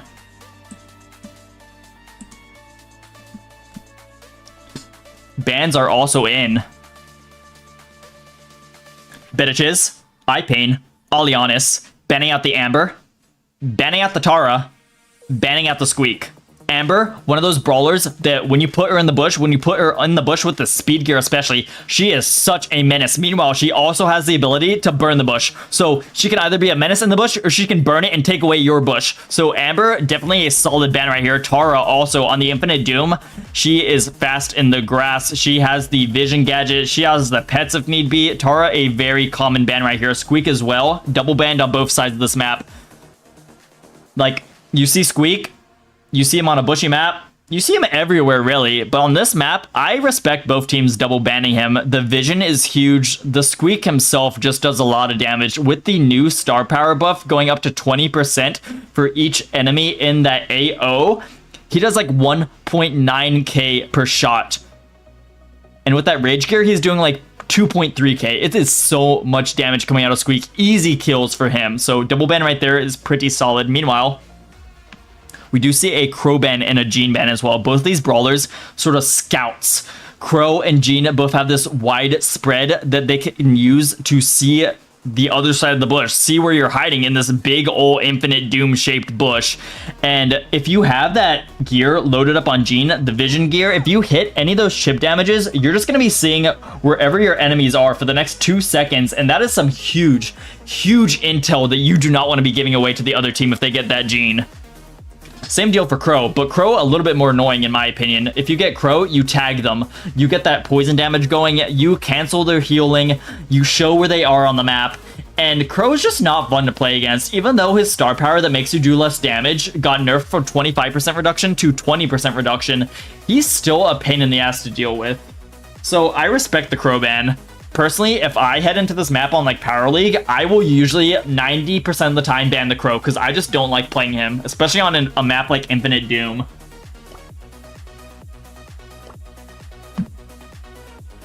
W bans. Answer Tiro. I can do that. I will do that shortly after the set because I don't want to miss the set. Speaking about this set, it should be starting up any second now. We've been in draft for a hot minute, if I do say so myself. He's been waiting for an hour. I've been streaming for an hour, so I don't know what to say about that.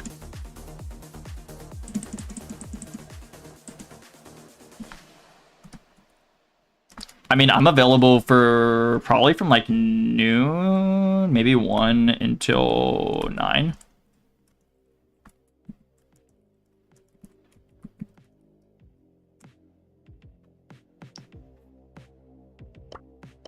All right, anyhow, set number 3.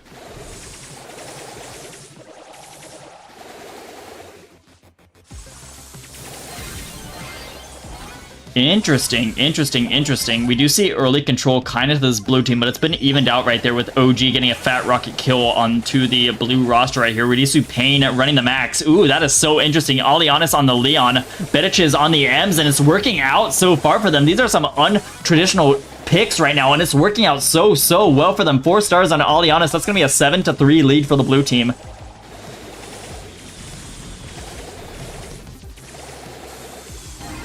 Meanwhile, some more traditional picks for the map. Second best running the Lola, OG running the Brocket, and Juan Carlos on the Pam. But really, I like seeing Bedich's Pain and Alianis kind of taking these untraditional picks. Max, a lot of people are afraid to pick her with her nerfs being a little bit weaker, and Alianis on the Leon. You don't get to see a Leon every single day, but Alianis really ripping it right here. Look at that, 5 stars in that blue star. They are playing out of their mind. Bedich's does go down right here, 11 to 6 stars though.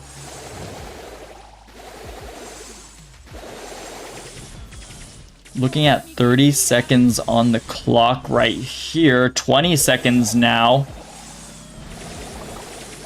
Still an 11-star lead. Alianis does not want to be the one going down right there. Second best does grab the kill. Another kill won't be enough. If Bedich's does go down, that's A-okay for the blue team. The real target is really Alianis, but a double kill on Bedich's and Pain would be the lead going to the red roster right here. It's 3 seconds left on the clock. Can they do it? Another kill, and it's not quite going to go in their direction. Alianis picking it up for the blue team. Let's go.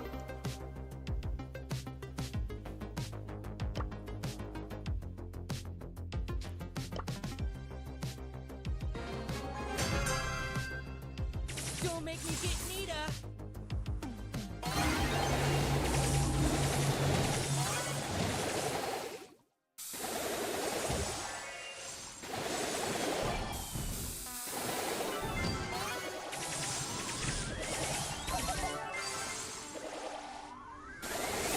Good kills by Bedich's on the right side of the map. Another early lead to the blue team. They took the last game, and they are currently tied all by sets. So if they take this, they'll be up 2-1 by sets. But we still have 1 minute and 30 left on this bounty clock, so it is certainly not done and dusted yet.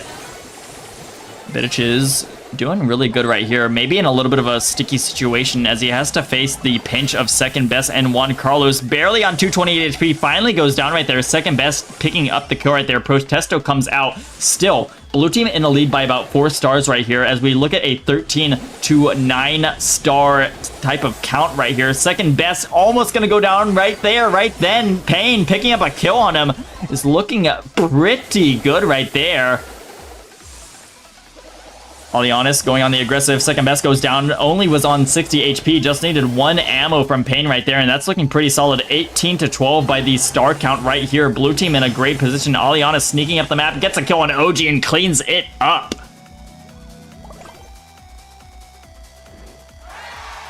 You don't see that every day.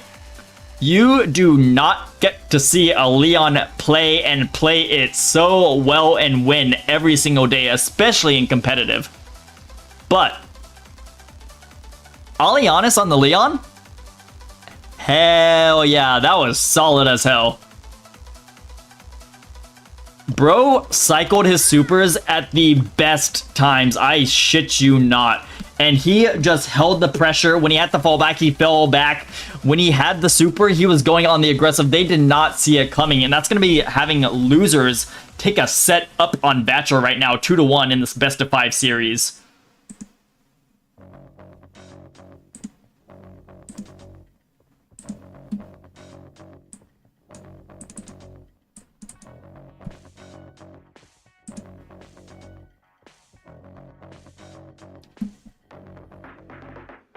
Bubba Long John says, I stand corrected, not too... I have to reread that. Bubba Long John says, I stand corrected, not too big a fan of the team diff. So I think you're right. This is pretty even. Like Vatra, the names on their team, on their players, are more recognizable, and they play for rosters that you've seen more. But these are all mixer. So the way that you see these rosters interact with each other is not how you would see it with their long-standing teams. And so far, the losers are kind of having a little bit more synergy, a little bit more spark in their sort of team to take the lead so far right here.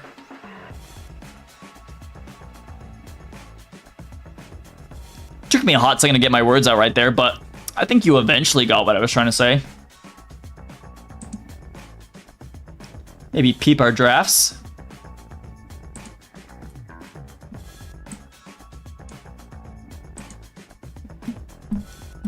Set number 5 will be a Brawl Ball map, and that map is field goal. Bans already coming in right now. We have a Crow ban, a Squeak ban, and a Bonnie ban. So on field goal, Bonnie is one of those mids that you let slide by for some reason and forget about. But you see Betish's, iPain, Alianis, they're not forgetting about the Bonnie.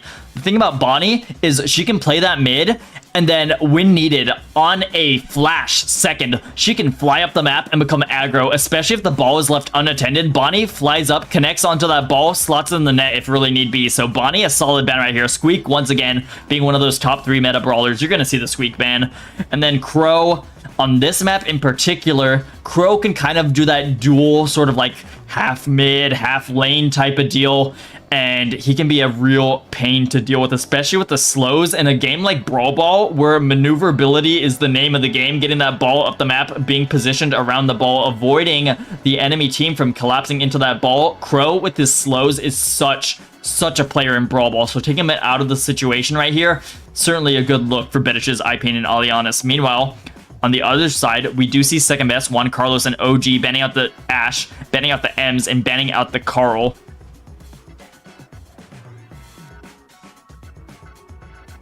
Ashe is a pretty solid lane. I don't see him that often. I feel like a Nita ban maybe would have taken precedent over the Ashe, but Ashe is still a really solid lane right here, and especially when you're looking into the players like Betish's, iPain, and Alianis, especially Alianis on the Ashe, like, maybe just a targeted ban, and I respect the Ashe in that case.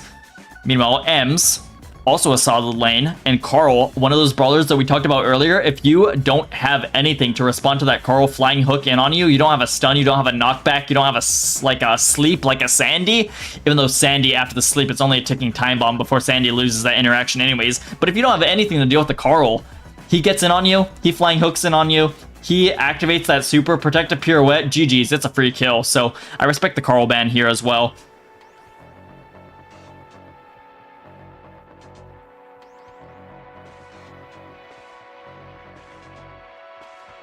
Interested to see what we get picked here, because you could go with the Brock.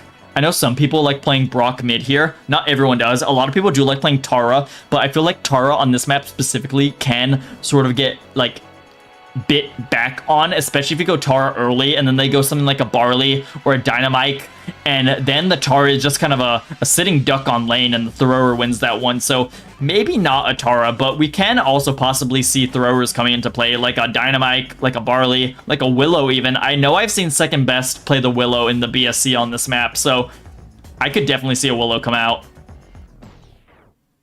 Anyhow, we're gonna see what's coming out right here, right now. I missed the first goal. Shame. Anyhow, a Primo, a Maisie, a Barley, defending into a Nita, a teleporting Gray, and an aggressive Sam right here. Kind of knocked back right here. Pain on the Maisie, doing a good job on the defense. OG looking for some HP, maybe gonna look for some shots. Gets a glove off on Pain, but not really a kill for it. Maybe just resetting that HP pool for a short moment. Juan Carlos going for a stun. Alianis does get stunned, does get killed out. Juan Carlos living on half HP. OG looking for some opportunity to push up right here. Doesn't like having the ball on their side of the map. Alianis back on the prowl though. Red team looking to field this ball up and out. They don't like being on their back foot right here, especially into a Barley. That can get very dangerous. Giannis does have opportunity for a goal. Jumps right here. Second best intercepts it. Grabs the ball. This could be a free goal. Payne looking for a defense right here. Second best goes for the trick shot. He stops it in the net.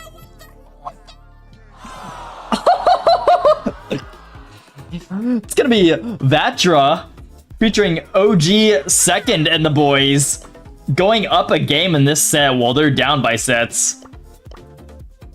But they're looking to send us to set 5 right here. They take one more game and we're on a set 5.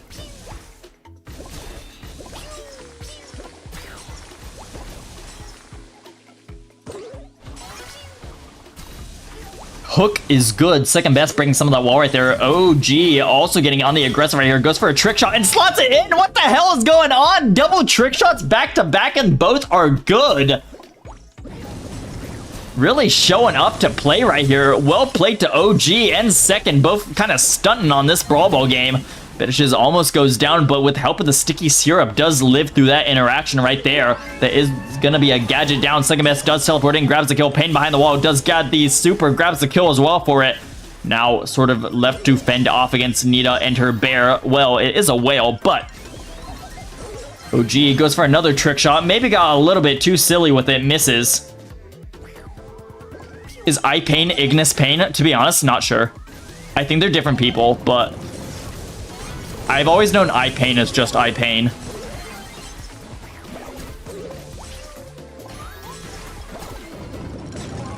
This Brawl Ball game getting a little bit hectic. Nita Bear does come out. Bedich is the last one standing right here. Second best is all drained of gadgets, so we will not be seeing any more hooks coming through the walls, but a nice stun and a kill by Juan Carlos on the Nita. Giannis jumping in, going for a kill, gets it, going for a double kill versus Sam. The teleport back, it's a little bit tricky, but Giannis still getting away with it. 3 blue members now, pushing up the field. Juan Carlos fielding the ball out, does go down right there. They will have super when they come back. Giannis does have super charge up, looking for the HP to start recharging for free. OG does go down, thanks to Giannis plus Bedich's. Whale is out. Whale is good. Whale goes for stun. Whale goes down before it gets off stun. Giannis jumps in, grabs the ball, doesn't quite break that 1-by-1 tile. What? Uh-oh. Uh-oh. That gotta hurt. That gotta hurt. Giannis is not in bad spirits. They're just flashing out this default El Primo emote, but they're chilling. They got time. They got 18 seconds. They will be going to set 5 if they don't do it right here, right now, but Giannis certainly could make something happen. Bedishes does have the ball, goes for a slot in the net, doesn't sit on the goal, but it gets in! The mic peaks. My bad. I'm a little... I changed my setup a little bit. I didn't change any, like, of the programming, but I changed my setup just a little bit. Sorry about that. Overtime. 3 red members, 3 blue members. Teleport in by second best. Oh, Payne gets the cancel out. 2 red members left defending against this, and the defense pretty solid. Just Barley gets the interception right at the get-go right there. So we're basically back to square run right here. Second best teleports in with the let down magnifying glass. Boom, there we have it. Kill on the right side of the map. Payne jumps in, gets a shot, gets a kill for it as well. Just jumping in, grabbing some shots. Interaction versus Sam is good. Misses out on the Nita, but now we have 2 blue members and an open red net. This could be a blue goal. Solid. Payne with the touchdown, and we're going to be tied up 1-1 in this set. Losers on match point. Let's go get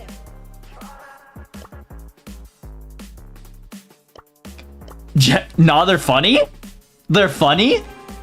My technology is struggling, and you are laughing. No way. No way. Anyhow, game 3 right here. Losers are on match point. They were not favored to win, but here they are. Big super by Payne. Triple connection and another connection right there on OG. 3 blue members onto 1. The cane comes through. Gray player does go down right here, and it's 3 blue members marching on board through the red goal right here. OG gets a nice yoink right there. Giannis going for the touchdown. Doesn't quite get it in the net. Second best.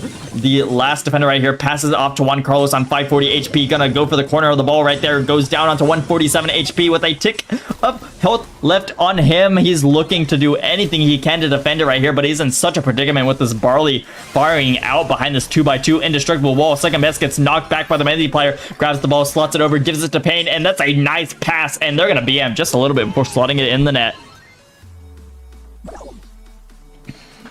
Damn, damn, damn, damn. Good plays by the losers. They just need one goal for this match. Sticky Syrup comes out by the Barley. It is a trade on the right side of the map. Aliana's picking up a kill on the Sam right there. Nita Bear does come in, going for the stun right there. Oh, it does not quite connect. These two members looking to take care of this Bear, but the Bear's just doing so much work. The Bear does take down the Maisie, but the Alianis does get the shot off, and Juan Carlos living with 880 HP as they do take that overall interaction. Pass is good. Pain does go out. Gets another super after super. Pain on the defense right here is looking like a menace. Second Best not so happy about the situation his team is in right now. 760 HP. Second Best accidentally steps on the Barley pole, and that's going to reset his HP. Recool up. Alianis getting some action right here. Goes on the Nita. Does eventually go down. Buttiches and Pain forcing the ball up the field. There are 36 seconds left on this clock.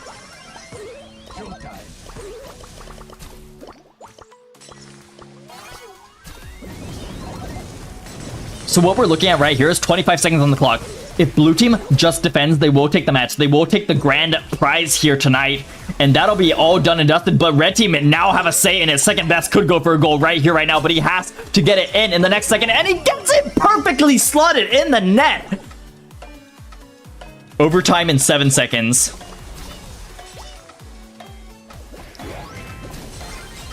Overtime right here. Nita Bear in the dead side of the map. The stun is good. Pain does go down. Juan Carlos and Second Best marching up this field. They want the set 5. Second Best passes to Juan Carlos. Great pass and a goal.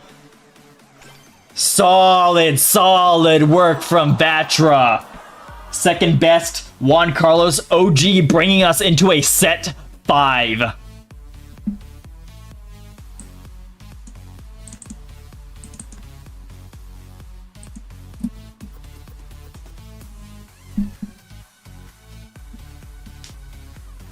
Honestly, really well played. I feel like losers maybe stepped off the gas a little bit too early. They had it. They were up a goal. They had 25 seconds on the Brawl Ball countdown to win this entire match. But then, boom, the teamwork from Juan Carlos and Second Best duoing on this Nita and the Gray. They take each other as a tag team on the left side of the map. Second Best teleports forward. Juan Carlos passes the ball. Second Best runs it in as a touchdown. We get the overtime. And then once again, the teamwork comes out. And OG, Second Best, and Juan Carlos take us in the OT to a set 5. My music has stopped. Oh, this has such a long outro. Maybe, just maybe, we'll get another song here in a second.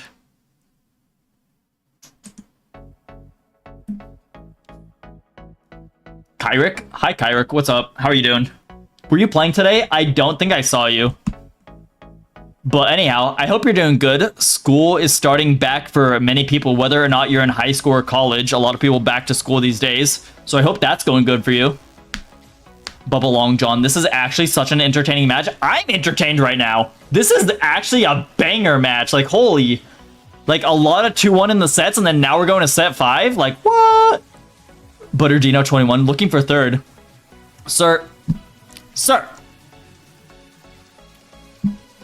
So, when you say looking for third, are you implying me? Like, getting dropped, or, like, what are you trying to say? What are you trying to say here?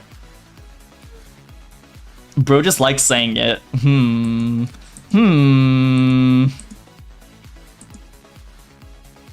Anyhow, we do have a set 5 on this banger grand final coming down to Hot Zone, and we can look at that map that's been pulled up right here. Hot Zone, Dueling Beetles, bans are in as well. Stu ban, Gray ban, and Squeak ban, banned out by Betiches, iPain, and Alianis respectively.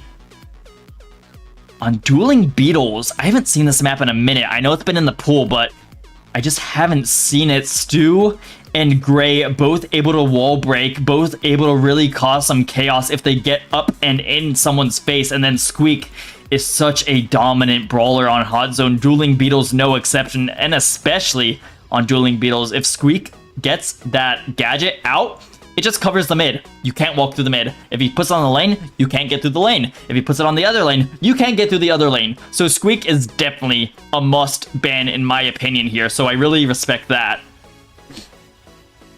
Meanwhile, we see a Rosa ban, a Barley ban, and a Sprout ban coming out from second best Juan Carlos and OG. Sprout being one of those like counter picks that if he gets set up in the right situation into the right comp and he sets up those walls, he is such a dominating pick. On a dueling beetles especially, we were talking about it earlier, these lanes are closed off. You close off the mid, you win the mid. You close off a lane, you win that respective lane. So Sprout really great there. As well with Barley, one of those characters that if you get to that 6th pick and a Barley is in session, the Barley will dominate. So Barley definitely good. I've never seen a Rosa band here. Maybe there is some strategy I'm unaware of with her bush that you kind of take control of that mid.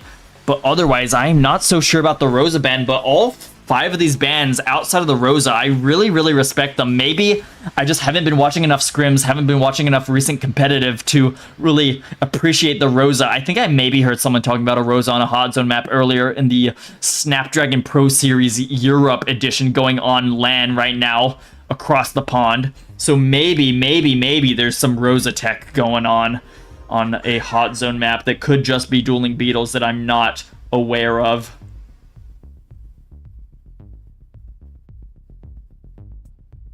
But yeah, we are in for a treat. If it's any indication of how these last few sets have gone, they've been so close. Look at this, 1-2, 2-0, 2-0, 1-2. It's been hella close. In set 5, I don't expect it to be any different.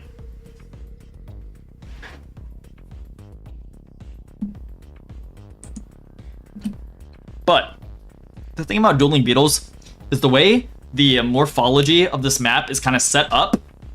It's kind of made to be a spawn trappy map. It's kind of made to give advantage to the team that gets the control.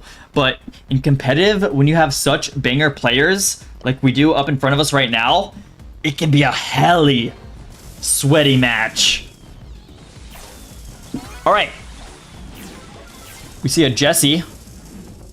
See a Bell, see a Gus, see a Brock, see a Crow, and see an RT. A very ranged approach from both of these teams. Holy.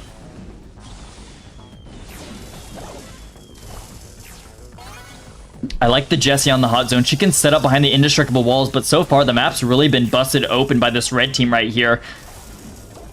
Brock with the ability to wall break is such a huge character right here. Alianis shielded up as the Gus is a solid character. Nice work with the Kooky Popper right there. Going to secure a kill on OG. Juan Carlos on the RT is also a solid pick. Crow also super solid as well. All these brawlers do have their moments. It's really going to come down to who plays it better. Jesse turret is set up right now. Going to be hard to deal with for second best. OG maybe looking for the angle on the turret to help take it down.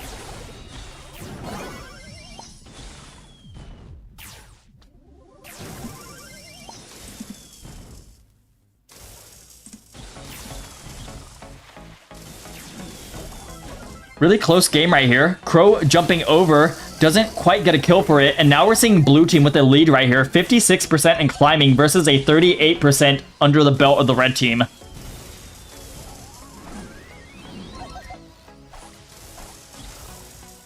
Juan Carlos looking for hits. He does get a hit on Alianis. A second hit will do a lot of damage, and a gadget could be a free kill. Nice kill is there, right there. Red team gonna need to step onto the plate right here if they want to take this, because they are looking at an 85% on that blue team and a 47% for their own roster right now. But they are on the plate. They are holding control right here, and second best gets popped out of the mid. Oh no, Alianis has something to say about it. He steps on the zone. He shields up Pain. Pain is a thick opponent right now. Goes down with the shield right there. Pain launching out the turret. Gonna look to secure the zone, but goes down. Really nice shots by Juan Carlos, but it might be in vain as Alianis steps on, takes the last 1%, and sends the losers to match point. Let's do this.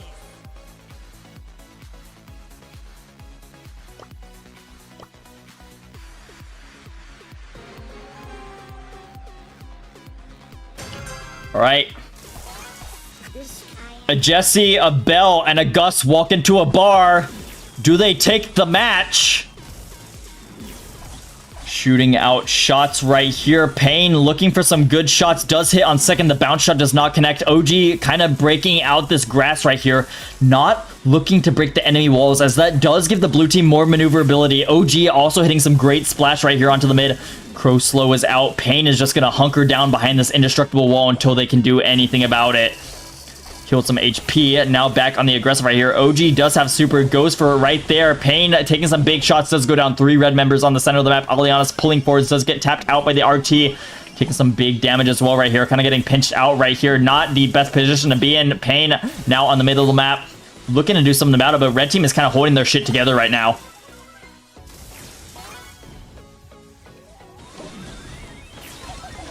Pain puts the super out behind the wall, kind of misses the slow on them, but is gonna work on healing up that Jesse turret just to help with that ammo economy. Second best jumping out, takes Alianis on head first. Alianis is getting hit up. Oh, the shield is so clutch right there. They're gonna be living on 510 HP. Naturally regenning right here, right now. Plus a Kooky Popper on second best is going to be some huge plays coming out of the blue team as they do take the lead right here. They're leading 50-36 right here.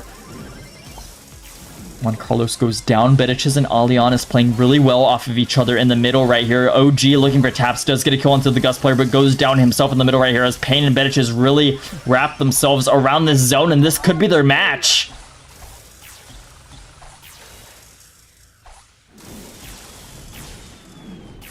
Second best jumping forwards, grabs a crucial kill right there. Bediches does go down. Red team needs the control. They need to hold this zone for the rest of it. They need to hold on for dear life. Don't let blue team stand on that zone for 1 second. Otherwise, it could all come crumbling down. Alianis shielded up, maybe a little bit prematurely going for the zone right there. Now red team on 50%. They still have a heck of a mountain to climb up in terms of percentage points, but they can certainly do it.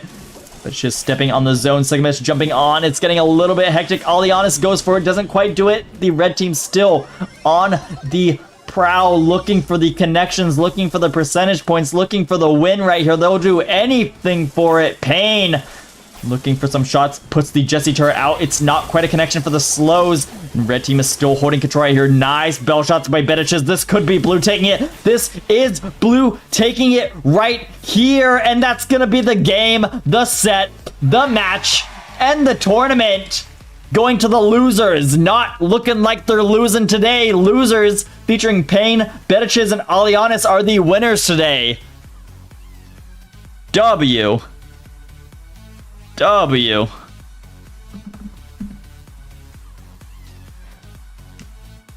What a match.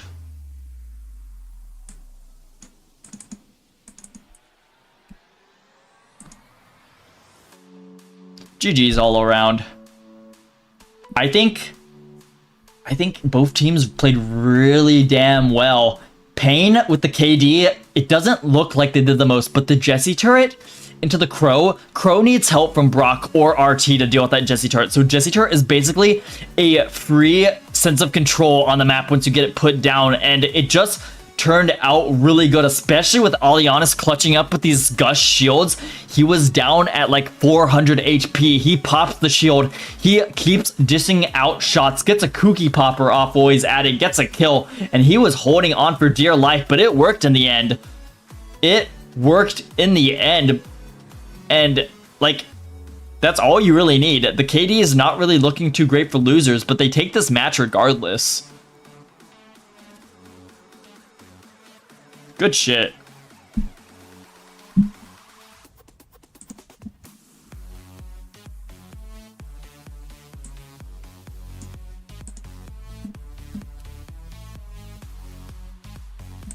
So it was stated that first place gets $70 plus the extra crowdfunding, and then second place,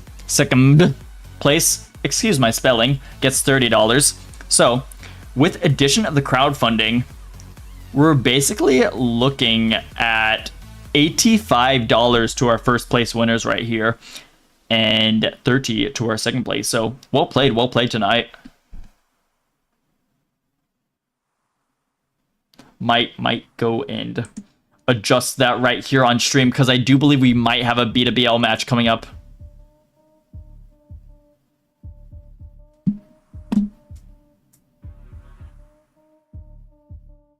Yeah. We will have a B2BL match, and that's like planned to start like at now o'clock. So they're probably lobbying up right now. So we will pay out this prize pool, and then we will spectate our AMAROK v ASSMO B2BL game, and that's going to be really the fight for first seed in Group A. So if you're in the mood for some competitive, stay tuned.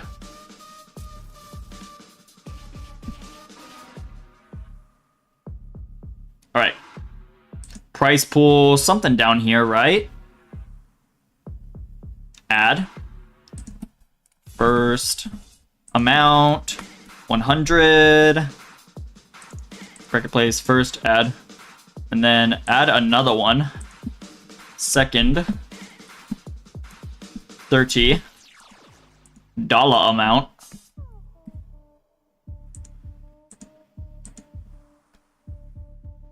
All right.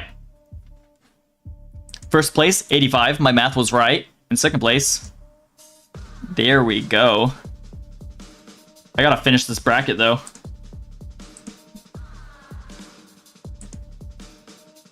Complete. That was a solid night of Brawl. That was a solid night of Brawl. Hella entertaining matches, hella competitive matches, some upsets along the way. I mean, hell, it was not exactly favored for losers to win against Vatra right there, but they took it.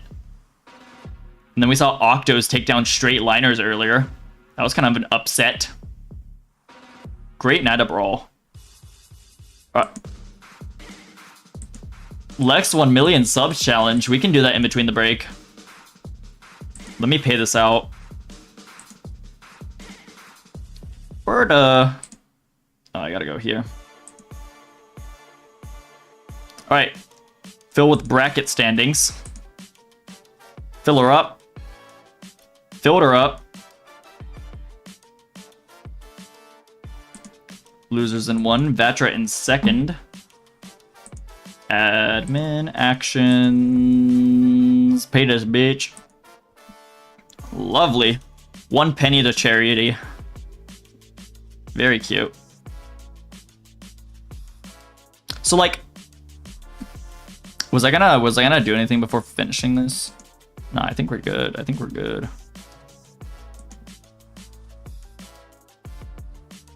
Solid.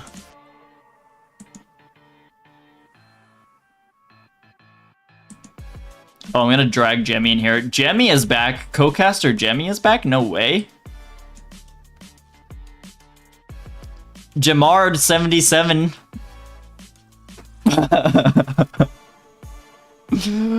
Sorry, we was in the solo PLVC.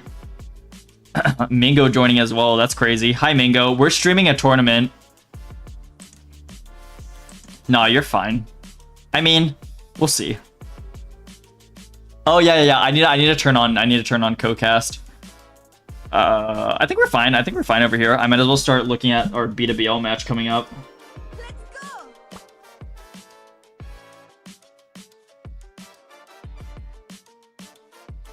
Jimmy, are you subbing in? Why are you in that lobby? Funny because she could literally just check, but you know. Bro, it's posted on announcements. It's posted in the thread. I got a tattoo of it on my left thigh. Like, come on now. Yo, no, By the way, I turned on Discord to stream now. Wait, they can hear me? They can hear you. Oh. They know everything. They know everything you just said.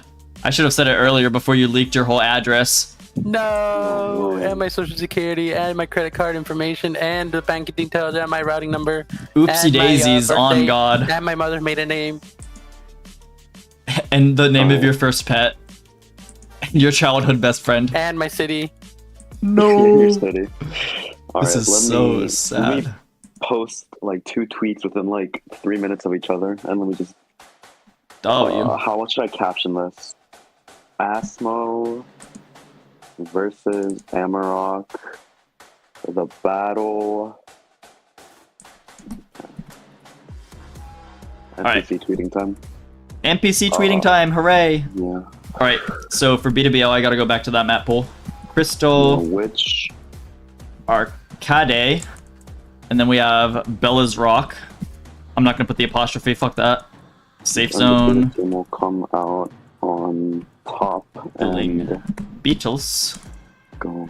Infinite I've been streaming for a long ass time today. This might be my longest stream. 8 hours, right? You did B2. Is it actually 8? Nah, I don't know. I haven't checked. I would cry. I would laugh and be like, haha, loser. No, what the? Live bullying. Why do I deserve that? Why do I You've been streaming deserve for 4 that? hours, so you're 4 halfway there. hours. I'm halfway there. I'm halfway there. I'm 4 halfway minutes to and a 30 work minutes. day of streaming. Wait, 4 hours and 30 minutes. We've been at it. We streamed a B2BL, and then we did like the whole way through the Matcherino, including me like seeding the entire thing. Dear. Alright, let me close out of wait. Chrome. Okay, so Simple's playing today. Yeah. Wait, who played last time? Was it Simple? I think McLeaf played, at least for a few sets. Yeah, but who replaced? Was it Simple? I can check Ammo played. Nakama played. Yeah. I think doesn't Ammo just play like every day though? So like, yeah, Ammo plays most games. I think they played like majority. Oh yeah. Simple played like third set. That's what happened. Okay, got it. I might need to swap to main for this.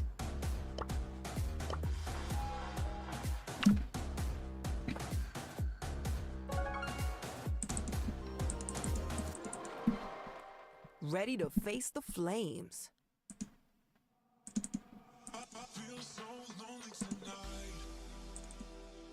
Alright. This is probably the best week this match. I mean, the boys versus We Take These is also a good match, but... Yo, what happened to Flamingo? I mean, there's also the fight to not be last in Group A with me and Tiro Condor team. Okay, but like... Yo, relax on me. What the fuck? No, I'm just saying, I feel like that's going to be less close than some of these. In a good way towards you. We'll see. I mean, we'll see.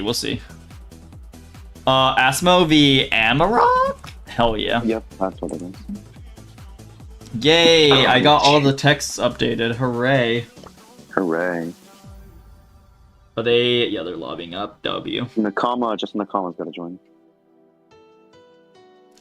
I don't know if you saw it, but AMAROK plus a sub went up against Du Bois in round 1 of the Matcherino. It was actually pretty close. It was a 2-1. I think AMAROK won. I think Du Bois almost had it, and then on the last set was Canal Grand for them. And I feel like Du Bois just had a comp that didn't do too well with the bushes in the middle. I could be wrong though. Let me recheck that. Well, getting some practice with other group members is probably good for them. I mean, they're probably not even gonna face them until like semifinals. Yeah, probably not. Current standings, I mean, I'm guessing they're gonna beat We Take These, so if they're first. Bubba Long John, you trying to 1v1? Yo, I'd be down. Get I'm in one. Caster versus streamer. Caster versus comp. That is not what's happening. That is not what's happening. Alright. So, we're still waiting for Nakama. He is MIA. There's no way KZ's playing Team Power League right now with JW. Oh my god, he's got the China VPN. Bro got the China VPN. KZO4 is a legend. I'm not even gonna lie. We love KZO4 in this household. I can't wait for him to play week 5. This household stands KZO4. Oh, is it real roster week 5 for y'all? Yeah, because he's gonna come back this Wednesday. Finally put me back on the bench. Where I belong. The illegal player. The illegal player? No, it's not illegal. From another team. We've, like, I think most teams, like, borrow players from other teams in the league this season. Ever since we changed the rule, like, a season and a half ago. It's been used liberally. Are we the only team that, like... I mean, wait, let me think. Is there another team that did that? No, yeah, Andy joined y'all. Yeah, Andy, and then today Connor played on, Yeah. Slash team. Bro, that was just iffy. It was iffy. Like, Nakama joined lobby for once, so that's good. Hooray. Yeah, I had thoughts with that match. It's just not the Connor joining thing. I mean, that's just like... I mean, yeah, I was a bit iffy about Are we that, like 100% sure that I don't... they were like throwing? Like why would you even join the lobby? Just like don't join if you're gonna throw. Like, I mean, he probably just wanted to like ruin something. I don't know. I don't think they like knew each other very well, considering he like said it was like a... What did he say? He just Was it a sub? Yeah, it was a sub. Like, it wasn't like an actual member. He said,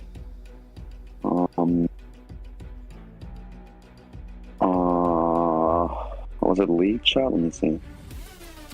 We don't deserve to, yeah, after that stupid sub sold, he was clearly not happy about that.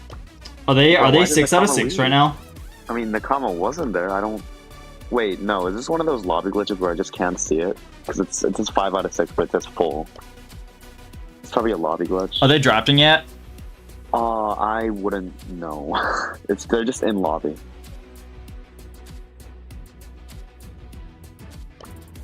Puzzled Archers trying to 1v1. What do we think about that? Go for it. Go for it in the meantime? I mean, they're probably drafting, so, you know, you can probably, like, just, like, finish it quickly. So Simple saying Macaroni that... would be good at that, though. What's Simple saying? Simple saying that Nakama is allegedly sick, Leaf isn't here, and I just woke up. Bro just woke up at 10:11 p.m. Hey, man, naps are important. No, Naps- Nakama joined lobby, but it doesn't show that he's not in the... No, okay, let me check if he's online or offline. Watch out. That's a fire hazard. It says he's in matchmaking, so it's probably lobby glitch. So I should have got the star power where it does more damage at max range.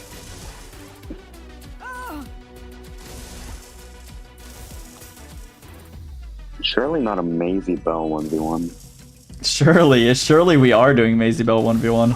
Surely you don't win that, right? Like, there's... I didn't even need the super, what the fuck? Whoa there, bucko!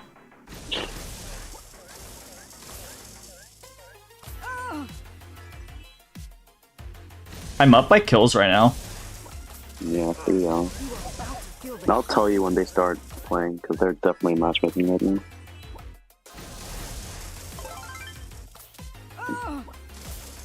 How much minutes are left for you? 52 seconds. Alright. So I'm amazing. We're probably gonna miss some seconds. Surely the 1v1 was worth it, right? I mean, depends on if you win or not. If you win, it wasn't worth it. If you lose, it was definitely worth it. What? We need to see puzzled Archer God? come out on top. Whoa, you're just hating on me now. Nah, but like, actually, nah, it'd be funnier if you won, considering you're a maybe. Never mind, you should win. We like to see the brawlers that get encountered win. 3-0 still. I'm winning. I think I'm winning. Oh my god, 5-0. Are they...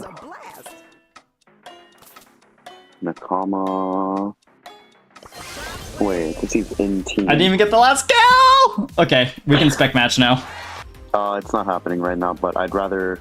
Yeah, but I don't think you should do another 1v1. Don't do another one? Wait, are they one. still... Is it lobby glitch, or are they actually 5 out of 6 right now? No, they're because this is Nakama's in team. What the hell? But I don't see him anywhere. But it says he's in team, so it means he's in team. So yeah, they're just drafting right now because it said he was on matchmaking earlier, which means he was like in the small window frame where you like get ready for the actual match. I'm just gonna spectate friends list and see. Yeah.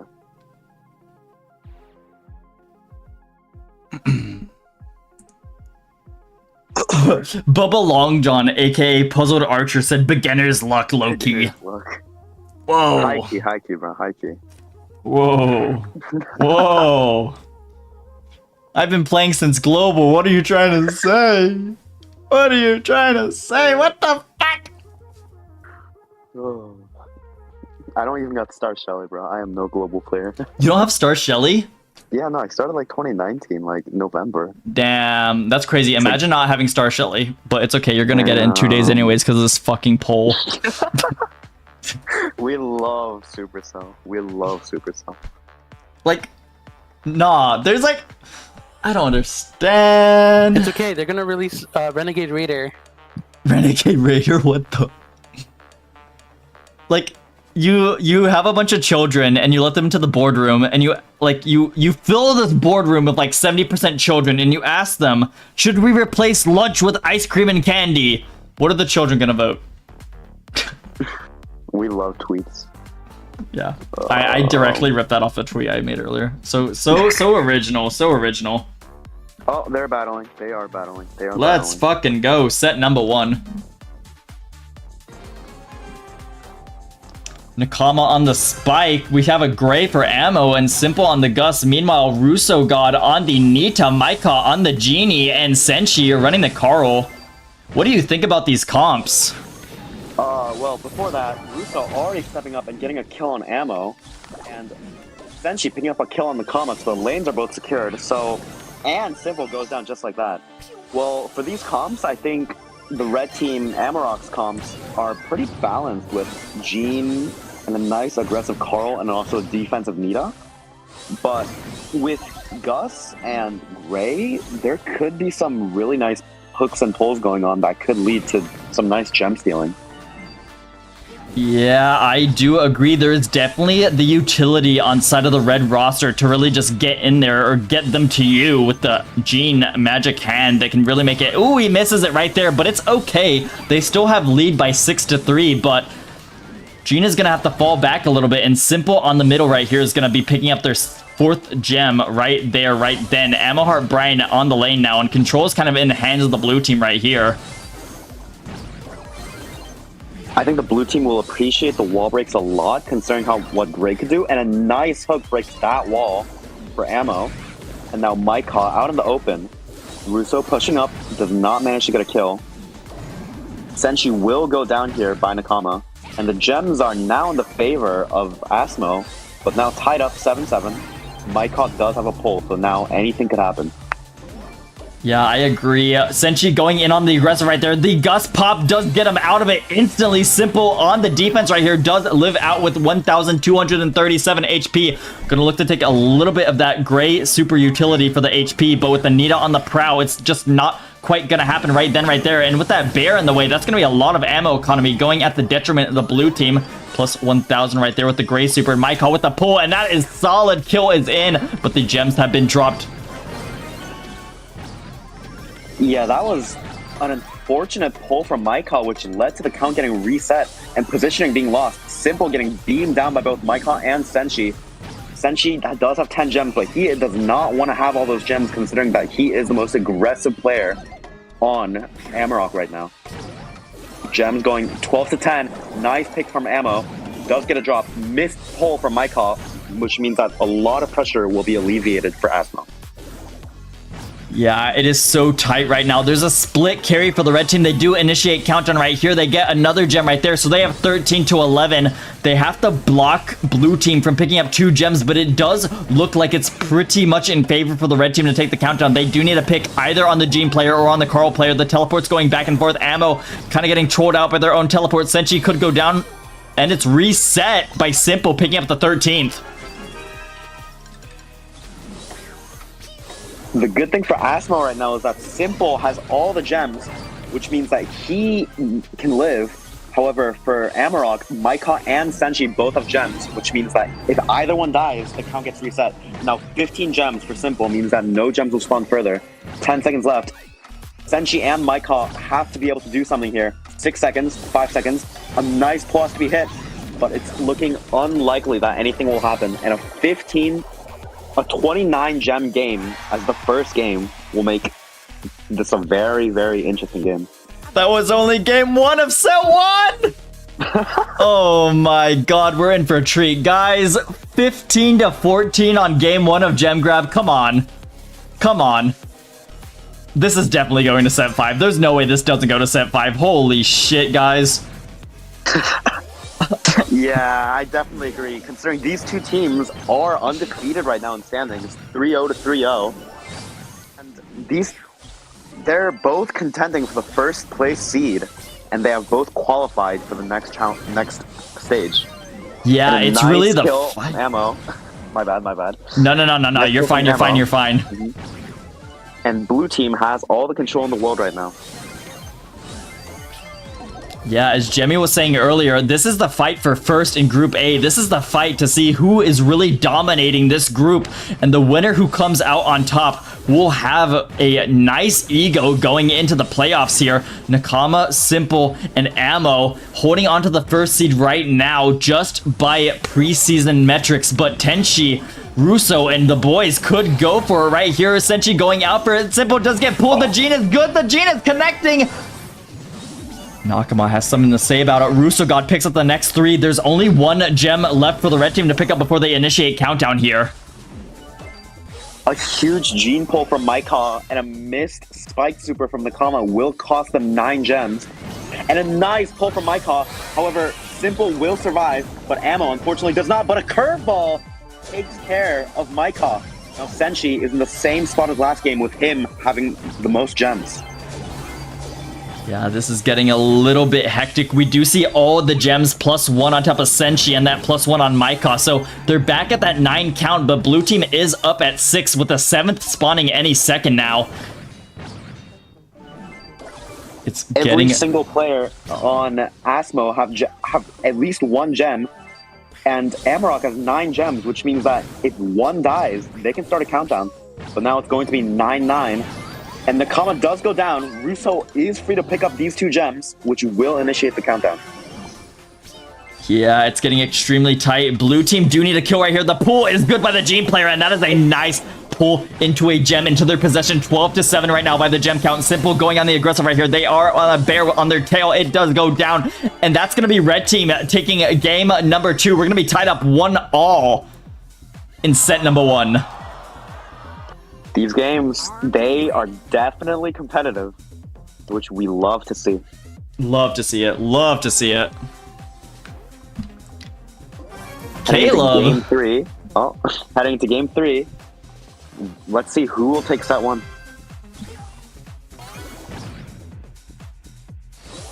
Hi, Caleb. How are you doing? We are streaming B2BL right now, which is a sort of asynchronous league where players choose to meet up at certain times and pick a fight with each other to come out on top at the end of a 10-week season. Senshi looking good right now. Nakama Heart Wave shielded up on the right side of the map, going for some aggressive against Senshi, but both these players on about 2k HP, and this interaction is getting a little bit dirty with Russo also on the left side of the map, kind of dodging out the Grade. The Grade does have the super now, so he could teleport in to finalize the kill. Good taps coming out by the Gus player as well. Pop could have been a secured kill, but it was not quite made to be. Senshi does, unfortunately, most value from a super and does go down. And now blue team will have 6 gems compared to Maika and the crew's 3. Now Simple coming back up and getting another gem. And now AMAROK is pushed back to the corner, and this could be bad. But Maika still does have a gene pull, and if that can connect, that will give them a lot of pressure and maybe even the victory. Yeah, it's looking like a little bit of a pinch for the red roster right now. They do have the gene pull ready, but it's going to have to hit, and the Gus Pop is going to distract that. Uh-oh. 10 gems for the red team. It's a split carry on Simple and Ammo. 7 + 3 will equal 10. Senshi does have to do something about it. He's going for Nakama right now. That might not be the target you want to be taking. 5 seconds on this clock. Senshi going for Simple. Might reset it right here if Simple isn't too careless about it. Senshi still alive. Does go down. Nakama Heart Waves picking up 7. Ammo Heart Brian not happy with their teammates. They want the set. Yeah, a little bit of BM coming in from ASSMO, which I'm not sure if they should do, considering that anything could happen. But however, they are confident and they do take it. But Senshi coming in does not get the kill, and set 1. Oh. Yeah, that was a nice set 1. Goes 2-1 in favor of ASSMO. But this is a best of 5 series, so first to take 3 sets will take the match, and that was only set 1 right there. We love to see a competitive match in B2. And now the next set will be Bells Rock. So Let's stay calm, but think fast. I'm not really a fan of Bells Rock, but what do you think of the map? Yeah, as you said, it's a very, very interesting knockout map with 4 big mid walls that can act as a protection or a border for brawlers, and throwers can thrive there. Brawlers such as Tick, Sprout, Grom, and if you don't have a way to deal with them, it can be a nightmare for you and your team. So I'm not really much of a fan, but let's see how these two amazing teams can utilize them. Yeah, I agree. When they were swapping out the maps for this season of BSC and Power League, I just wish they left out in the open, but we are stuck with Bell's Rock here today, and I was not brave enough to alter this map pool for B2BL to differ from BSC and Power League. So we are going to be playing Bell's Rock here today with these 4 triangular rocks in the middle of the map that really serve as either a benefit or a detriment depending on how you look at it, depending on how your comp flows within these 4 big walls in the center of the map. Could be seeing throwers coming out, could be seeing a Gray coming out, could be seeing a Brock coming out, but at the same time, those brawlers are likely to get banned. It really just depends on how this all ebbs and flows in the draft phase. Yeah, definitely. A lot of brawlers that are viable on this map. But also, I just see that Nakama has subbed out and McLeaf is subbing in for ASSMO. Interesting. Yeah, Nakama I'm gonna have to whip out the COVID jukes. Nakama is feeling a little bit under the weather right now, so it makes sense that he is not going to play. So hopefully he gets well soon. And now McLeaf, who is also a really great player, will be subbing in for him.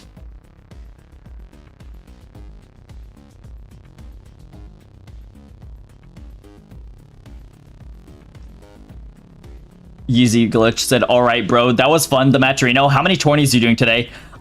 So B2BL is like always going. Like you get matches posted on Wednesday and you have until the next Wednesday to get them done.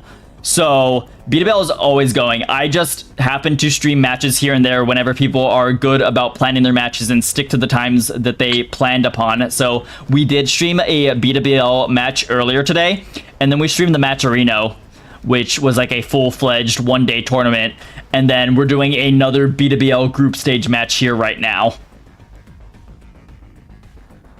That was asked a little bit ago, so there is a chance that Yeezy Glitch is not here to hear my response to that, but it do be like that. We answer chat eventually here. Macaroni is not a quick chat responder. On God. Do you think it's going to come out in 2 days? Do I think what's going to come out in 2 days? The tournaments I'm streaming? I don't know. Anyhow, Bubba Long John, RT, and I Like Oranges are beefing in chat. RT. No. That actually his name on I Like Oranges? I think so. Yeah, that's because RT Brawl Pass in-game is RT Brawl Pass, but on Discord he's I'm Small Nub with the orange profile pic. Yeah, but on YouTube he has the orange profile pic, but the I Like Oranges username. Some of y'all need some consistency because you're confusing the shit out of me.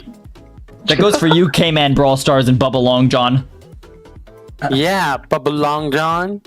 On God. What about B2B Born to Brawl and first Kugel Blitz? Butter, you need some consistency too. I'm not even gonna lie. I'm not even gonna lie. We're basically like online brothers at this point. But like, if I didn't know you, I would be dead ass confused. Like dead ass fucking confused. What about you, Macaroni and TJ Fries 1.0? I will not be putting on the TJ Fries 1.0 as my name. Holy. I did not shake on that. You just gotta pray. I did not shake on that. I did not shake on that. I don't need to be praying on anyone's downfall. You gotta answer chat, you know. The match will probably begin soon, considering it has been a while since draft most likely started. So, anytime the match will start. K-Man Brawl Stars asking for tips on making a YouTube channel. Dude, to be honest, I don't think I'm the right person to be asking tips because my channel itself isn't the most successful. I'm still small. I'm still growing. I'm still figuring shit out myself. But like, in my opinion, so if you want clicks, do something that's rising in relevance. So if I wanted clicks when the introduction of this whole poll on the Brawl Stars, like bringing back limited items first came out, I was gonna be like, oh, that's really dramatic. People are gonna have strong opinions over that. I'll make a video of that as soon as I see the poll comes out and it'll do good. but it's a little bit, the news is a little bit late. I could potentially release a video on it tomorrow and it would do good. But like, if you're looking for likes, do something that's rising in relevance. But otherwise, I would just try to find your own voice and bring something to the table being your videos, that is novel and you can't really find anywhere else. But that's my advice. I can see Mr. Macaroni getting 1 million subs in 2024. In 2024, maybe 2026, maybe 2026. Nah, believe in yourself. Believe in myself. I believe in myself, but I'm not fucking what's the word? I'm not delusional. I'm not delusional. Sometimes you gotta be a little delusional for you to work. I have fun with this channel, and I don't take it too seriously. I take it like seriously. Like I like doing it, and I try to post good shit. You gotta make bang. You gotta make $1 million. I think I'll always have like a regular job unless I get contracted by someone else. Like I don't think YouTube as a career is like the most like, I think I can do it as a side hustle. Like if I start making money off of this, yeah, I'll just try like, I'll always try to have like a second job that like pays, maybe not like a full on like career job, and like, I don't know. We'll see. But I do not bank at all on YouTube taking off and being like my primary source of income. These guys drafting, they on the 3.0 draft timer duration. Like what the hell? Come on, y'all. Yeah, this is it's funny. Was there a dodge perhaps? Maybe. Nothing in match chat. We'll never know unless they say anything. Ooh. Maybe they're cooking like the most. Oh no! Okay, never mind. They have just started. Let's go. We jinxed it, but it's a good jinx. For real. Match is loading in, and ASSMO with Gene, Bonnie, and Grom against AMAROK's RT, Sprout, and Bell. What do you think of these comps? Oh man, these are balanced as hell. So Sprout, I feel like Sprout wins into Grom, right? And then you have this RT that can win into Bonnie, and then you have Gene that can really turn the whole match around with a magic pull, magic hand, and then Mycot on the Bell. Bell is just a solid character all around, and depending on what gadgets they're running, whether or not they want to do a trick shot to get an angle around a pinch, or if they want to put those traps out and really make a punishing defense when the gas comes rolling in, could go either way. So either team can really set themselves up for success in this coming game. Yeah, I definitely agree. The comps are definitely not skewed heavily towards one side. And I think for ASSMO, it will just heavily rely on if Ammo and Simple can just make the clutch pulls and the clutch jumps. Yeah, I do like the Bonnie pick a lot. I feel like if you don't handle this Bonnie, it could get out of control, and that really could be the star player you see. But we do have the gas coming in right here, right now. Grombomb goes in, not quite a connection. Russo God's still alive, healing up before re-engaging right here. Amaha or Brang in the middle of the map. Gonna get tapped out just a little bit. Goes down right there. Mycos still alive, goes down. Senshi in the RT base form goes down. Nicely done. AMAROK taking our first knockout right there. Yeah, that was a close game. But for AMAROK, it was a successful game. And now, coming into round 2, let's see what they can do. The nice Sprout plays from Russo are pushing ASSMO back a little bit, but the Gene star power will be helping McLeaf get back to his feet really quickly. Ammo does have a pull right now, which could lead to something really great, but let's see what he can do with it.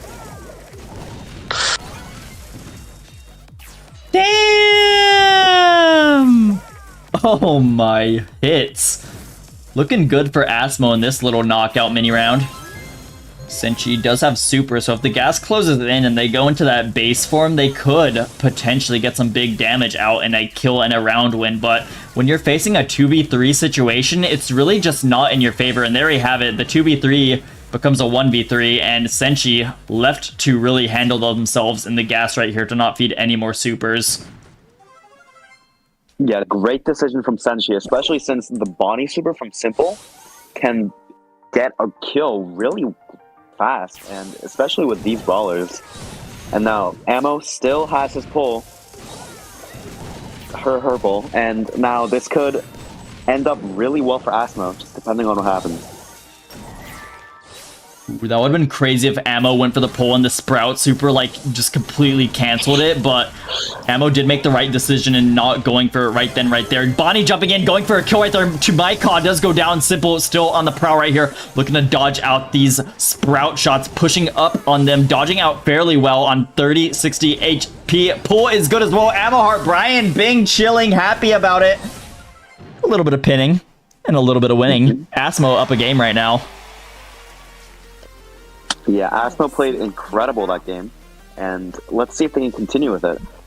Now, McLeaf, they just all played consistently and either one lane or just kept the other lane at bay, which in the end will win you the game. So let's see if AMAROK can play a bit better and take the next few games and the set.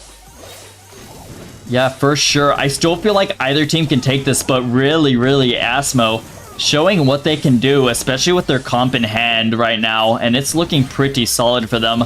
Bell being pushed back right now by Simple. They do have their Sugar Rush gadget activated, so that is a little bit extra pressure that you don't have going at all times. Rusogata hiding out behind this little staircase wall, getting tapped up a little bit by the Grom player, but now the red team looking to take a little bit more control over this blue team as they force them into the bottom right quadrant of the map.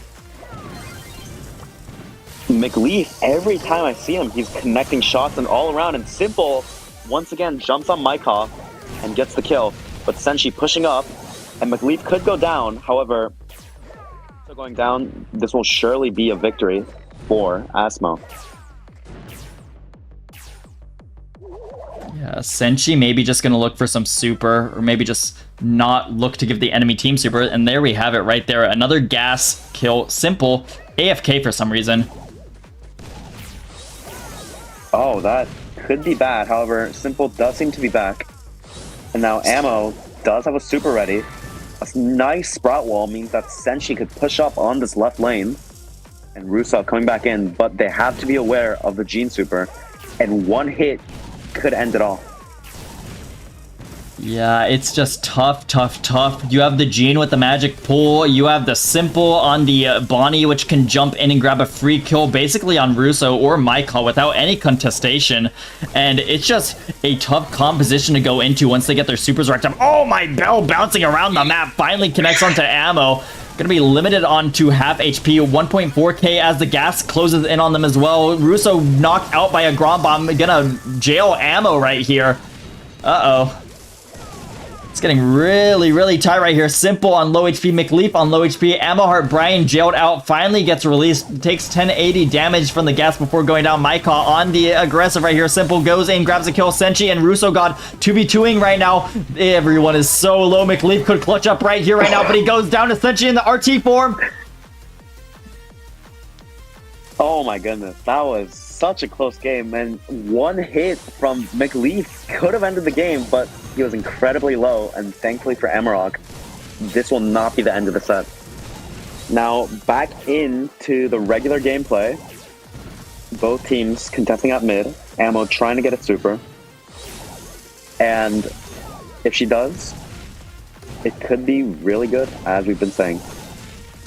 Yeah, for sure. The Gene super and the Bonnie super are just so game-changing, especially in a game like Knockout where your objective is just to get a kill and free up some space, and that's exactly what the Gene Magic Hand and the Bonnie Jump does. Nice Grom shots from McLeaf, but also Maika is doing really well with these Bell shots, which, considering that ASSMO is all congested into the right side corner, it could be bad with one Bell shot, which means that all the bounces will continue.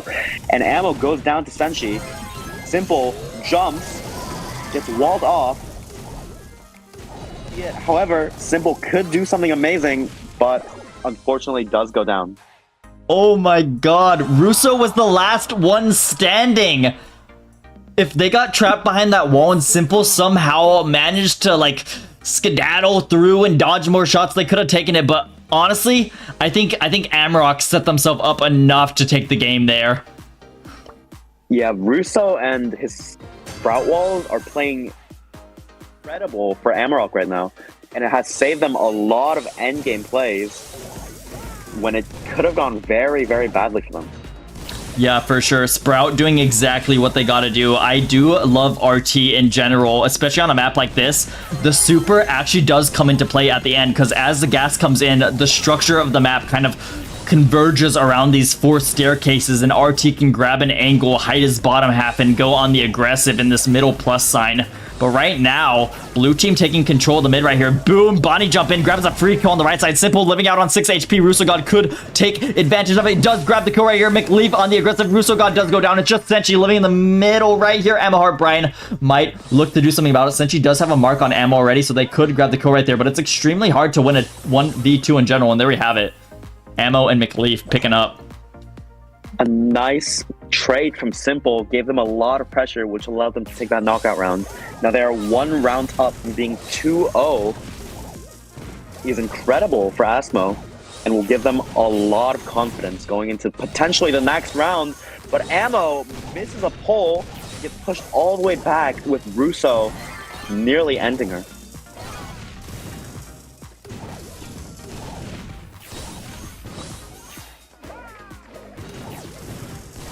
Yeah, I feel like red team had good control right there, and then they just kind of missed their opportunity, and then big Grom Bomb right there is going to bring Russo and Senshi both below half HP. Russo is healing up now, so they will have something to say about it. Plus the bell marks bouncing between Simple and McLeaf is going to keep them low. Simple extremely weak, going for a Hail Mary jump, grabs the kill on the Sprout, and Simple just doing what they gotta do in their situation, doing so good with it as well. Senshi keeps getting hit out by this Gene player, does go down eventually, and it's a 3v1. Mycod, the last man standing, the pulls are in, the kill is in, but Mycod doesn't have too much to say about it. A 3v1 is just virtually impossible. Good try, good try. How did Simple survive that? Oh, with 2 brawlers, he had 700 HP, jumps in, gets a kill on the Sprout, and somehow survived with all odds against him. And that will mean that ASSMO is 2-0 right now. The next set could be the final one. So I loved the very last play we saw from Simple right there. So at a low elo, you'll always see your Bonnie jump. Like, I'm about to die, I'm gonna jump, I'm gonna jump, I'm gonna jump. But like at a semi-pro level, like, people start being very, very self-conscious about what they do. And if like that was like a fully committed like semi, maybe you wouldn't have seen Simple go for a jump like that, but Simple just has like an extra level of thought, and they're saying, I'm gonna die anyways, I need to get my team some value right here, right now. So they use their jump on 700 HP, take out the Sprout, which becomes such a menace in the end game, and they trade it out, barely live on 700 HP, still dodging out those Sprout shots, and they did just what their team needed. Yeah, Simple with those Bonnie jumps and McLeaf with the the Grom shots. They were incredible, and that means that led to a nice victory. And now set 3 coming up, which will be, I am pretty sure, yep, Safe Zone on a heist. Yeah, Safe Zone. So far, I believe we've seen all of these sets go 1-2. AMAROK just not able to close out. And even on the gem grab, even on the last knockout, they're taking rounds, they're taking gems, they're bringing it close, but they can't finalize a set for themselves. Do you think they can finalize a set and heist on Safe Zone here? Yeah, definitely. With how close these sets have been, I think AMAROK could honestly take the next 2 sets, and either team could take the other game in a set 5. Yeah, we'll just have to see it. I mean, how do we rate ASSMO on Safe Zone? Is Safe Zone like a map they dominate? I think ASSMO just has talented players in general, and they could play either short range or close range, so I think they are probably going to be confident in this map. Yeah, if I'm AMAROK, I'm probably looking to ban out the Carl. I'm probably looking to ban out the Bonnie. I know Nakama isn't here, but Carl is definitely a brawler you see pulled out a lot by ASSMO, and on a map like Safe Zone, it can maneuver up the map and get through. Meanwhile, we also have the Bonnie, which we just saw Simple playing, really play it to its best of its ability, and I think Bonnie would definitely be a worthwhile ban. Meanwhile, you also have classic bans like Brock to take out that 2x2 and that Grom, which if the Brock is banned and the Grom gets into play, he gets positioning, he gets free kills, he gets damage on the safe, he does it all on this map in the absence of a wall breaker. So a lot to be thinking about as we head into the heist draft here for Safe Zone. Also, another sub-in has occurred. It seems like Micah has left, and Cameron, who I'm pretty sure is an alt account. I'm not sure which it belongs to, but yeah, Cameron has subbed in for Micah. Cameron is listed as their 5th player. They had a switch a few weeks ago, but we just haven't seen Cameron play yet. I'm not sure if it's like a situation like we had with Mav, where their main account got compromised and they had to restart their whole Brawl career on a new account, or their brother's account. But Cameron is definitely a main stage on this account. They don't have the highest like PL, so it might be a reset account from a player who formerly had like great stats like high legends or masters, but I'm not too sure, to be honest. Yeah, last week AMAROK did request if they can play with alt accounts, and they did bring up, I'm pretty sure, this account. So I think this isn't alt, but as I said before, I'm not sure who it really belongs to. Bamboo in chat said that Cameron is Micah. Oh, okay. Okay. Did bro just switch? Sure is bro missing a brawler on one of the accounts or something? I mean, Cameron has 2 less, so I wouldn't. Okay, well, well, all right. Maybe it's a different selection of brawlers. Maybe there's like a heist brawler that like is more important on Cameron account than it is on Micah account. But I'm pretty sure Micah is maxed. No? Maybe. And also, speaking of subs, another one has occurred.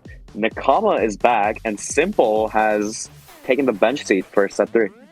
Oh, exciting. Well, we let people sub in and out here. Mm-hmm. So that's okay. Yeah, as you mentioned, the Carl from Nakama.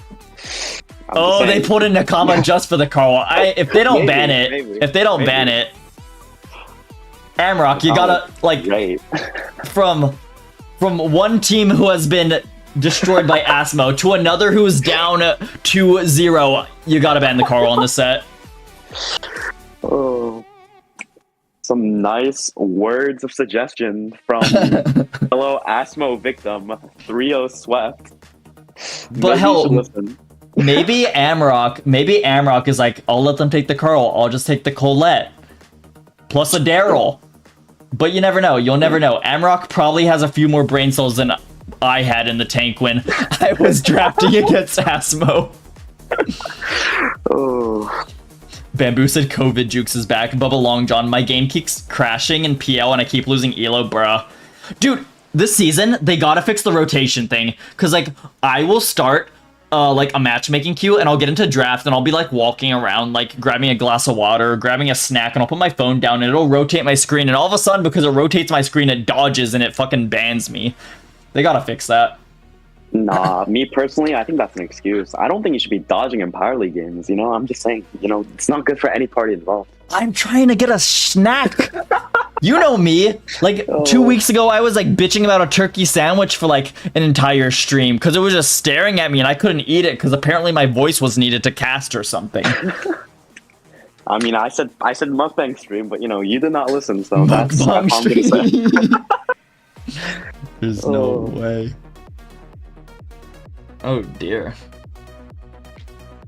Well, considering that Nakama subbed in and Micah switched accounts, the draft probably has started, but not as far into it as we expect. Yeah, probably just like bans / like pick 1 or 2 right here. Unfortunately, we still can't spectate bans, and until this game dies or until we actually get it, I will be bitching and whining and crying, begging for Supercell to let us spectate drafts, but they just won't budge. So we're stuck here staring at this lovely pink heist box, clueless on what these guys are actually choosing right now. Also, Simple, you said hi like 30 minutes ago and I didn't say hi back. Hi, Simple, how are you doing? If you're still here. You're not playing right now, so you have time to chat.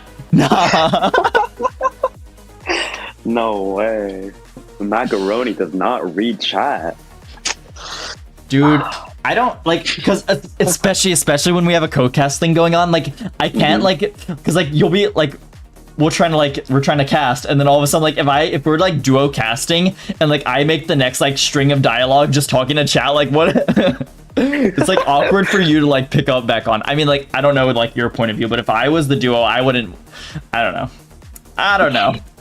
Well, just mute yourself. Anyways, just mute Jemmy. Anyways, next game coming in, 8-Bit, Brock, and Cordelius from ASSMO, and a Gray, Piper, and a Sam from AMAROK. What do you think of these comps?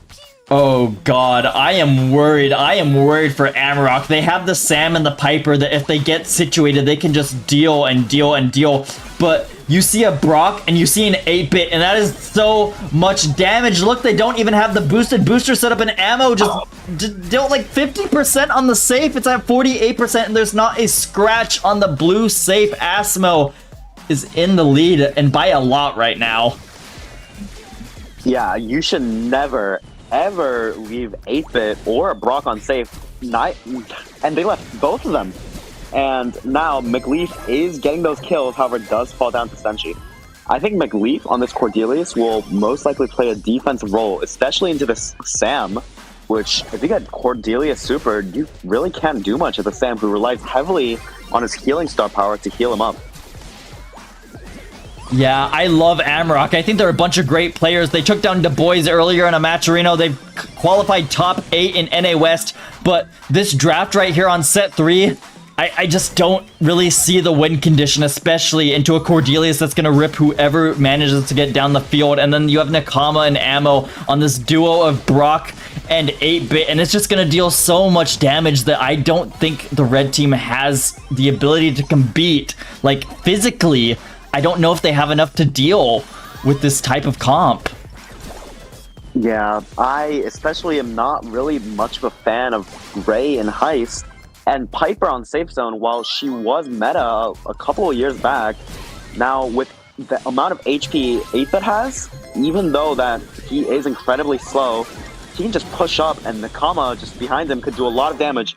6% on Safe, and now 3%, 2%. It only requires one hit for ASSMO to make it a near complete 100-0. And I do not think AMAROK can do that much DPS in 9 seconds. And McLeaf is just going up, so this most likely will be GG's. Bro is Bing chilling on the safe. Bro has come out of the Shadow Realm and taken down the safe, so this is going to be match point for ASSMO.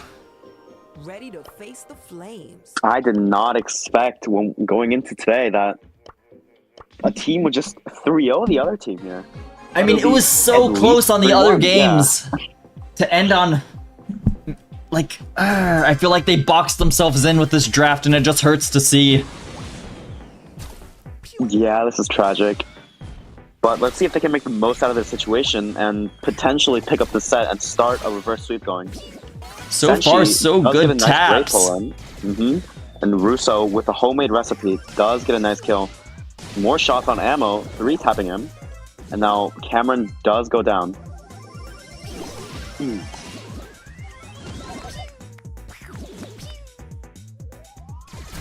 Yeah, it's just difficult, because even you saw Cameron make it to the safe, and McLeaf cleaned it up.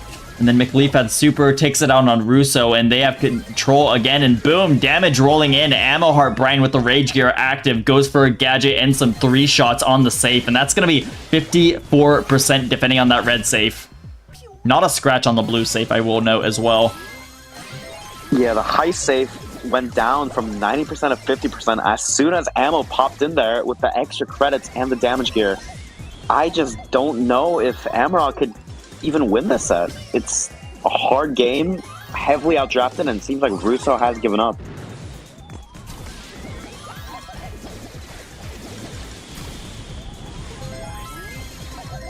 Yeah, like, I feel like Gray... You can take sometimes on Safe Zone. You can also take Piper. Like, I feel like Piper works really well into the Brock. And also 8-Bit, while he's in the slow form, Piper can just tap, tap, tap. But you just don't have the reliable ranged DPS to deal with this Brock 8-Bit raining in on your own safe. And that's going to be ASSMO taking it 3-0 for this group stage game. ASSMO now, they're 4-0 in terms of their scoreline, and they seem to be unstoppable. And if they do not lose the next week's matches, they'll go in 5-0 as the first seed of Group A. McLeaf said post-game interview. Post-game interview. I mean, you could. I'll invite you to this room, and you can interview I mean, like if you're talking about VC, you can join a B2B VC and we can drag you in, or we can do like an in-game lobby type of deal, or you can. Oh, right here. Yep. What did I say? Free. Ammo Heart Brian. Those first 2 sets did not look so free. I'm not so sure what's so free about a 15-14 gem grab game. Oh, ammo. I'm in a VC. Oh, McLeaf being dragged in right now. All right. We will be interviewing McLeaf. Hello. Hello, McLeaf. Post-match interview. I don't have any questions prepared for you, so you just spill your guts right here, right now. All right, low-key game 3. They 2-3'd Piper Gray, which would have worked if they had first pick and they picked like, I don't know, if they picked Gray first and then a tank like 5th, they would have worked. But them picking it too early just showed us the comp idea, and we just picked Cordelius to hard counter it. Yeah, the Cordelius on the defense was like, they didn't have enough like offense, so just Cordelius picks off one of those guys at a time and they can't do anything. Yeah, the knockout set, they had like, I think they had comp on us low-key. The RT Sprout was really good. Yeah, I love Sprout into Grom, and RT is just so fucking strong, especially on knockout in a map like Bell's Rock. Speaking of the knockout set, your Grom performance was... it was something. That's like the one thrower I'm good at, is just Grom. Well, it seems like you're really good at it, and you know that gave you guys the second set victory, and a nice 3-0 sweep means that you guys are basically just set as the first seeds. How do you feel? Not good. Nakama wasn't even supposed to play today. He was sick, and I accidentally overslept, so he had to play around and simply got his phone taken away mid game.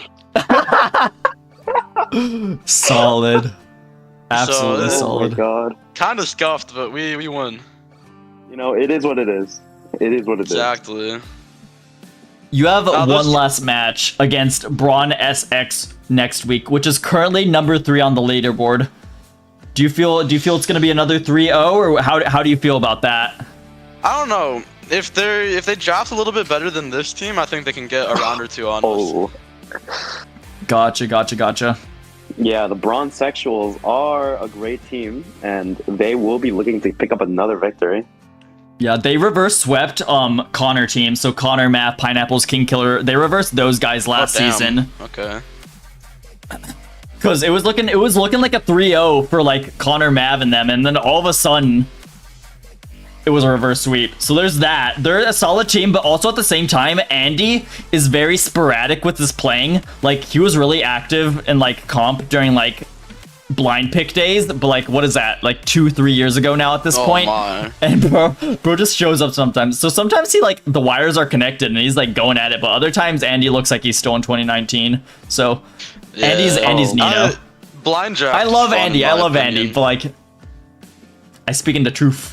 Leaf, we got some words from your teammate Ammo, and she says, Leaf, stop being humble and say we're gonna sweep them. Oh. I mean, like, Ammo's the most toxic out of all of us, and she's probably the worst out of all of us, which is kind of funny. Bruh. Yeah, Ammo, every single match week. Last week with the Opco match, he was just like, no way they nearly lost against the Jackie. The namesake of the team. Ammo. He speaks max facts. That's what Ammo says about what you said. Oh my goodness. Nakama said, I was dying coughing while playing. Go on, One McLean. time we were playing and like Ammo starts spinning with like 10 gems in spawn and then immediately dies, and then like it was like a 20 gem game and like we barely, like it was double match point, we almost lost it. The double swoosh. Oh, that was a game. We were watching that one. That one was fun. That was before I had my microphone setting to like not clip on every sentence, so like you just hear me yelling at my microphone, like clipping the fuck out. But that was so fucking funny when that happened. Squeak does a lot of damage. Y'all learned that day. Yeah. You know, it's nice to have some villains, especially in something like this, with Ammo just being so hilarious every single week, being a menace every victory. For no reason. Yeah, I want to see if you guys will lose one time and see Ammo's reaction. But you know, I think I know what Anne was gonna say to that statement. Not her fault. Like, nah. Oh. I think this is a good experience for everyone to play because it just gets them better at draft and it gets them better at the game. Draft is really important, I think. I think Power League and all of that is 90% draft, 10% gameplay. 90-10. Yeah. Interesting. Damn. Because if you have You a don't think complete, so? like if you have a complete like outmatch, like there's no winning it. Like I don't know. That is true. And a lot of it, last pick wins a lot too. So I talked to Sword a lot with draft, and he agrees that like there's only 2 modes where last pick doesn't just immediately win, and it's like knockout and not gem grab, but heist. But even then, last pick is still really strong there. Yeah, especially with like Brawl Ball, Gem Grab, Bounty, like playing in Power League and sometimes getting outdrafted so badly with the last picks, it's never a fun experience. Yeah. Yeah, I mean, it is hard with last pick, but it is winnable. I mean, there's also been a few metas. I don't remember which, but like, there's been like a few select metas where you have been able as first pick to like checkmate the last pick players, but usually, like generally speaking, last pick does have like easier like mind games to play. I think before the 3 bans, like it was 50-50, but after the 3 bans, you could just ban all the like counters to last pick, and there's too many last picks right now to ban. Got you. So yeah, I think once everyone just needs to improve, like including us. So it's a good learning experience for everyone. I need to get better gameplay wise. I was simplest coach like for their team, and then I just play sometimes for fun. W. Yeah, next season we are expanding the skill cap just a little bit. We're not gonna like bring in like CMG or like any of those guys, but like we will be expanding the ceiling a little bit. I'm not sure by how much, but it will be expanding. Oh. Ammo's back again with some wise words, and I said, if y'all win this season, it'd be great. And she said, if? No way you said if. I don't even know how much like the reward is. I'm just doing this for fun. Yeah, it's a nice experience to get better and just, you know, team building too. Yeah. It's one of the few things that Simple can do, because Simple is a little young right now. Ah, I see. Ammo said bro's gonna bring in MTM. Moto Mommies next season. Like, I feel like the highest I would do is just like, if you've qualified for like LCQ or Worlds, you can't do it. Like, I don't know why like MTM would sign up for like Flex Brawl League, but yeah, like $100. I don't think they care that much effort. Like, I know Vegeta's interested, so like Octos perhaps maybe joining us. I think McLeaf, I think your team would be like, I think like in the next season league, like high tier 2, maybe like low tier 1. It just depends on what the teams are going to be joining. But I definitely know you guys will be high up. I don't know if you were playing that day, but they did tier 2 invitational that I did. They didn't make final stage, but they did get a win. Even though the group stage is like super fast and it's not enough time to like really like feel against like a specific team in general. They did go like 2-1 in group stage. Or no, 1-2. 1-2. My throat's dying too, Nakama, if you're listening to this. Fellow smoker. Oh, smoker. Oh my. I'm kidding. I might be sick. I don't know if it's... I'm just glad y'all are hosting this though. It's pretty fun. Yeah, it's a great casting experience too, considering some of these games, like the first gem grab set, that like had me and Daniel just both like focusing. That was crazy. Yeah, I just sleep during that game. I literally woke up like the 5 pings in the group chat telling me to like play.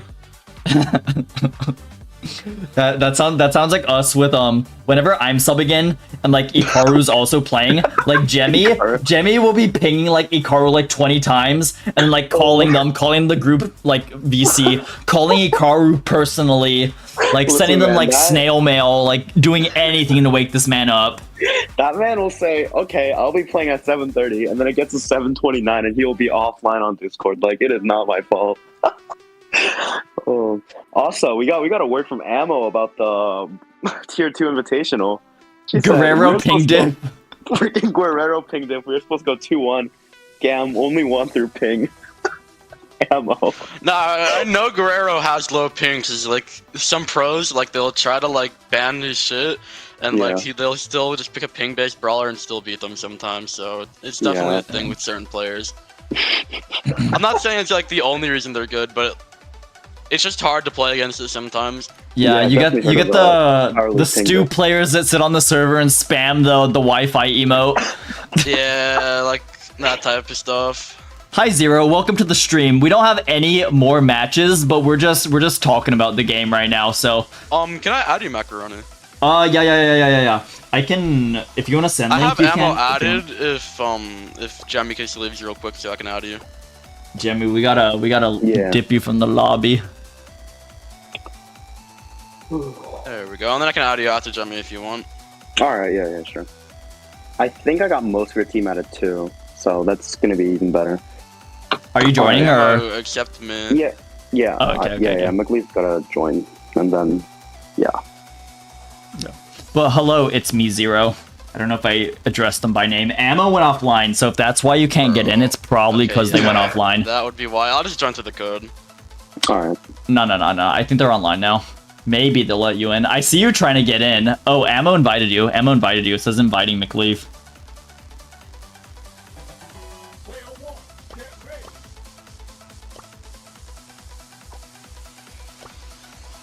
Deal.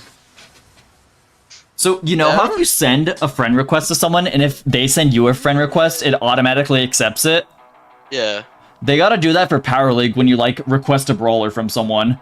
Because the amount of times they'll, like, all be sitting on, like, the trade screen, and they're also sending it, but it's not, like, auto-accepting it, because it has, like, 2 outgoing trades, but it's, like, the same fucking trade. They need to fix that. That's probably, like, my biggest pet peeve. Fairly new feature, and they have been trying to update it more and more. Realistic take. I just like bitching. We all love Power League. I wish I got Masters, but someone threw my last games and I just tilted from there. Yeah, no, I failed Masters twice, and it was. I don't think with this like new reset, I don't think I'm ever gonna be able to get it at this point. What happened to me is some guy picked Sprout, or no, he didn't pick Sprout. He picked Spike into Penny, and then like just died. He died like 15 times. Oh no. Oh no. Yeah, so I didn't get Masters for that, so... Yeah, sometimes, like, you see the people who just draft horribly, and then you just check their stats and, like, 40k 3v3, like, double Masters, and you just wonder how they got there. I'm just a humble L1 peak. Oh, no. I was nearly Masters, but one game off, and now I'm just... 2 seasons in a row, right? Yeah, it was 2 in a row, and I'm a Masters failure, L3 peak, bro. I'm right there with you. Yeah, one day you can definitely get it. I could probably get it if I like put my mind to it and like not tilt all the time and then the rage queue. Oh, rage queues go hard. I take a few. That's the reason why I like tilt so much is that rage queue. I get like some little idiot on my team and I rage queue after that. Sometimes you just gotta know when to stop playing the game, and I gotta learn that a little bit more. I usually stop by the time I get to diamond. Yeah. Like, I lose 3 games, and then I'm like, you know what? Maybe I should, like, do this until I win. And then I, like, win a game, and then I'm like, I don't feel satisfied. And then I lose 5 more games. It does not. Yeah, basically what happens to me. Oh. Borderline gambling behavior. Are screaming right now. You know Jeff? R7 Jeff? Oh, I guess I have math friended, so yeah, I can see the scrim as well. Jeff is my homeboy, dude. Mr. Jolly Jeff himself. Mm-hmm.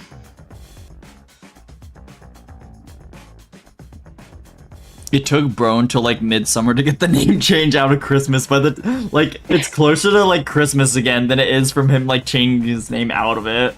You know his alt account is called Jolly Jeff again? Oh, word. Might as well just leave that one up year round. Yeah. I remember there was until late year round, dude. There was a year where we left our Christmas tree up until like fucking like April or May. That is yeah, we did that too. We just didn't take it down. We procrastinated taking out a tree. It's hard sometimes, like.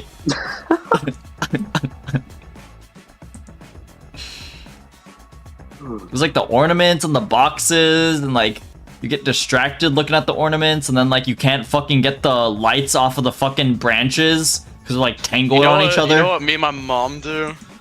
What do you do?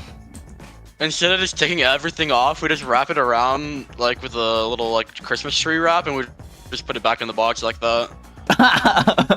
Wait, that's kind of smart. We don't even bother taking all the ornaments off. You like leave the. Doesn't that like crush? Like, do you have any glass ornaments? Won't that like fuck them up? No. We take those ones off, and like we take some of the ornaments off that would get like damaged or anything. But if they don't get damaged, we kind of just leave them on. Nakama said ammo's hard stuck M3. No way. Oh shit. Yes, she is. Yeah. Maybe ammo's talking a bit too much for M3. Maybe that is why they're talking. It's just the rage like seeping out of the cracks. Oh.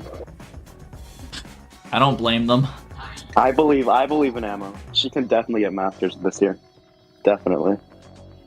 There's about 4 more months. 2 more Next season, seasons. all her. I failed the 2K Cordelia's. I'm kind of sad. 2K is crazy. I didn't even realize you're like whipping out like a 1.4K cord right here. Probably like had a higher record. Holy. How close did you get to 2K? I got like 1500, and then my teammate decided not to play anymore because he thought matchmaking took too long. 1500 is still an iconic number. Not quite 2K though. No, I did not. Indeed, not quite 2K. Indeed. I mean, I don't know if I can even blame your partner. Like, that must be so mind-numbing to push. Obviously, you have to be good, but you have to have a lot of fucking time. And like, it's not only that. It was just at the time, like when we could play, it was like late, and then we kept getting EU because of how high I was pushing, and then we would like lose. We'd get like 5 EU games and lose 20 trophies, and then like we would go back to NA, and when we would like gain it back, and then like an hour later we'd get EU again. It was just it like took even longer because of how high I was. yeah.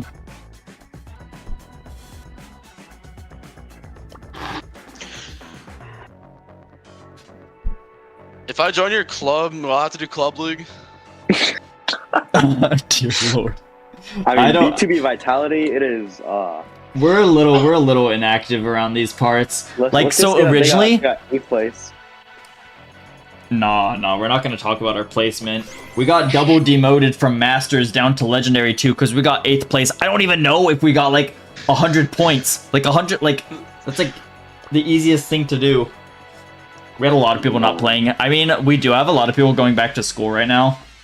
So that's that. Like, back in the day, we were like chill about it, but we still were like, you should do all your club league matches. And if you don't do it, we'll like get mad at you. But like, we didn't require people to do it with teams. We didn't do pre-made teams, none of that extra stuff. But like right now, it's just pretty chill.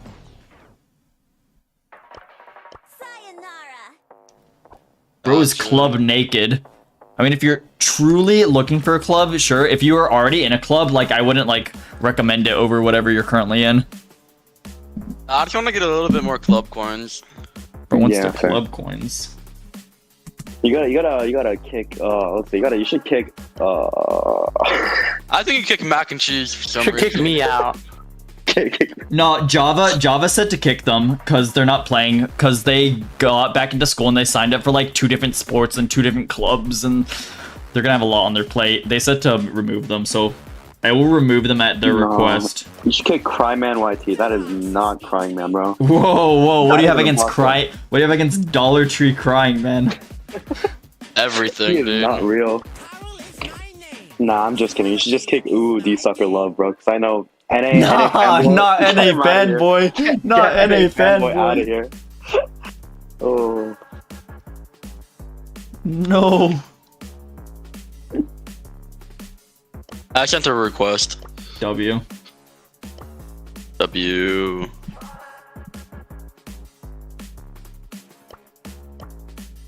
Hit him with the vuvuzela. Same. Yeah, we're not the most active. Like, a lot of people don't play Let together, me- but if you just want club coins, like, it's aight. It's aight. Let me hit you with the rare pin. Rare pin. Good. Oh, sheesh. Bro got the World Finals distribution pin. Holy.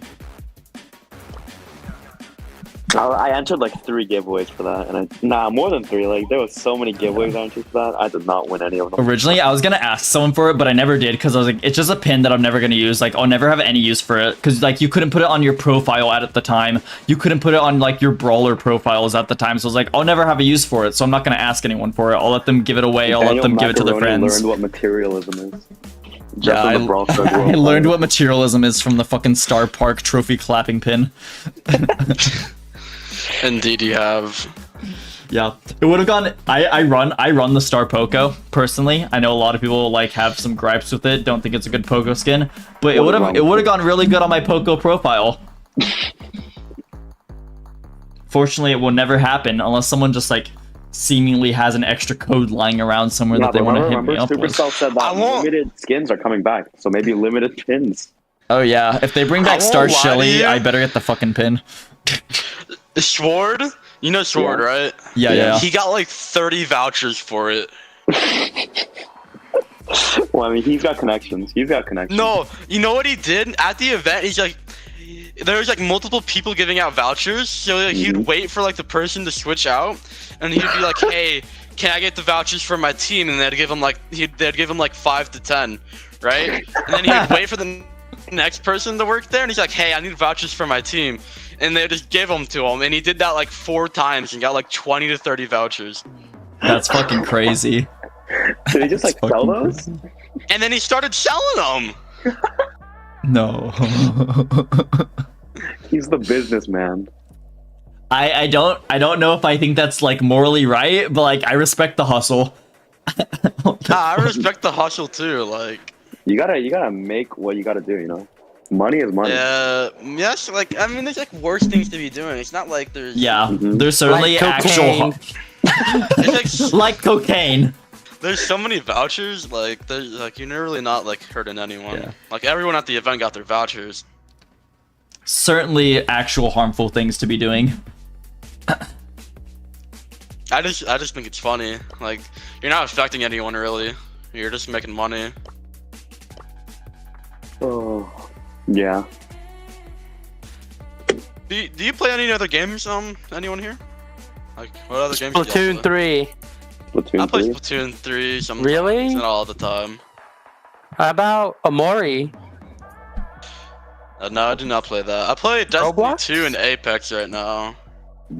Destiny I 2. dabble in Apex. I'm a #1 predator in A, I think. Yo, You fucking capper. What? You're a what? I'm the #1 predator in A. One that just got banned.